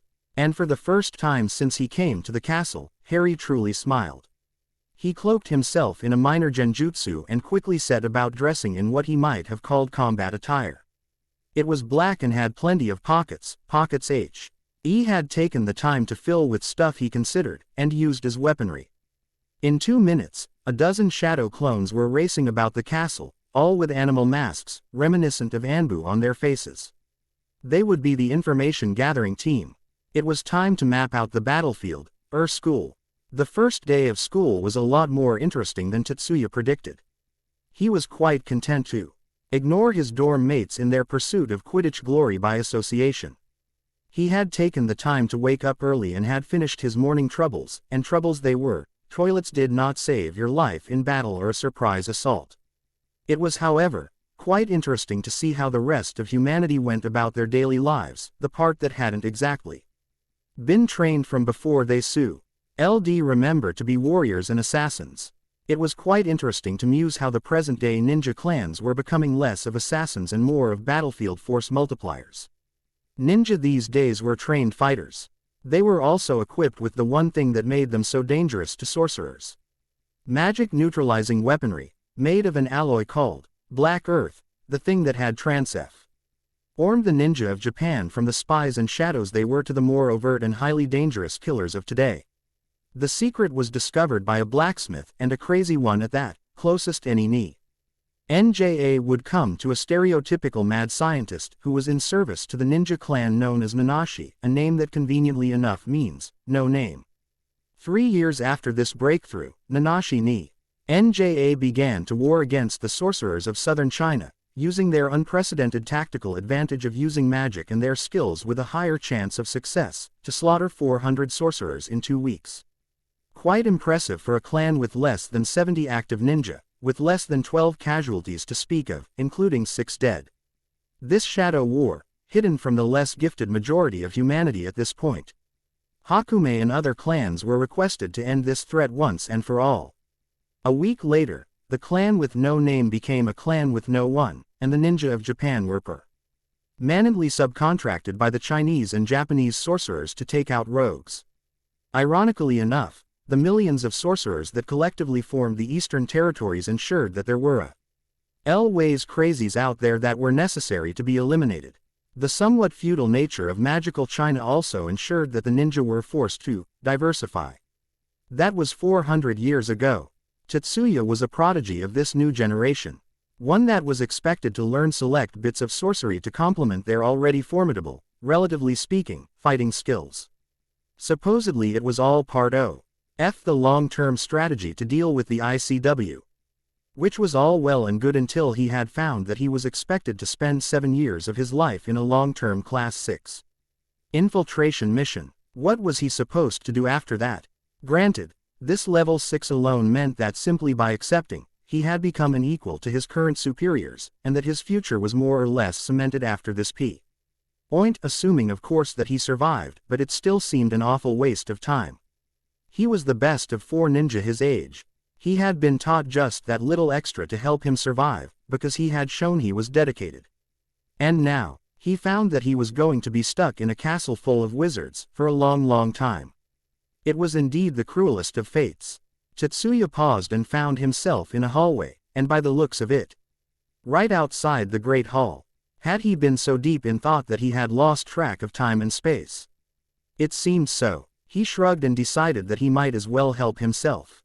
Breakfast was the most important meal of the day. And today was pretty important as far as days go. First impressions, he had been taught, were vital. They acted as subconscious foundations upon which such things as opinions, trust and assumptions were built. And infiltration was the place where first impressions matter. After all, in assassinations, the only impression that mattered was how satisfied the client was with your work. This mission was starting to become all too bothersome, and on his second day of a maximum of 7 long and tiresome-sounding years, Tetsuya was tempted to let out his emotions in one big cathartic roar. Unfortunately, in infiltration, that really wasn't an option. So instead he let out a sigh and went inside, deciding that he could instead observe interesting people he had noted yesterday. The great hall was empty. Then he looked at his magical watch. Tetsuya's eyes twitched. Kuso. He cursed mentally, moving to exit before any of the early risers got a good look at him and destroyed the impression he was told to aim for, that of a lazy individual. He was never actually sure if his instructors had been sarcastic when they mentioned that the first day in your image then was the key to success. In any event, his off-the-radar profile would be compromised if his first impression was as a person who got up early on the first day of class. Not the most Hufflepuff thing he ought to be doing. He turned around and found himself face to face with his head of house, Pomona Sprout. This would not end well. My, such a dedicated student I have. It's not often one finds young puffs up and early like this. And before the Ravens even.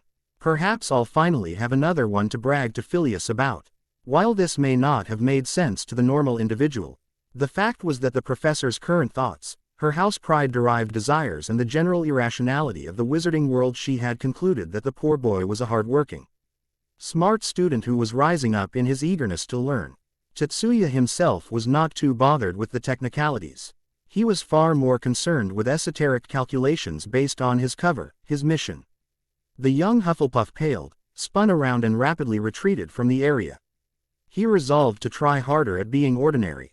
It was just that his ingrained habits were coming into play, rendering his attempts at the reflexive actions of an 11-year-old mostly in the wake-up without throwing a brace of shuriken at, or decapitating nearby snoring individuals, never mind. Waking up later than really early, extremely suspect. Or maybe he could turn into an extremely shy persona. It would also work, though it was not really his niche. Cowering was really not his style. But at this rate, he might just have to pursue that, which would be inimical to the web of contacts he was supposed to spin and deal with. Shy Hufflepuffs do not politicians make. Sprout watched the quickly disappearing figure of first year with a bewildered gaze. Well, at least she now had an example of a true hard-working Huff, determined not to let himself be caught by the lethargy of RST year, as her colleagues sometimes called it. She had high hopes this one was a point winner. Must not take compliments well. Above, a clone walked upside down on the ceiling in measured steps, looking at the happenings that were overhead for him with a raised eyebrow. For some strange reason, he was not surprised by the nonsensical insanity that had just occurred. Certainly, it was odd behavior. For a highly trained assassin. Maybe it was stress. He was young after all, and everything said and done, Harry had done infiltration many times, and quite proud of it, even if his missions could be as ordinary as learning to dance or bartending, via shadow clones of course. Certainly, he had learnt most of his day-to-day skills by observation and signing up for classes, in various guises.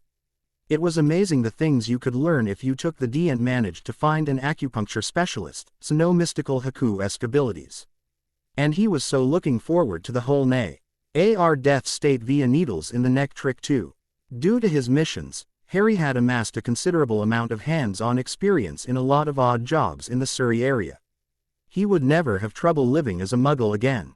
And he probably had a head start on potions and herbology, the former of which might as well have been named ritualized cooking with magical ingredients, while the latter was advanced gardening, botany. Somewhat. Really, It was amazing how his so-called ordinary skills would help him in his understanding and practice of this new power they called magic, which at his point was becoming less magical even as the minutes ticked by. Harry had long figured out that his chakra was somehow originated from magic. Certainly, they were not the same. He was extremely NKFUL. His wand had not exploded when he channeled chakra through it. Though, the really bright orange-yellow glow, reminiscent of a lightsaber, had weaned him away from further experiments, at least for now. Perhaps he could borrow one from a sufficiently malicious soul. At any rate, his chakra had sprung from magic, yet they were not interchangeable. They coexisted and that was that. However, is also meant that he could use the two in relatively close proximity, or devices seals using the two without interference or catastrophic failure explosions. The possibilities were endless. Of course, research was required, but still, imagine the potential that magic and fuinjutsu together had. He could make an X-Wing.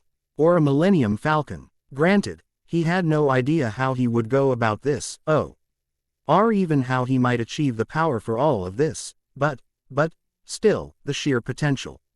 The clone shook of his thoughts before he veered off and ended up with chronic megalomania. He dispelled, letting his memories drift back to his creator. Elsewhere in the castle, other clones were also dispersing after establishing maps of the castle, or at least basic ones. He wouldn't get lost at the Veer. Why Leaston knew several escape routes to boot. He didn't want to get too familiar or assured of his data. A magical school was bound to have quirks in space-time, quirks that he could not chart. The 1,000-year-old castle was doubtless filled with pitfalls even for the experienced campaigner. And he still had the inevitable secret passages to discover. So Harry did the most Gryffindor thing in his mind that he would ever considering doing in his life.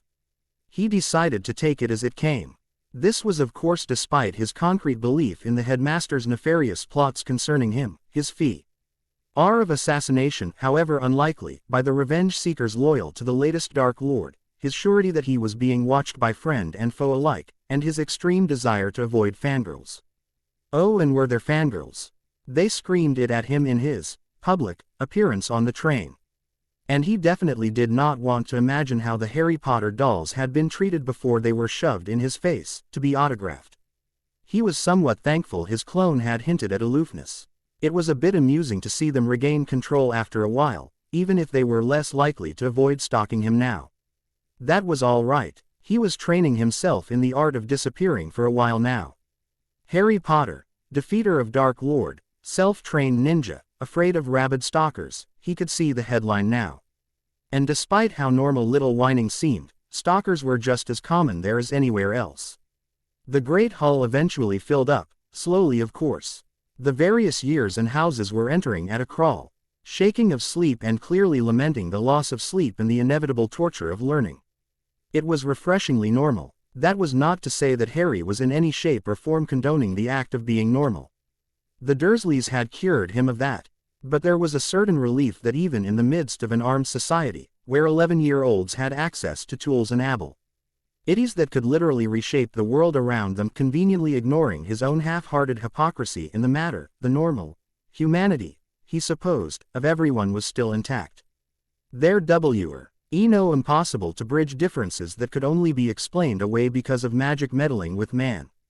In a way, he was perfectly assured of the fact that he was only slightly more odd than the average wizard witch. There was no grand announcement of sorts. That had been taken care of yesterday. Today, and more specifically right now, was a time of peace, without the burden of listening to the wisdom of the really, really old. Harry therefore took the time to stare at each of the teachers at the head table in turn, subtly of course. It was curious to observe the various teachers in their interactions.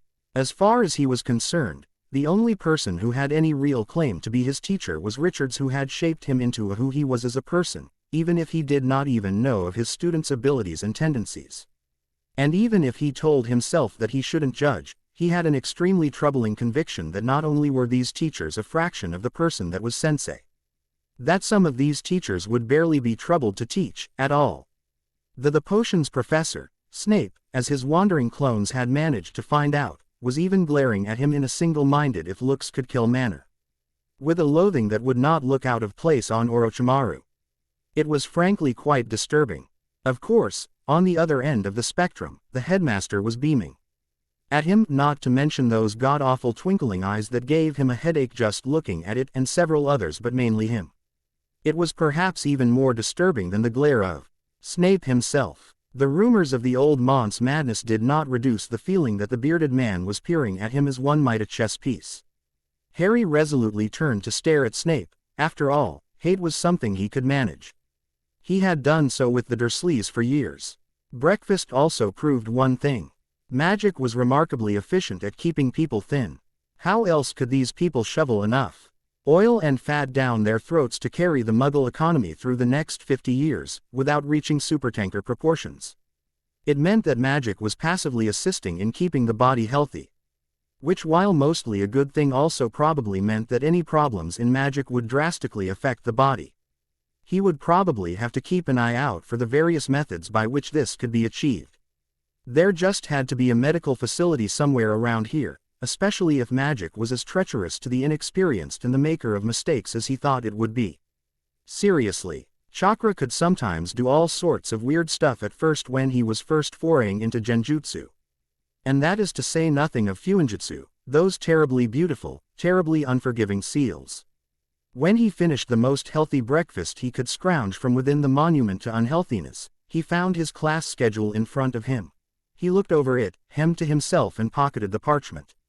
He did note that there were various cries of joy and despair, ostensibly about the position and timing of the various classes. In particular, he focused on the exclamations that Gri, Findor and Slytherin were placed together, again. And why indeed, was the headmaster so intent upon placing two most volatile political factions in close proximity in a not too heavily monitored environment? Especially considering that by all accounts he should have ended up in Gryffindor. On the plus side, he was going to spend a lot of time with the spy who wasn't. How amusing. The first class he had was potions. Such a beautiful start to the day, in the presence of the one professor he seemed to inspire absolute loathing from. Today looked like an excellent day to practice peace and calm genjutsu. Which on with combat and assassination, as opposed to something like, say, hostage negotiation, he had very little inclination to create or practice. Oh joy! Hufflepuff was in a downright tizzy.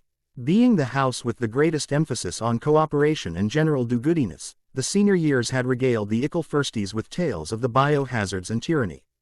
They did need some RNING before stepping foot in the minefield that was Snape's dungeon. As one Muggleborn whispered, it was stepping foot in the lair of a level boss you just couldn't do anything about but salute and die. A little while later, he found himself in the actual potions classroom, and wondered what sort of sick fantasy buff had worked at Hogwarts. Unless, of course, considering the 1,000-year history, it was the other way round. In any case, Snape swooped into class with the whole shebang, banging the door open, billowing cloak, murderous expression. You just had to give the guy points for effort. His sneer was cut to perfection. And Harry found himself curious to the making of the man who seemed to be going for an Ibiki experience. The greasy hair was in no way less an affront to sight than the scarred head of the T&I expert was. And when he began to call roll, the utter dripping malevolence was Tsukiyomi gold. How anyone could make each and every name sound like a personalized insult was beyond him. And at his name, he half snorted, raised a greasy eyebrow and drawled with a tone drowning in sarcasm. Ah, yes, he said, softly, Harry Potter. Our new celebrity. Although the effect may have been ruined when Harry appeared to be engrossed in studying his face with not too disguised glee and fascination. However, it seemed with the name of the spy, Watanabe, Tetsuya, which ironical enough was the actual way to say that name, his voice seemed less inclined to insult anyone. Which meant that the good evil professor had more than a little inkling as to what or who the friendly black-haired shinobi was. Curious. You were here to learn the subtle science and, as he listened to Snape's speech, he wondered exactly what the man was trying to accomplish. Fear was not really conducive to a teaching environment. Then why was the man practically screaming, "Fear me," in his every move? It was like he was used to being feared and in control. It was also very clear that the Ma.N. cared as much for teaching this class as he might have cared for pink ponies and rainbows. And why did the man clearly hate him? Perhaps he was one of those who very clearly did not like the fact that some magical accident in his presence had made Lord What's his name disappear. This was the most likely possibility, he mused. If so, the man had tremendous influence to keep himself in this position, next to children. Right under Dumbledore's nose. And if he did this while going against every tenet of good teacherness, it was only a sign of power. There it was always possible the man was K.P.T. here because Dumbledore was powerful enough to override the concerns of, well, everyone, and for some outlandish reason implicitly trusted the man. Harry snorted mentally, yeah right. The speech finished and the man seemed about fit to say something, but then, after glancing at Harry's eager and glee-filled face with trepidation, decided against it. In seconds the instructions were on the board and Snape was looking at them with a rather irritated expression. The class began to do the potion. The class was paired, and Harry ended up with a Hufflepuff named Susan Bones who seemed to be about average for Hogwarts. Or at least what Harry assumed to pass for average here. She didn't seem much enthused about the subject, although she sent curious glances at him as they worked. Boyle Remov. Al potions can keep your interest only so far. So, Harry Potter, you're shorter than I expected. Harry was honestly amused. It was a rather cheesy line. Yes, although, I seem to be at a disadvantage. It seems I am not properly introduced to the beautiful witch in front of me. At the not too subtle hint, even if he remembered everyone from the sorting, Susan glanced at Snape before giving a small bow and flourish. Susan Bones. But please, call me Susan. Was it some kind of pureblood bloodline limit? The ability to instantly drawl. The next few minutes were filled with background music of a potions class. But before any more meaningful conversation could occur, somebody's potion went critical. The second of whining was followed by a flash, a bang, and the melting of metal and stone tea. The exploded potion came into contact with. It was actually eating into flesh at a very rapid rate. The screaming was put to an end when Snape finally fit to intervene and stunned the poor fellow. A few spells later, he was being floated behind the man as he rapidly disappeared outside, throwing a class dismissed in between his mutterings as he left. Harry lost himself in wondering how to RN a potions accident into an effective anti-personnel explosive device. And perhaps smoke bombs could be created through potions. The students sighed and left. It was going to one of those days. Transfiguration was curious in its own way. Harry was quite interested in the ability to convert the world around him into sharp, pointy objects. Even McGonagall could not quite repress the shudder at the maniacal gleam in his eye. She consoled herself with the thought that it was merely the son channeling his father. Yes, that was a perfectly reasonable explanation, at least until she could get to what was in essence her private stash of Ogden's old fire whiskey. At least the boy was polite enough to be competent enough to unwittingly support her internal assertion. Somehow, just looking at him as a green-eyed James Potter was instinctively wrong. But there was sufficient convoluted logic to ease her discomfort in the area. As for Harry himself, he was quite in his element, turning matchstick K into needle and then into Sinbon and into a miniature Spike. It was all too fun. Also, he was in Ravenclaw, which meant he had a license to excel, without being branded any of the singularly annoying titles that befell skilled, talented or intelligent people. It was refreshing in a way. He was no Orochimaru, but he did possess the vague and somewhat disturbing urge to tinker. It was however than KFUL that nobody bothered to look at his work after his initial success. Only Cammy knew what they would make of the spiked finger claw with tiny skulls on its non-reflective black surface. He returned it to a needle in the end. A perfect specimen for the professor to collect. There was a lot of free time given to first years. The idea of course was familiarization, acclimatization, assimilation, or whatever else they probably called this attempt to get the 11-year-olds to mingle and make friends. Unsurprisingly enough, this was a product of the Dumbledore philosophy, which by the way, also produced the idea that sticking first-year Griffs and Snakes was a perfectly good idea, never mind that enough people respected tradition to continue the good fight. Of course, Harry had no intentio of having heart-warming talks with his colleagues in the dorms. In fact, he had to consciously remind himself that children lived with him, that he was biologically 11, that he should make contact. At least for appearance's sake if nothing else. So what if jutsu theory was utterly beyond these peasants? A good ninja is also a politician of sorts. His actions are viewed by others and with them he shapes the goodwill of the populace. The client, the enemy, and the comrade. And talking was a pretty big part of that. Maybe he could boldly step out and talk to the shy Hufflepuff named Tetsuya. Not only would it creep out and annoy the paranoid fellow, especially after the actions on the train, it would totally upset the poor chap's anonymity.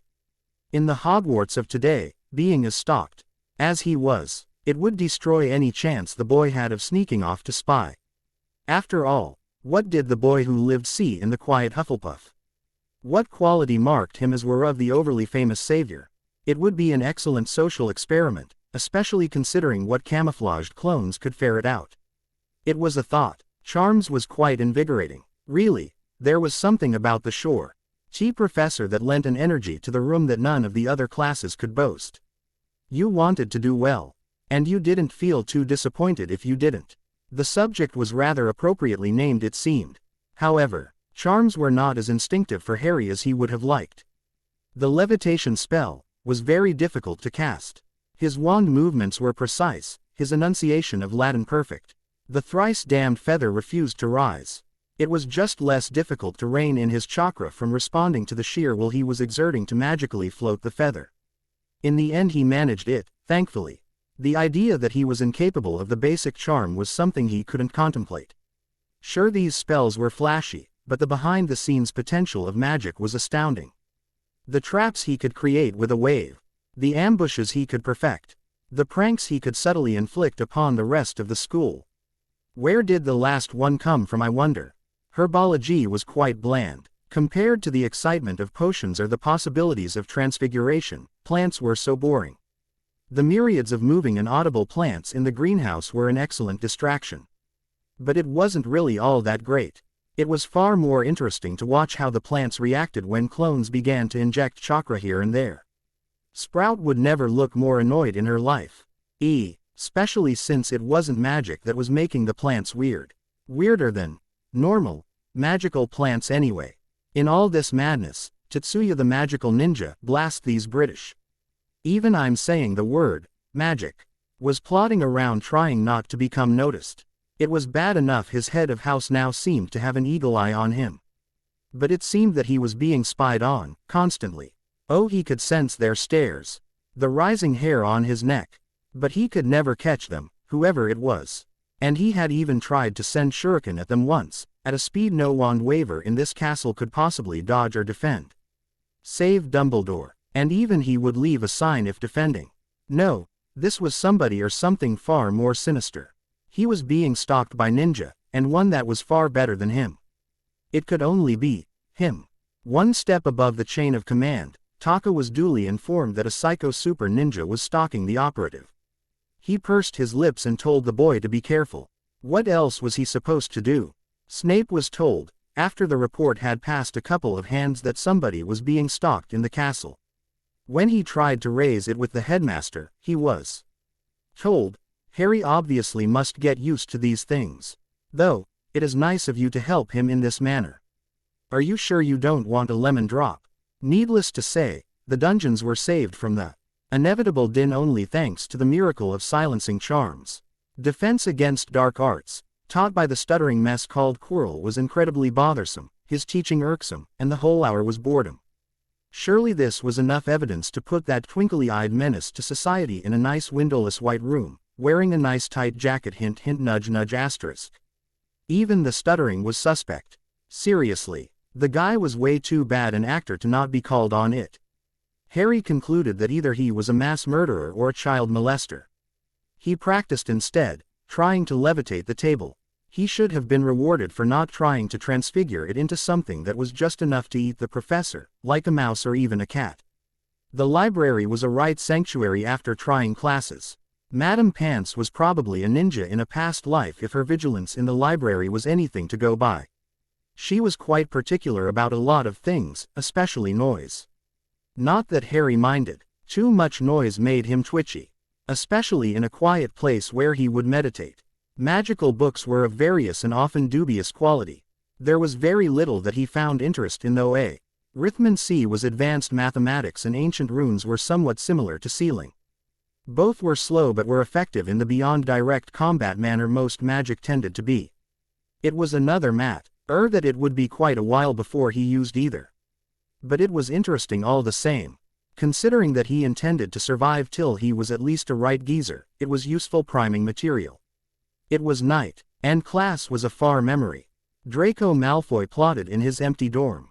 Seizing power in Slytherin had been accomplished easily. His father's name carried too much weight for anything else to have happened. It rankled a bit that he was unable to do anything of his own, that his power was merely a product of the fact that he was the son of Lucius Abraxan Malfoy. But his father's lessons had been thoroughly learnt. Power was precious, too precious to let pride get in the way, too precious for anything at all to get in the way. Love, joy, hate, sorrow, compassion, they were all obstacles to power. He was Slytherin, ambitious and cunning. He would prevail, and at the moment, all his thoughts were directed upon his most hated individual in Hogwarts, that detestable mercenary. It was a blight upon the Malfoy name. To defer to this alien. It was one thing to grovel before the all-powerful epitome of wizardry, the Dark Lord. It was another entirely to have to grovel before this whelp of a wizard, a foreign cur. Undeserving of the magic he used and the wand he possessed. He ruled first-year Slytherin. It was time to use his dominion to greater effect. Tetsuya Watanabe, you will die. In the midst of all this madness, one forgotten creature plodded on with vicious purpose. Lord Voldemort directed his willing slave about its various tasks, quietly plotting the conquest of the wizarding world. Through passive legilimency, he had captured a snapshot of almost every single wizard and witch that existed in the castle. Fools, every last one of them. Pureblood fools, mudblood fools, half-blood fools. What separated them all save the degree of their foolishness? Dumbledore was the biggest fool of them all. Surely, the old coot had realized that resistance was futile. That he, the greatest sorcerer the world had ever seen, was destined to claw back into life and power. These ignorant masses would soon be under his command, overt or otherwise. Nothing would stand in his way, just as soon as he got his hands on that blasted stone. The going was slow. Quirrell was a pathetic wizard. He was stupid, was weak magically, and spent way too much time on useless activities. What part of he was going to die anyway did the poor fellow not understand anyway? This was exactly why he needed to speed up his inevitable return. At least his loyal Death Eaters did not have any ambiguity about what their positions and life expectancy. You messed up one too many times and you die. There was none of that. But master, shouldn't we take care of Potter now? Crap. Besides, Potter could wait. Even casting a worthwhile Cruciatus would strain this pathetic vessel too far. There was plenty of time for world domination and the killing of annoying enemies after he was back at full strength. He was immortal, and time was a mere annoyance, but damn if wasn't an effective annoyance it was. In the meantime he would have to continue this useless game. Dumbledore, fool that he was, thought that Quirrell was merely a servant of the Dark Lord. It may have been true, but without the whole truth, it was useless information. The headmaster did not suspect that his greatest foe C.N.C.E. Grindelwald was a parasitic organism on Quirrell's head. The poor pitying glances that clearly invited the fallen man to repent and return to the fold churned his phantasmal stomach. Quirrell was not a dark wizard by the conventional definition, and he himself had no aura or signature as a spirit, though if by some chance the wards would push him out. Which reminded him, it would soon be time to begin the dosage of unicorn blood if he wanted to remain in an intact vessel. It was ironic, the wards of Hogwarts were the most powerful on any building in the British Isles. However, since their casting 1,000 years ago, very little had changed. They were in essence, simple wards that had a hell of a lot of power behind them.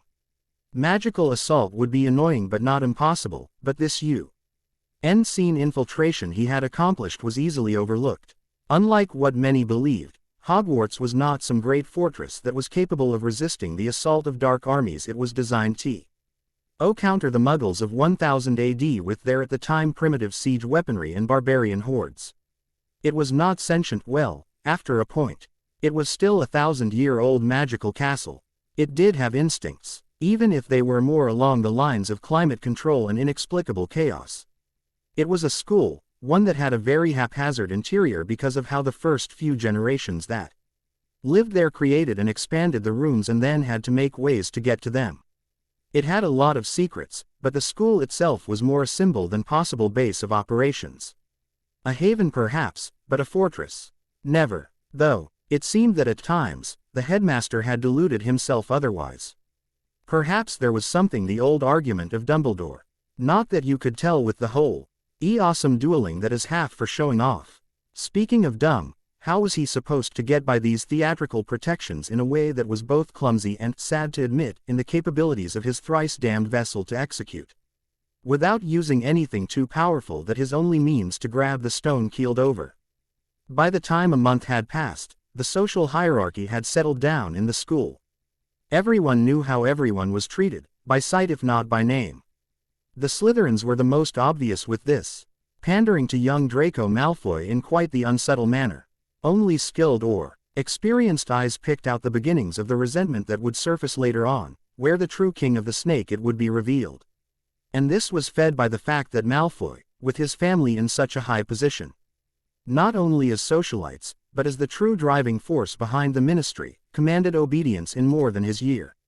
In a house of the ambitious, nothing rankled more than being under another. But after that first month, Harry was dealt a profound blow in his self-esteem.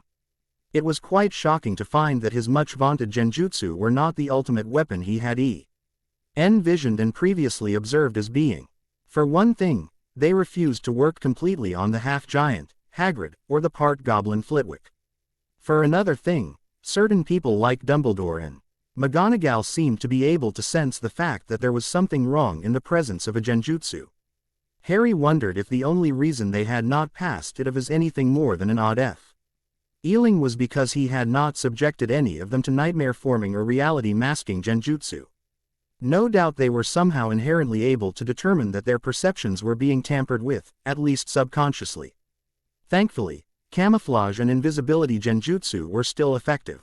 Then again, they had never been tested against magical detection spells or wards. Not active ones at any rate. And he doubted that magical sensing would detect any kind of clones as alive. What this meant was that now he had to retrain his skills to be primarily non-chakra based. It was going to take a while. But now he had to restrain the urge to throw up a genjutsu as his preferred first response to future interlopers. It was then that he remembered that the native ninja seemed to be able to detect his usage of chakra. Harry clamped down the urge to be childish and either scream or pout. Was all his previous training just a waste? Looks like I am headed for the forest sooner rather than later, he mused. Tetsuya silently paced in front of the outpost of Hakume. Sure, the forest was full of such nice and lovely creatures, like centaurs, Acromantula, that insane werewolf couple. The rest of the set of average forest-dwelling life forms he lacked sufficient interest in to warrant even the looking up of a name and whatnot. But it was still boring.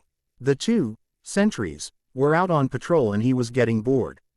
Ninja were such active humans that spending too much time actually motionless was quite impossible. Unless, of course, you were an elder, like Hayate, or one of the diplomats, like Takeda. Those inhuman fellows were perfectly fine meditating motionless for hours on end. Tetsuya was neither elder nor diplomat. He was a poor genius of a ninja who had finally comprehended the fact that real missions are mostly boring. He was here for his weekly report, basically that he still had a stalker, but was unable to do a thing. Quite depressing for a so-called prodigy of the generation. And then he saw the twitch. A bush that was purposely disturbed, to warn of company. The ninja had returned. Now Taka would finally get his report and he could go back to his useless post in the castle. He turned around, and was shocked. In Kyoto, magical capital of Japan, was also the home of Hakume, the Twilight Guard of the magical empress, whose magical ancestor had been swiped out from the by then more rational and less believing people somewhere in the 1700s. The current empress was considered the direct descendant of Amaterasu and was literally God. The fact that the magical royal family seemed to have immense and far from normal power and were near invincible sorcerers were not unhelpful to their image. In truth, the shadow emperors and empresses NDED to go with magically strong spouses, eugenics that worked since the most powerful tended to be what the British tended to call half-bloods. The somewhat strict society was flexible and benevolent, enough that the few rebels were power-hungry as opposed to righteous. It was underneath this court of the gods, 12 levels below to be precise, that Hayate of the Wind visited the room that was quite frankly known to exactly 7 people in the living world, sole occupant included. Lady Chiyo, it is agreeable to see you. Hayate was in his mid-40s, a perfectly average man, one that was one of the most dangerous men on the planet. His speed, his strength, his skill was all legend. A god in his own right. Opposite him sat a frail-looking old woman, short and wrinkled, with pupil-less eyes. The most gifted seer in Japan. Chiyo was also blind, 200 years old and quadriplegic. Indeed, young lord, your visits are far less than they once were. I rejoice in your success. During the first few years at the top, Hayate had consulted frequently with the venerable lady, who unlike Trelawney, actually was rather rational and not prone to predicting the untimely demise of random people. She was the secret advisor. Somebody whose life force would remain as long as she served the line of Amaterasu, a pesky little Chinese ritual that also kept the immortal emperor, immortal, though, his was linked to his willingness to serve and better his people and lands. In any case, once the ninja had settled into his position, he no longer had need to consult as frequently, and consequently just stopped visiting for the most inane of paperwork inquiries. Hayate, being a ninja, and consequently a person not given to wasting time, did not let too long pass in nostalgic contemplation. I come before you seeking guidance. As you have advised, I have sent men to the west, where they met an individual of unknown power and loyalty, as you have foretold. However, I cannot see the path I must take. What must I do? Speak and it shall be as you command. Sometimes formality was just plain irritating. He could not fathom how anyone could possibly tolerate the flowery language he was forced to use. The old lady shuffled a bit and replied, "It is difficult to say, young lord. There is no way, the future is clouded in this matter. Follow your heart, warrior. And take care lest your men be too hasty in word and blade. I foresee much chaos in the wake of this man. He can be a most useful ally or most troublesome foe. I can give nothing more to aid you. I fear this is as much your trial as his." Hayate rose and bowed, unseen as it was and left in deep thought. That was the most the seer had said and the least. She had never been this vague before either. There was nothing he could clearly use, and the interpretations were many. And he really did not want to sit down and analyze just what it all meant. Was it too much to ask for a straight answer? Meanwhile, Tetsuya the Super Ninja X'd R.A. Ordinaire not was in the middle of the forbidden forest with a very unwelcome individual in front of him. It was an assumption that was quite good really. Unknown fellow who was a veritable reproduction of Uchiha Itachi, complete with straw hat and Akatsuki robe. "Yes, it is I, Skywalker," said in a creepy monotone. The figure wore most curious garb, which of course, was straw hat, black cloak with red coats. Which was distinctly unfamiliar to the confused fellow. It really didn't look like anything a shinobi would wear. The insanity angle that Takeda talked about was looking more plausible by the minute. However, Tetsuya couldn't afford to flee, either. The transmitter that was currently hidden was under no circumstances allowed to be discovered. Hayate would have his head separated from the rest of him. "Skywalker-san, I cannot say it is a pleasure to meet you. May I know the purpose of our current meeting?" The Itachi clone looked impassive. Then he replied in the same creepy monotone. "The castle lacks entertainment. It remains to be seen if you are more worthy of my time." Tetsuya was now definitely sure the guy was insane. MPD anyone. And then Mr. Creepy Monotone Cross edited to whip out a large scroll from somewhere and open it, with one hand. The complex diagram on the scroll was not increasing his confidence. And then, the guy slams his hand onto the scroll and onto the ground. For the briefest of seconds, a cloud of smoke blocked his view. And then he was treated to the sight of Skywalker standing on top of a vicious-looking arachnoid thing, similarly patterned to the cloak he wore. Tetsuya was just beginning to pale, when as if Lord Murphy was feeling particularly partial to him, an assortment of black blades just slid out of the limbs, body and the thing's jaws. the latter of which promptly began to snap at him, viciously. Skywalker tilted his head. Tetsuya gulped. Entertain me, Tetsuya-kun. Entertain me, Tetsuya-kun. Tetsuya hopped back a few feet, drawing a wakizashi as he did so. This was a really bad situation. And to top it off, he had no backup. Skywalker had yet to move. In fact, Tetsuya was pretty sure the fellow had yet to twitch, blink or even breathe. The spider thing on the other hand was practically a living animal, stretching limbs, and making clicking noises, not to mention the hissing sound that was too close to breathing for him to be comfortable. In spite of himself, Tetsuya took a moment to appreciate the monstrosity that would no doubt rip him to shreds in short order. It had a demonic visage, a face worthy of a true Akuma. Something he previously had seen only from a distance, with blades that popped out from inside its unholy maw. The limbs seemed to be made of simple wooden shafts, if one discounted the multiple blades that popped up here and there, which had a vague symmetry to it that he could not immediately discern. The torso looked about 6 feet long and the limbs were all about 5 feet long each. And there was no doubt it was full of nasty surprises just itching to destroy him. As for himself, patrol armor would not save him from the bite of steel, no matter how good it was. Tetsuya finally lost his cool and snapped into action. He jumped backward onto a tree branch, even as a brace of shuriken flew at the face and torso of his expressionless opponent. While he doubted a victory was possible, he definitely had the option of stalling for time, which was what he was trying to achieve. After all, stronger opponents seemed to have the tendency to, as Takeda put it, play with their prey. Not the most ninja-ish thing to do, but it should work in his favor. I hope. The man on the arachnid casually batted away the dark blue, snowflake-shaped projectiles away, using a kodachi, without the slightest worry at all. Troublesome, was his only comment. And he made it look so damn easy. It was like facing Hayate, only worse, and with a possibility of death. Retreat was not an option either. The outpost transmitter may not have records of signals broadcast and received. The transmitter itself was a classified design, unique to Hakume, not to mention, freakishly expensive. Why are you doing this, Skywalker-san? We have no reason to be fighting. We are not enemies, so why are you fighting me? He asked this in English, because, frankly it seemed to be his opponent's preferred language. And when he didn't have a snowball's chance in hell of usurping control, it was time to break out the ass-kissing, subtly of course. Tetsuya-kun, did you not make the first move? And here I was hoping you would say a joke. Or maybe was it sing a song? Tetsuya was not sure exactly what was going on. On the other hand, Takeda's warning about unhinged personalities was playing over and over in the back of his head. Tetsuya-kun, if you ever meet him again, flee. It does not matter if he is on the brink of death. Simply flee. I once read that only the truly strong can remain eccentric and still live to fight. And somebody as unsound as him even I would not care to face.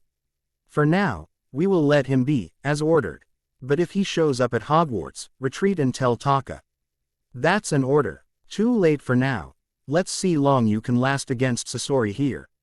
Sasori, scorpion, as in insect with huge poisonous stinger at the end of a really long, fast and powerful tail.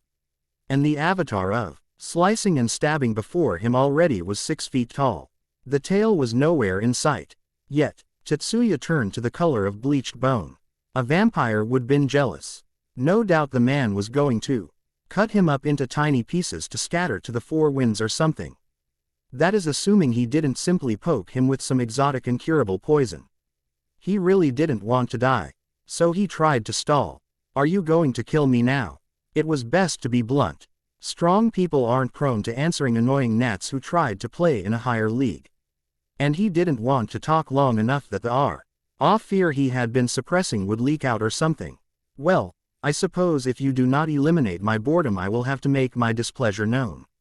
That monotone was making him feel like laughing, raging, and losing bowel control. He'd already lost the psychological war. Skywalker had taken control of the situation without batting an eyelid. Well, it was time to die for his clan, his commander and the line of Amaterasu. Well, that's what they kept saying when he was still an impressionable youth. He raised his blade, which he knew was totally outmatched against the chainsaw massacre that was Sasori, and charged.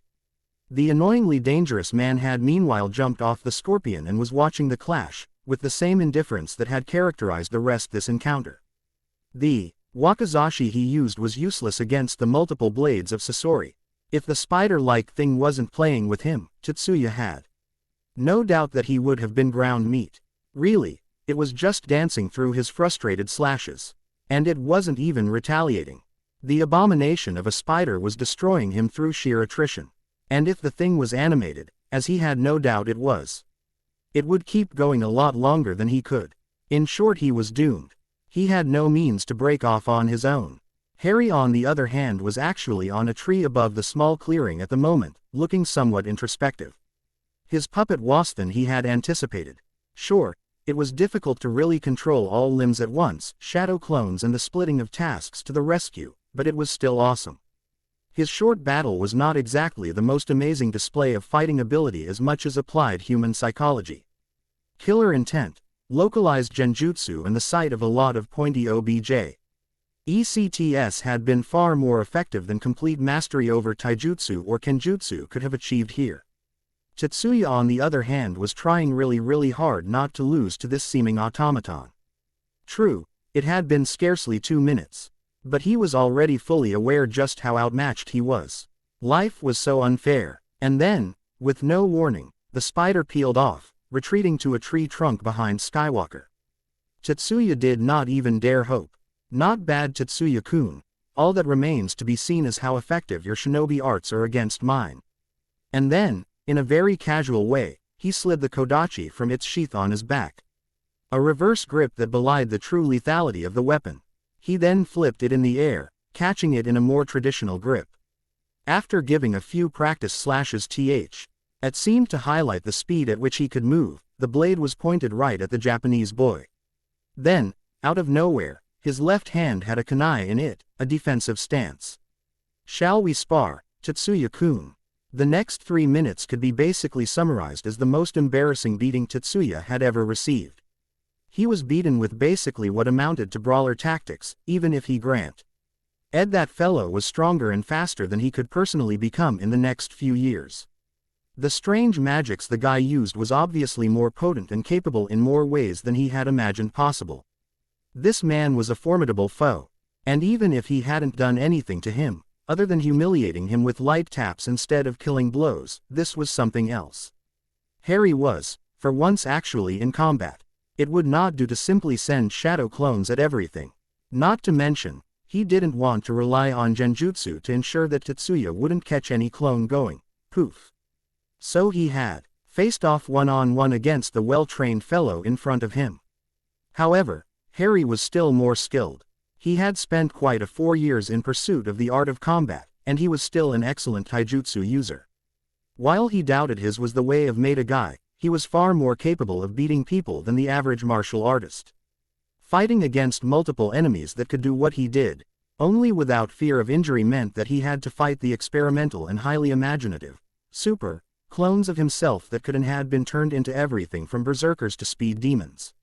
Sure, it gave too much of a headache to even think about using in combat. Memories of popped clones that went to one of the various super modes were plain debilitating, even with his inhuman Vernon-given tolerance to pain. Something to do with the limits of the jutsu, he guessed, even if it was merely a sacrifice of one ability for a better version of another. Stealing moves and watching the spars at various dojos did the rest. Sure, it wasn't Japan, but there were still the ones in and around London, few as they were. At the moment, he was using kendo, just a lot more flashy and stronger and faster. The joys of chakra augmentation. Harry had consciously chosen to limit his arsenal. What he wanted was a one-on-one fight if he chose to end it with clones or spiked pits. No, this was a spar. At least as far as he was concerned. From the Japanese ninja's fight with the multiple clone-controlled Sasori, Harry knew that he could beat the other boy. It was simply a difference of skill. It was highly unlikely that both of them were as fanatic about taijutsu as Harry was after all. It was infuriating. No matter how much energy and effort he pushed into his arms and legs, he was utterly useless against his opponent, who kept himself just a bit faster, just a bit stronger, just a bit better. And the worst part was, Skywalker was blocking his expert strikes with a tiny kunai and swat. Ting at him with the reverse edge of the kodachi. However, Tetsuya himself retained just enough sanity and rationalized that at least he doesn't seem to want to kill me. So much for the great prodigy. By the end, he was so tired that he simply collapsed and refused to move from his spot. He lay on his back, breathing heavily and wondering what came next. He also had the irrational urge to write a haiku on the futility of life and struggle. Skywalker bent down over him, looking as unruffled as the start of the encounter. Sasori was now nowhere in sight. You are of interest to me, Tetsuya-kun. I must admit that my curiosity has been satisfied. Perhaps in a few years you will truly be an interesting opponent. The man walked away, the soundless footfalls not leaving a trace of their passage. As his head fell sidewards, Tetsuya could just make out a chuckle as he left. And with that, the cloaked figure was gone, as if he never was there. Tetsuya still lay on the forest floor, on a bed of leaves. Limbs flayed out and notched blade beyond his reach. He fell unconscious, shortly before as his comrades landed beside him, to dispense aid. Till he woke up, all they had were questions. Deep in the bowels of Castle Hogwarts, a different encounter was taking place. The staff meeting was somewhat irregular in frequency. Partly because there really wasn't that much to talk about that needed every single teacher to attend. Gossip could be done elsewhere and all the real bragging was done at the staff table in the Great Hall anyway. Albus Dumbledore, headmaster and holder of titles 2n, humorous for use in casual conversation, watched as his staff good-naturedly bickered over such things as Quidditch, their students, and all-round gossip. The headmaster himself was not party to this, because strictly speaking, he was the neutral fellow.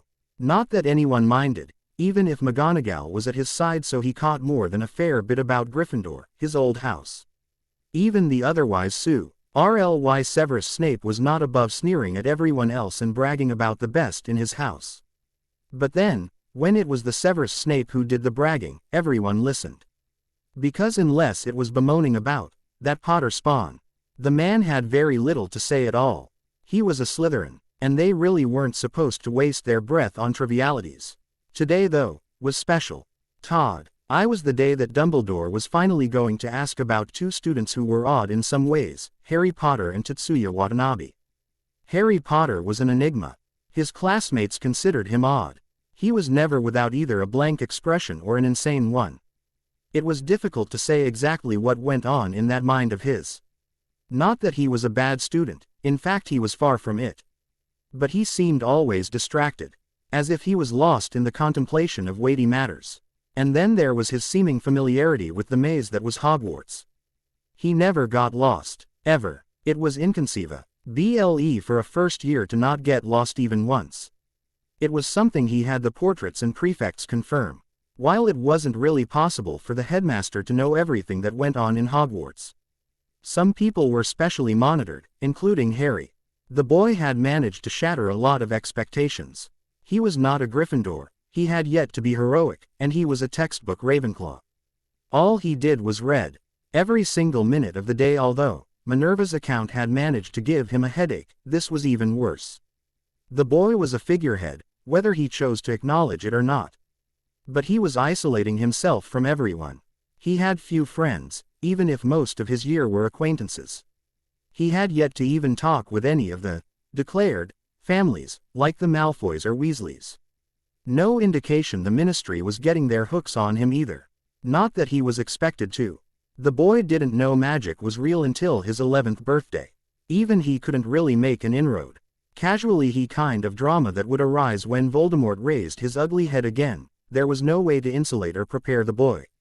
As he was lost in his thoughts, a trinket in one of his pockets began to warm up, telling him that one of his old friends wanted to speak to him. Considering just who it was, there was no doubt that the situation was serious. He excused himself, causing not too little excitement among his staff. As such, he missed the curious gazes of many and the narrowed eyes of one Severus Snape.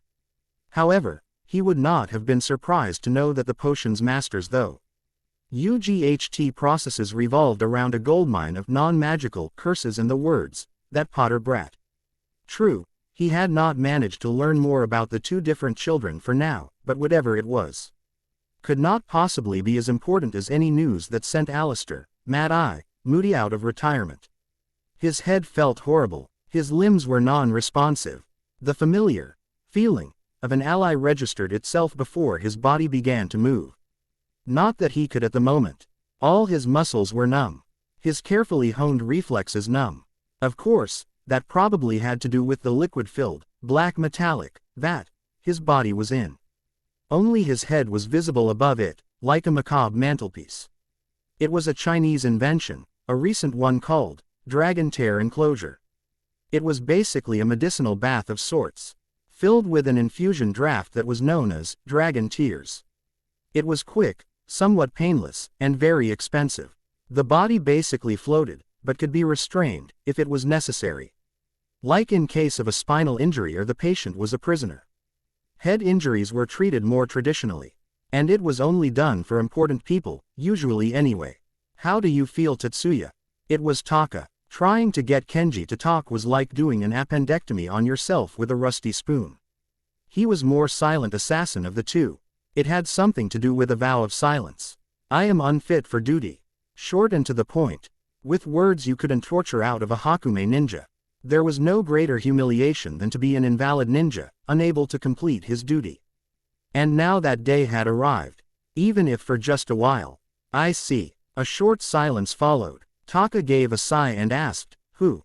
Skywalker. Taka, third best tracker ninja in the Eastern Territories, groaned in a, why me? manner. But he stayed silent, waiting for the words that would follow. The seemingly unflappable stance, however, was bringing up unforgettable memories that scared the life out of Tetsuya.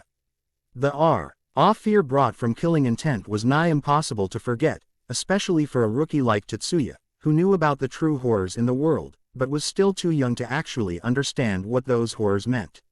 He said that he was bored, that it was a spar. He also has a combat automaton with him. It looked like some kind of monstrous puppet. I was unable to even touch him or that spider he called Sasori. He could have killed me at any time. He said I would be an interesting opponent in a few years. Taka frowned. I see. Tetsuya, however, found one detail that was odd. One thing that really didn't make sense. What are my injuries that require me to recuperate in this device? It is not so much that you are on the brink of death as that this is the only method to get you in optimal condition in by the time school begins. You fought above your current limits and under normal circumstances would have been confined to rest. However, since we cannot afford to slip up in the mission, Hayate-sama has authorized the use of the Dragon Tear Enclosure for any injury that would otherwise incapacitate you for more than a day. Quote, Tetsuya gaped. This mission, it is more important than I ever imagined. I will not fail again. Rest for now. Prepare a report when you are well. I will inform Takeda that you have awakened. If you make contact again, do not engage. Retreat at once. Unfortunately, you are far too inexperienced as of now. Your training will be advanced by Kenji next weekend. If possible, I will attempt to acquire a stealth unit to enter the castle. If the person shadowing you is indeed Skywalker, you might need an escort. Taka turned and left, leaving the healing ninja behind him. In another part of the Forbidden Forest, a different meeting was taking place. Through his idiotic minion Quirrell, Voldemort was now trying to set in motion a plan to steal the Holy Grail of alchemy, the Philosopher's Stone. Immortality and unending wealth, both would be his soon. The Hog's Head was generally known as the shadier of the pubs that served the populace of the village of Hogsmeade. Its caretaker was Aberforth Dumbledore, the partially estranged younger brother of Albus. The pub, despite its reputation, was not really a rotten place.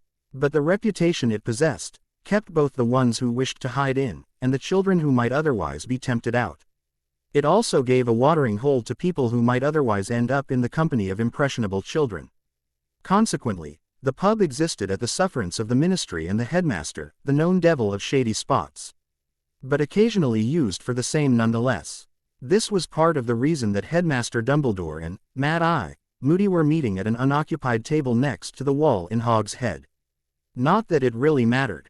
The headmaster was polyjuiced into a near vagrant of a wizard, exactly the kind of seedy person found in a known to be seedy bar. After the obligatory display of necessary paranoia, the serious part began. What is the matter, my friend? Why a sudden meeting? Dumbledore was a changed man. He looked dirty, and a charm ensured that was all that others would really remember. Assuming they did not forget he existed. It's a very serious matter, Albus. We don't know why, but as of 2 days ago, and I just verified this, a full platoon of ninja are operating in London. The Ministry doesn't know, but Amelia may. She's a sharp one. As for the ninja themselves, I don't know for what or for why, but it can't be good.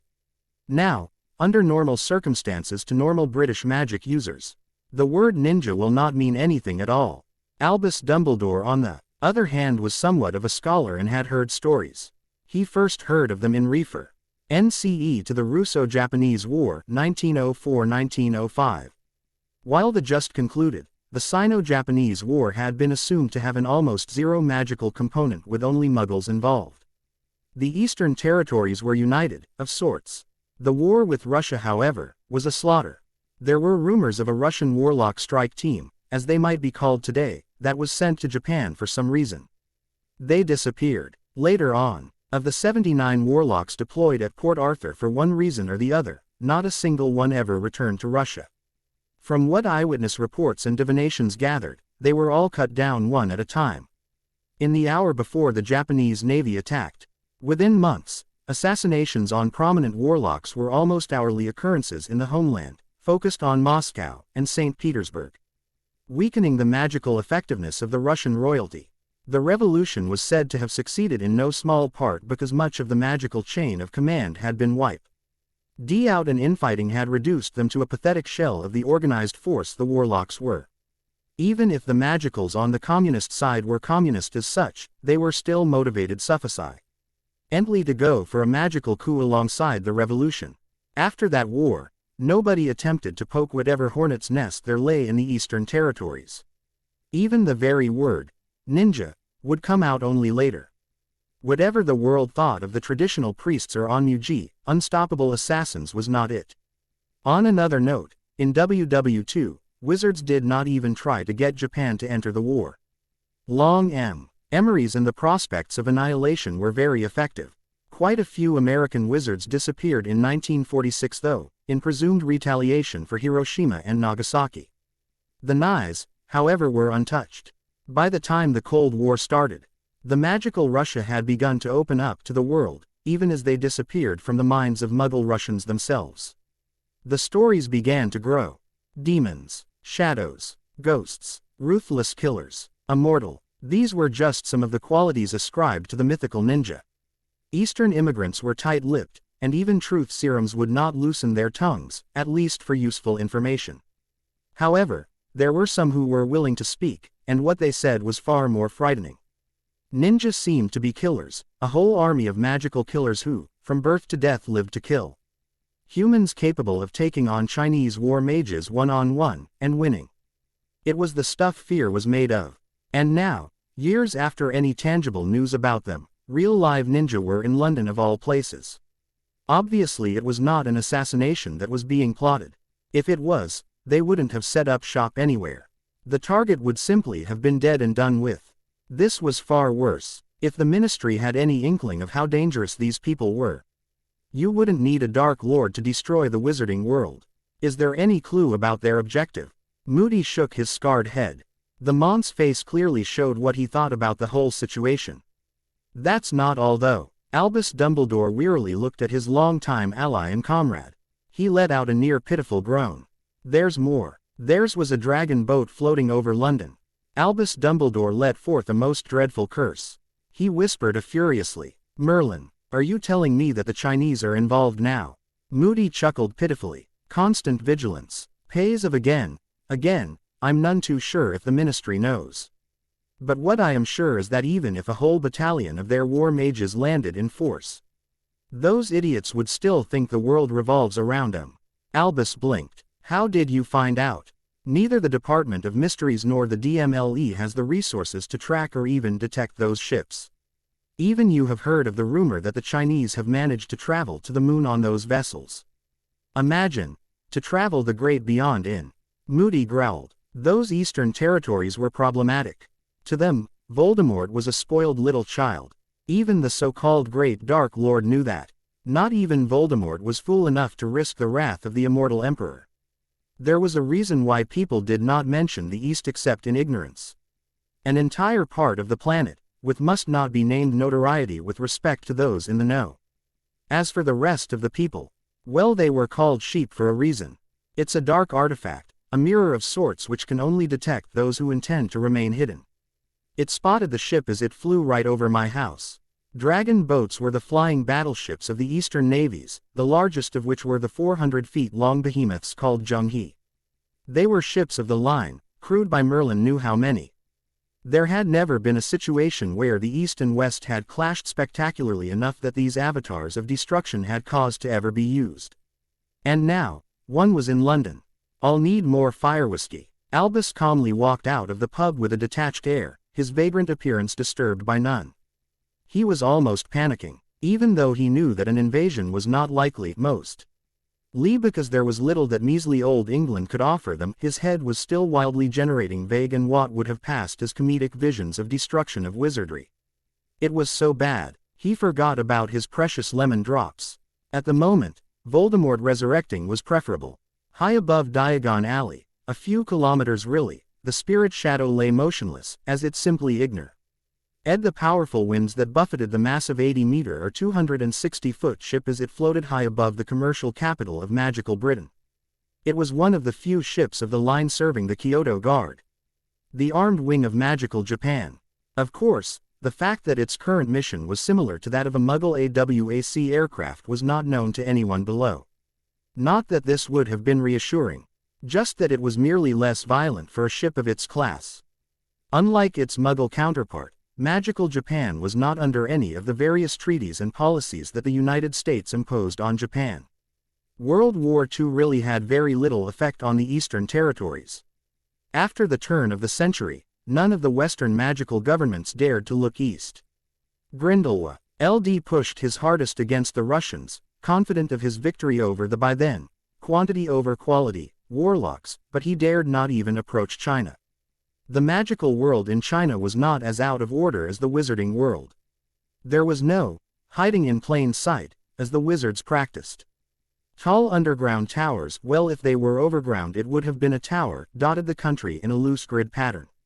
They were the towers of ignorance, enormous anchor points that enshrouded the land in a matrix of mass proportions, one that made it impossible for the ordinary people to notice anything magical.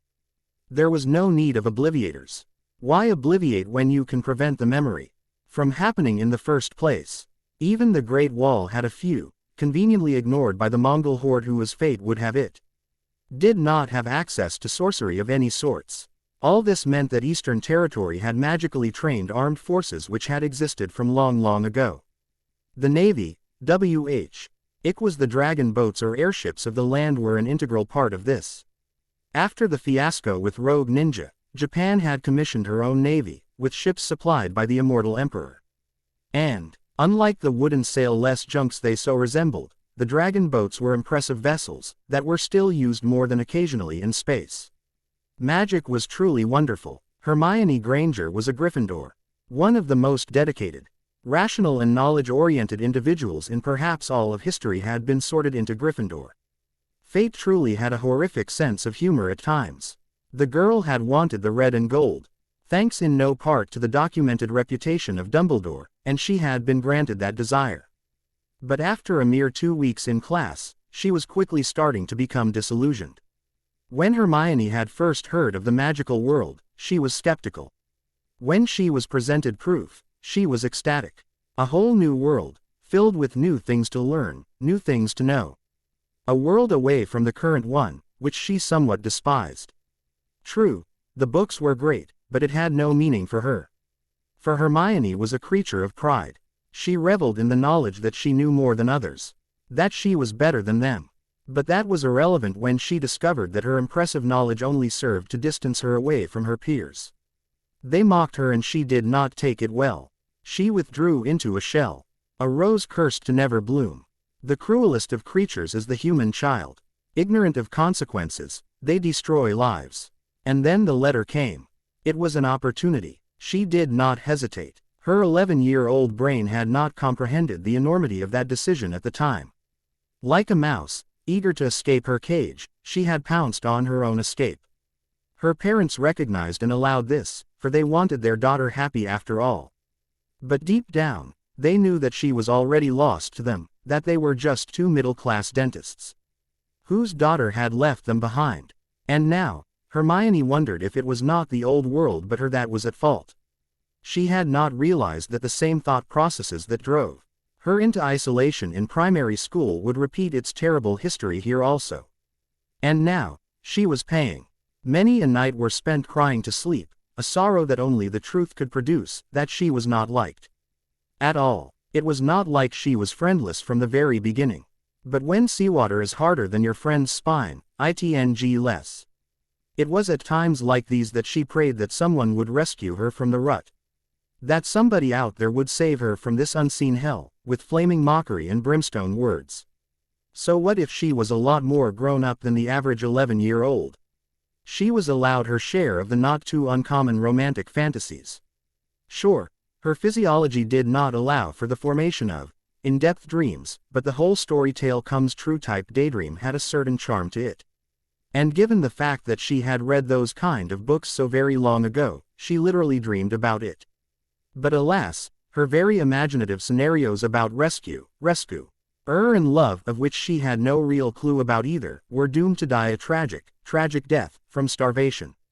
Logic had asserted itself, and 2 weeks after school had begun, she had closed up, again.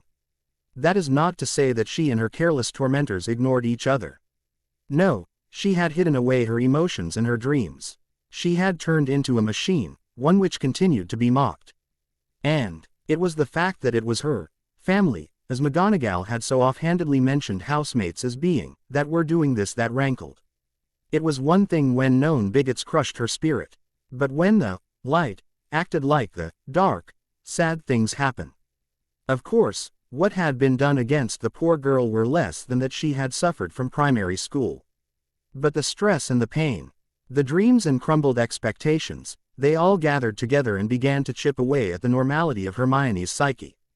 If she had any real distraction, or a sympathetic ear, if not a friend, she might have left this downward spiral of depressing logic that made sense to her and actually survived with her sanity somewhat intact. Alas, for in this world, she found that without some great and wondrous figure around to occupy the wasted time of the populace, a person to torment is quite the handy catch. And so they did it, all those shiny examples of pride and courage, a whole battalion of red and gold wearing demons who sought entertainment through the misery of others. Or at least her. After a certain indeterminate point, when the realization that she was going to be forever alone finally sunk in, Hermione finally snapped. Dual personality syndrome doesn't just pop out of thin air after all. Especially not when the original personality committed seppuku. In any case, this new Hermione found some very interesting things about herself. She was stronger, faster, more agile, or rather she was closer to using her body's true ability. She was like the Hermione Jane Granger, only better. The Mr. Hyde to the cremated Dr. Jekyll. She was also more free to indulge, having lost most of her inhibitions, and all of her morals. Of course, born as she was from the near listless yet nay gativity seeped subconscious of Hermione, this personality had the urge to destroy. The idea of revenge, or at the extreme end, the vendetta was incredible. Schadenfreude was the name of the game. And following the pattern of all insanity, in the first moments after creation, she was already going through her mental list of targets, tormentors, the ones that were marked. True, she was not betrayed in any manner. But even the slightest of mental shifts can exaggerate the perceived slight to near cataclysmic proportions. And at 11, that level of hatred can be spawned from something as simple and yet so terrible as bullying. As the individual in question was a walking insanity plea, it is a good thing her first words were never heard or recorded. Gryffindor was going to be an interesting place to live in. Unless, of course, your name happened to be Ronald Bilious Weasley. Because he was first on the cull without killing list. But just not yet. Even the insane take time to plot. Of course, Hermione quickly mellowed out a bit. She was still quite rational, and did not really want to be mad. So she managed to restore her personality somewhat. Visible madness was just poor planning. So she reined herself in. negating most of the insanity she had suffered, toning down her urges, her desires, her purpose. And from her third week she spent her time in between wandering the castle and the library. Both to occupy herself, and to gain data. A week later, she hit the jackpot. She found a house elf, an average example of the species, Tiggy her name was, who Hermione began to keep company. A part of her railed against the injustice, the slavery, the inhumanity, but it was silenced before it started. In this world, there was her, and there was them. And Tiggy was not her. In 2 days of random conversations, she practically had a minion. The elf was one of the innumerable servants of the castle. She was among the smaller ones there and was not allowed to work as much. It was a stain on her pride and honor.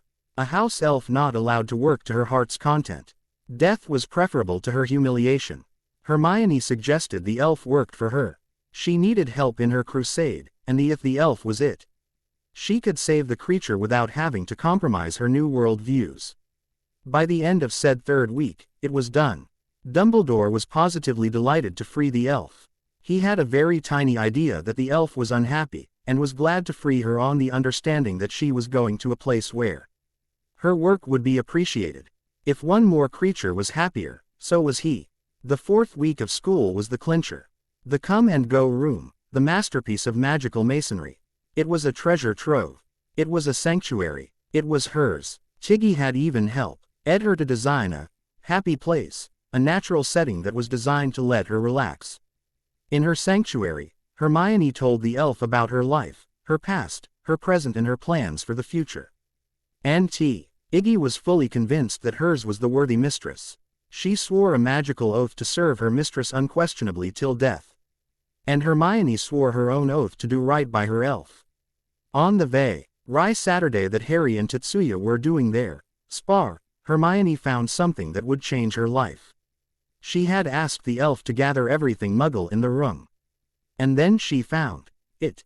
The thing did not react to the elf. But it did for her. It was in the come-and-go room, specifically in the room of that which was hidden.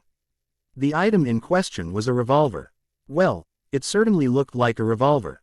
It might also have something to do with the fact that Hermione was thinking back to her collection of romantic westerns at the time.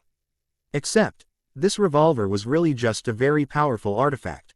A trinket left behind by a bored creature. A creature who in its native plane might as well have been an avatar of violence. As soon as she touched it, she found herself in a void. A raspy voice asked her, "What do you seek?" Quote, "Hermione." This Hermione responded without hesitation. But she also noted that her answers were far simpler and far more honest than she would have given. "Vengeance. Who do you seek vengeance upon?" "Them." The images of her tormentors flashed before her eyes. She knew she was being judged. "Will you sacrifice?" Yes. She felt odd. Something was happening. The idea wormed free that this was not exactly the best of ideas. A chant began to ring in her ears. It was a command and an invocation. She felt her body bend and buckle, but no scream rose from her throat yet. And then she was engulfed by light. Outside wherever her mistress's mind was, Tiggy saw a flash of light before she saw that her mistress had changed. Indeed, she was still her mistress, but she was not human. For whatever this was, it was not remotely human. Harry Potter in the meantime was doing just about fine. He was not in pain. He did not have any overpowered S-class, long-tongued, cursed hickey giving shinobi out to get him, and he was perfectly happy with the current progress on his too many-bladed spider analog named Sasori. True, he was totally stumped on how you were supposed to create a summoning contract, and for that matter what exactly he could summon. Unicoming he could find one, of course. But it was the thought that he wasn't completely wasting his time that counted. The Monday after the Saturday melee, Harry had been pleasantly surprised to see his outmatched opponent walking around as if normal. True, there wasn't any evidence to suggest otherwise. But he had a feeling that the Japanese assassin would have been a little more sore than his current behavior seemed to suggest. Maybe magical healing was even more advanced than he had previously thought. Overall, he was satisfied with his performance. True, he had stuck with basic kenjutsu, but he was reasonably skilled. Now he had to stick with his training and all would be well. Well, that was the plan. Anyway, since his spar with Tetsuya was now officially dead and done with, he could go on to his main reason for spending time in the Forbidden Forest. Acromantula were essentially giant spiders. However, whatever they started off as, magic had made them stronger, faster and, as mentioned, bigger. Their venom was deadly mostly due to the magical aspects, but its neurotoxic component was pure evolution and chemistry. Acromantula silk was exceptionally tough and often used as in light dueling robes. The silk was also capable of being drawn to exceptionally strong and thin wires. That showed the extremely incredible physical properties of the strongest normal spider silk, only here this property is seen at the macroscopic scale. With luck, he could finally have ninja wire of the quality he needed without having to delve into enchanting. The next potions class provided a change from the dull monotony of daily magical education. Indeed, Hufflepuff was in special form, having no less than 7 spectacular explosions in one double hour. The chaos was glorious. Harry could even understand Dedera for a moment. Of course, magnificent art of destruction aside, Snape stated, almost spontaneously, that, Potter, you have detention at 6. No reason was given. Considering that by now he had an honor guard of about 5 clones now, he didn't let too much caution show in his behavior. So he did show up at 6. With invisible escort crawling along the walls, all with a hand-on blade. Considering the dark and brooding man that was Severus Snape, his office matched him to a T. Not surprisingly, there were plenty of potions ingredients. However, the lack of any cauldrons told Harry that this man preferred his brewing in private. So he was a professional. Snape was seated at his desk and looking at him with beady little eyes, somehow managing to convey disgust, annoyance and apathy all with that one look. This guy just had to be the real live version of Ibiki. Such indifferent malevolence. Harry wondered what dark and mysterious life had driven this man to achieve this command of body language. On the other hand, what Snape, and Harry's somewhat focused clones saw, was an 11-year-old boy staring dreamily at Snape's rather expressive mug and giggling maniacally. Snape wondered what dark and mysterious life Dumbledore had arranged for the son of his nemesis that turned the boy into a mad prodigy. He was really beginning to wish that Potters were born to destroy him. The father, his life, and the son, his sanity. Potter, do you know why you're here? Snape sneered at the boy, hoping to Merlin that he would snap out of it. Indeed, with one last giggle, the boy had totally transformed, turning into the somewhat reclusive bookworm the rest of the world knew him as. But that knowing grin was quite literally spine-chilling. No, Professor, I do not. Snape looked at him and asked clearly. Were you in the Forbidden Forest this Saturday? Harry's left eyebrow rose to his hairline. It looked quite ridiculous on an 11-year-old, but was a powerful expression nonetheless. No, sir. Why do you ask, sir? Well, it was not that he had a reason, but that boy Lucius had brought in from the east was quite twitchy, as he had mentioned his encounter with semi-hostile aggressive individual. And Snape had automatically blamed Potter so instinctively that he had felt the need to bring him in and question him without distraction. However, while Potter had actually said no, the impression he got was a yes. But that couldn't be it, could it? His CTS were telling him that Potter was in the forest on Saturday and that he had an excellent idea exactly why he was asking. Snape was a master of emotional control, and the feeling he got from the boy was quite disturbing. Especially now that he had spent 5 minutes staring at the boy. Never had anyone felt so intimidating before. Dumbledore looked like a squib at the moment. He was half tempted to bow down to his lord. It almost made him believe that the rumors that the Dark Lord had possessed his last, attempted victim's body. But no, this boy was more than anything that fool could have been. He was in the presence of greatness. One that he had taken a lot of pain to irritate. And even that gaze that held such madness. The boy had spent the whole time staring at him, with an impassivity to match his own. It was unnerving, and told him the boy did not fear him. It was not that Snape was a particularly not scary person. There was no doubt that his Death Eater past was already a hushed whisper among the first years. His dark arts knowledge known to all. He was the most fearsome person in Hogwarts. But the boy did not care. What the boy possessed was the quiet calm of knowing that nothing the other person could do would be a problem in any way. Absolute control, just like the Dark Lord. Even if he suddenly tried to Avada Kedavra the Potter, he doubted that he would get a raised eyebrow, if that.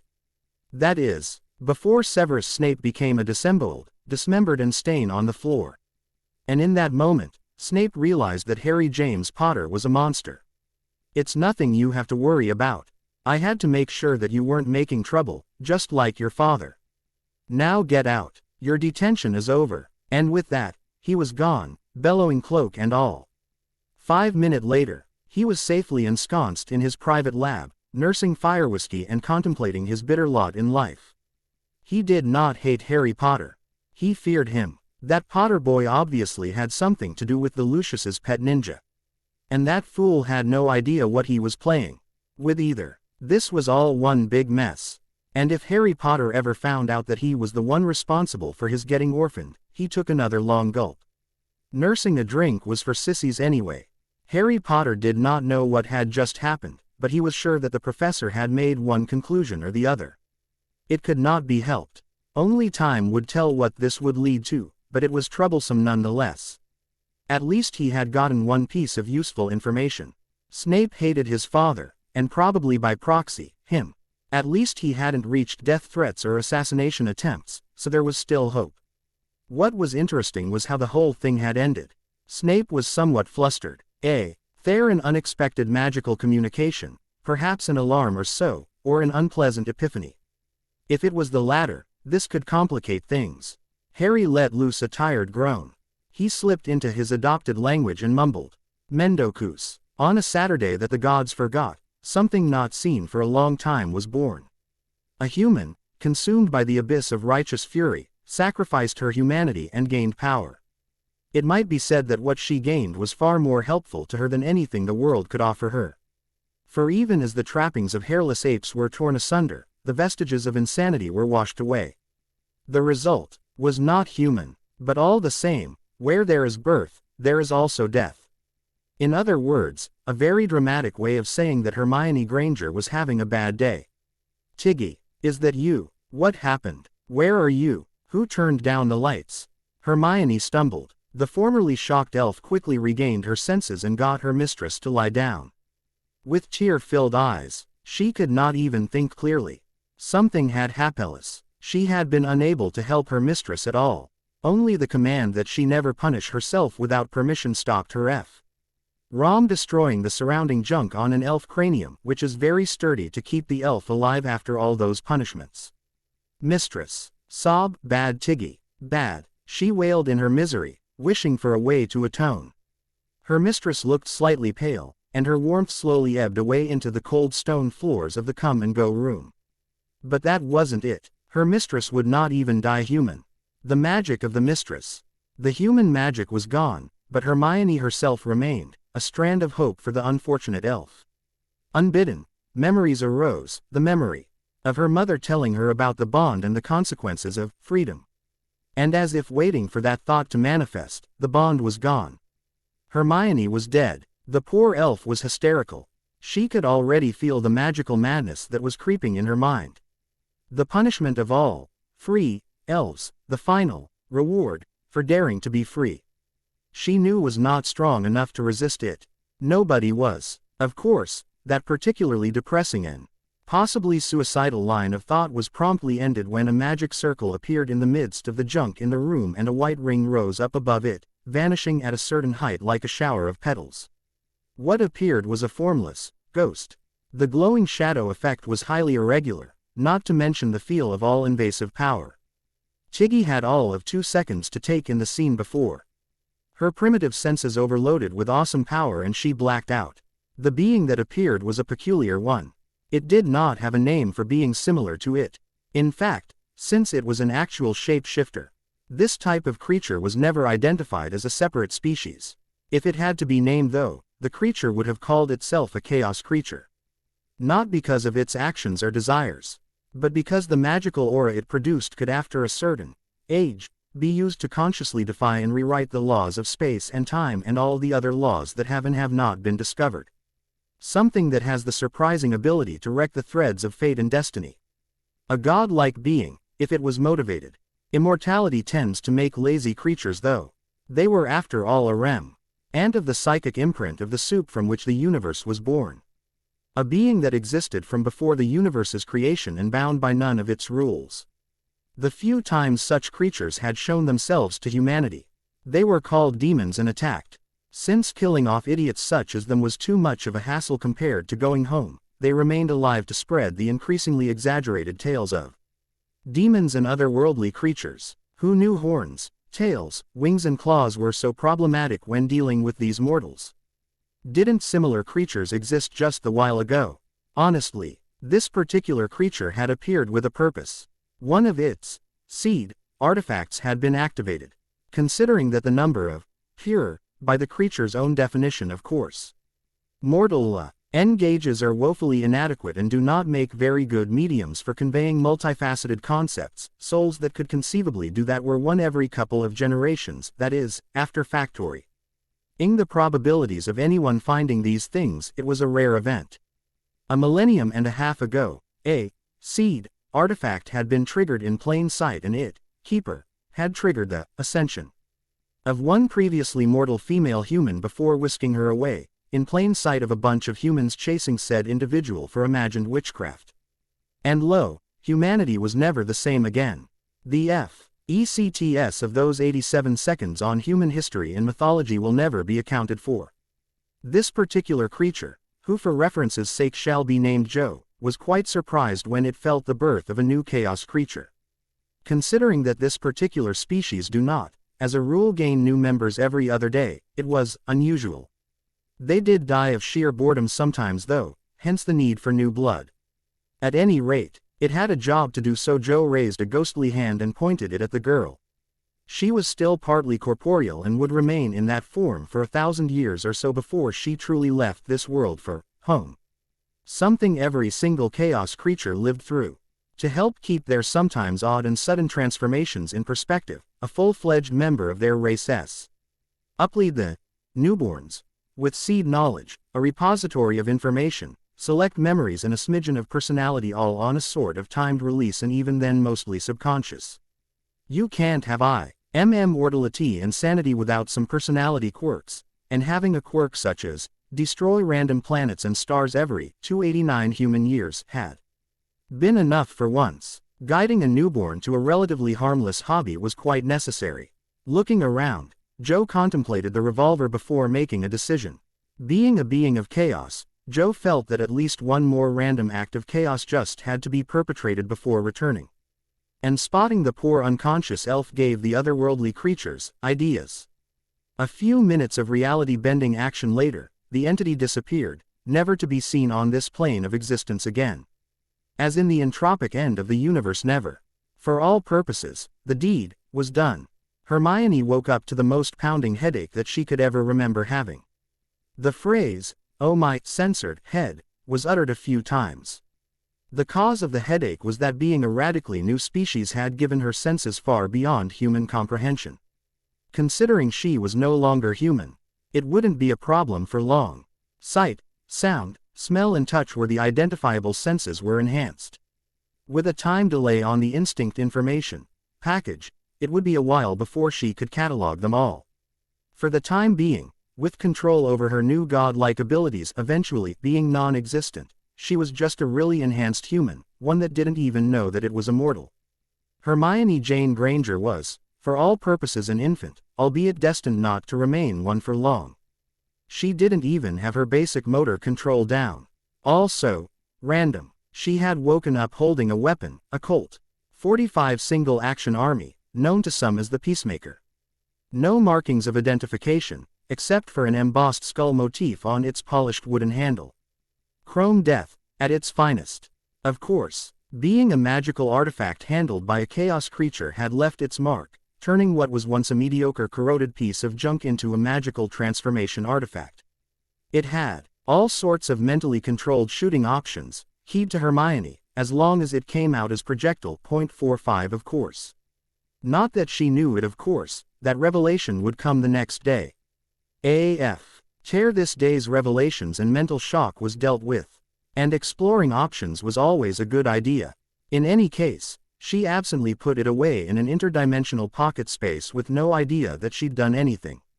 The main course of the day's shocks was the fact that her new friend was looking like a stereotypical demon, with fangs, claws, wings, tail and of course otherwise flawless human features. Oh yes, Tiggy was now the perfect visual analog of a naked and anatomically correct Hermione-faced succubus. Whatever had been done to her was permanent and beautiful.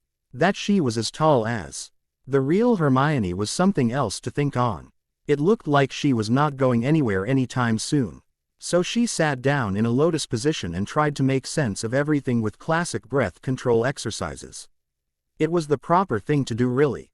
In another part of the castle, the dark and gloomy dungeons, Draco Malfoy was plotting the demise of his nemesis, the Japanese kid. Not he was very successful at it, of course. Contrary to popular belief, the Malfoys were not trained in dark arts, torture and murder from infancy. Raising kids with an absolute lack of morality or ethics lead to patricide, Malfoy indoctrination was based on emphasizing the lesser status and worth of non-purebloods. Dehumanizing them, making them animals. Getting rid of said animal came much later. Politics were much more important. Getting that higher position in Slytherin, making contacts with dark and neutral families, developing an image. Seeing that 11-year-olds tend to screw even these things up.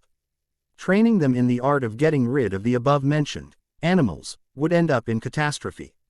As a result of all of this, Draco was useless.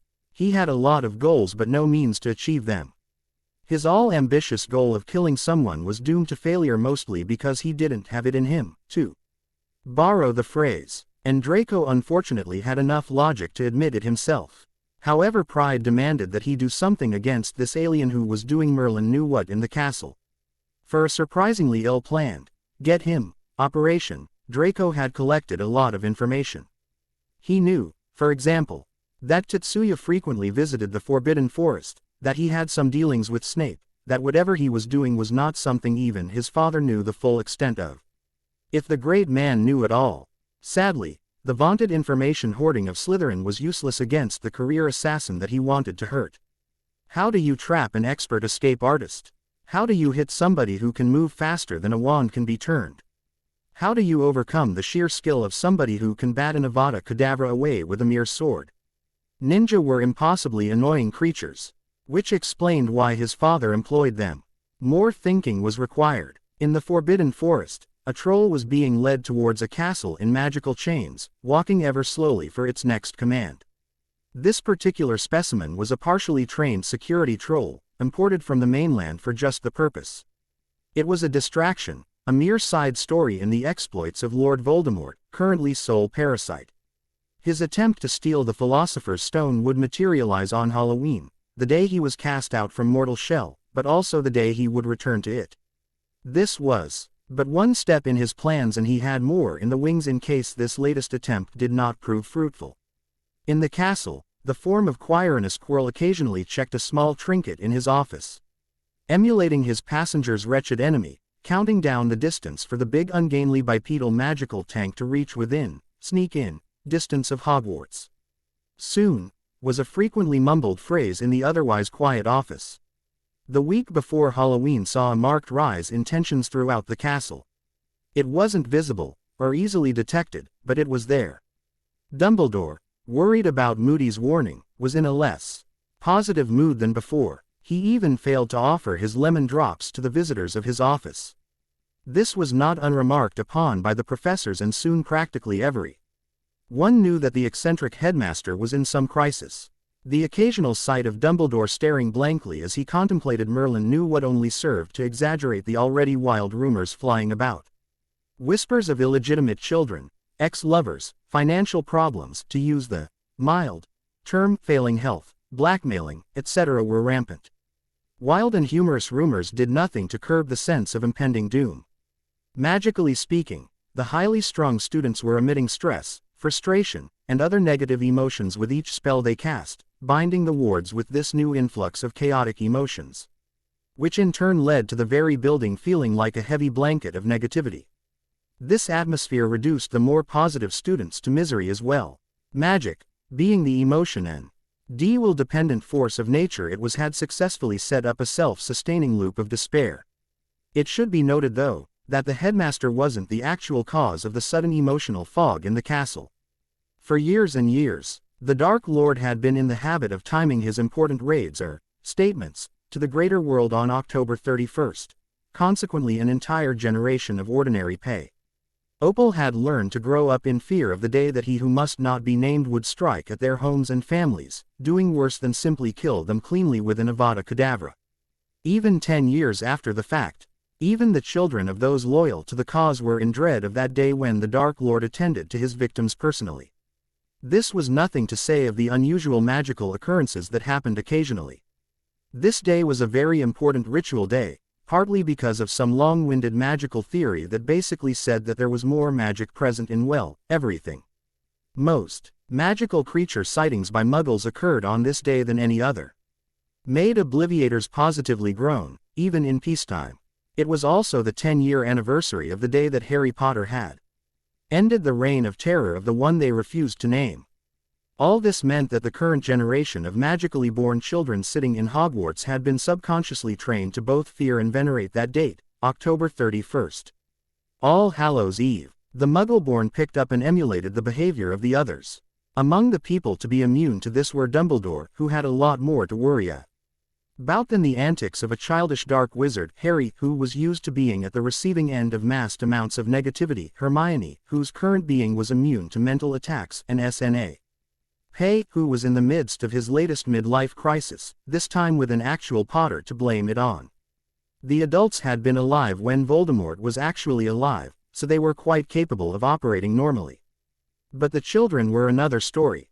Of course, after a time, the wards themselves would plunge the castle clean of such emotions, but these rarely used wards would take a while to register a problem and then actually go about setting up the magical equivalent of emptying emotions. In the midst of all this, Hermione wandered the halls in a manner that was at the extreme end of carefree. Her new powers meant that she was extremely unbound by rules of any kind, but her mind still retained enough of her old self to be totally random. Thus her current existence was in a way more normal than either the old Hermione or the average example of her race. She was still in the midst of her minor plans of revenge and the like, but discovering herself was far more of a priority for now. As a result, Ron Weasley was subject only to shrinking underwear and itching whenever he tried to open his mouth at her.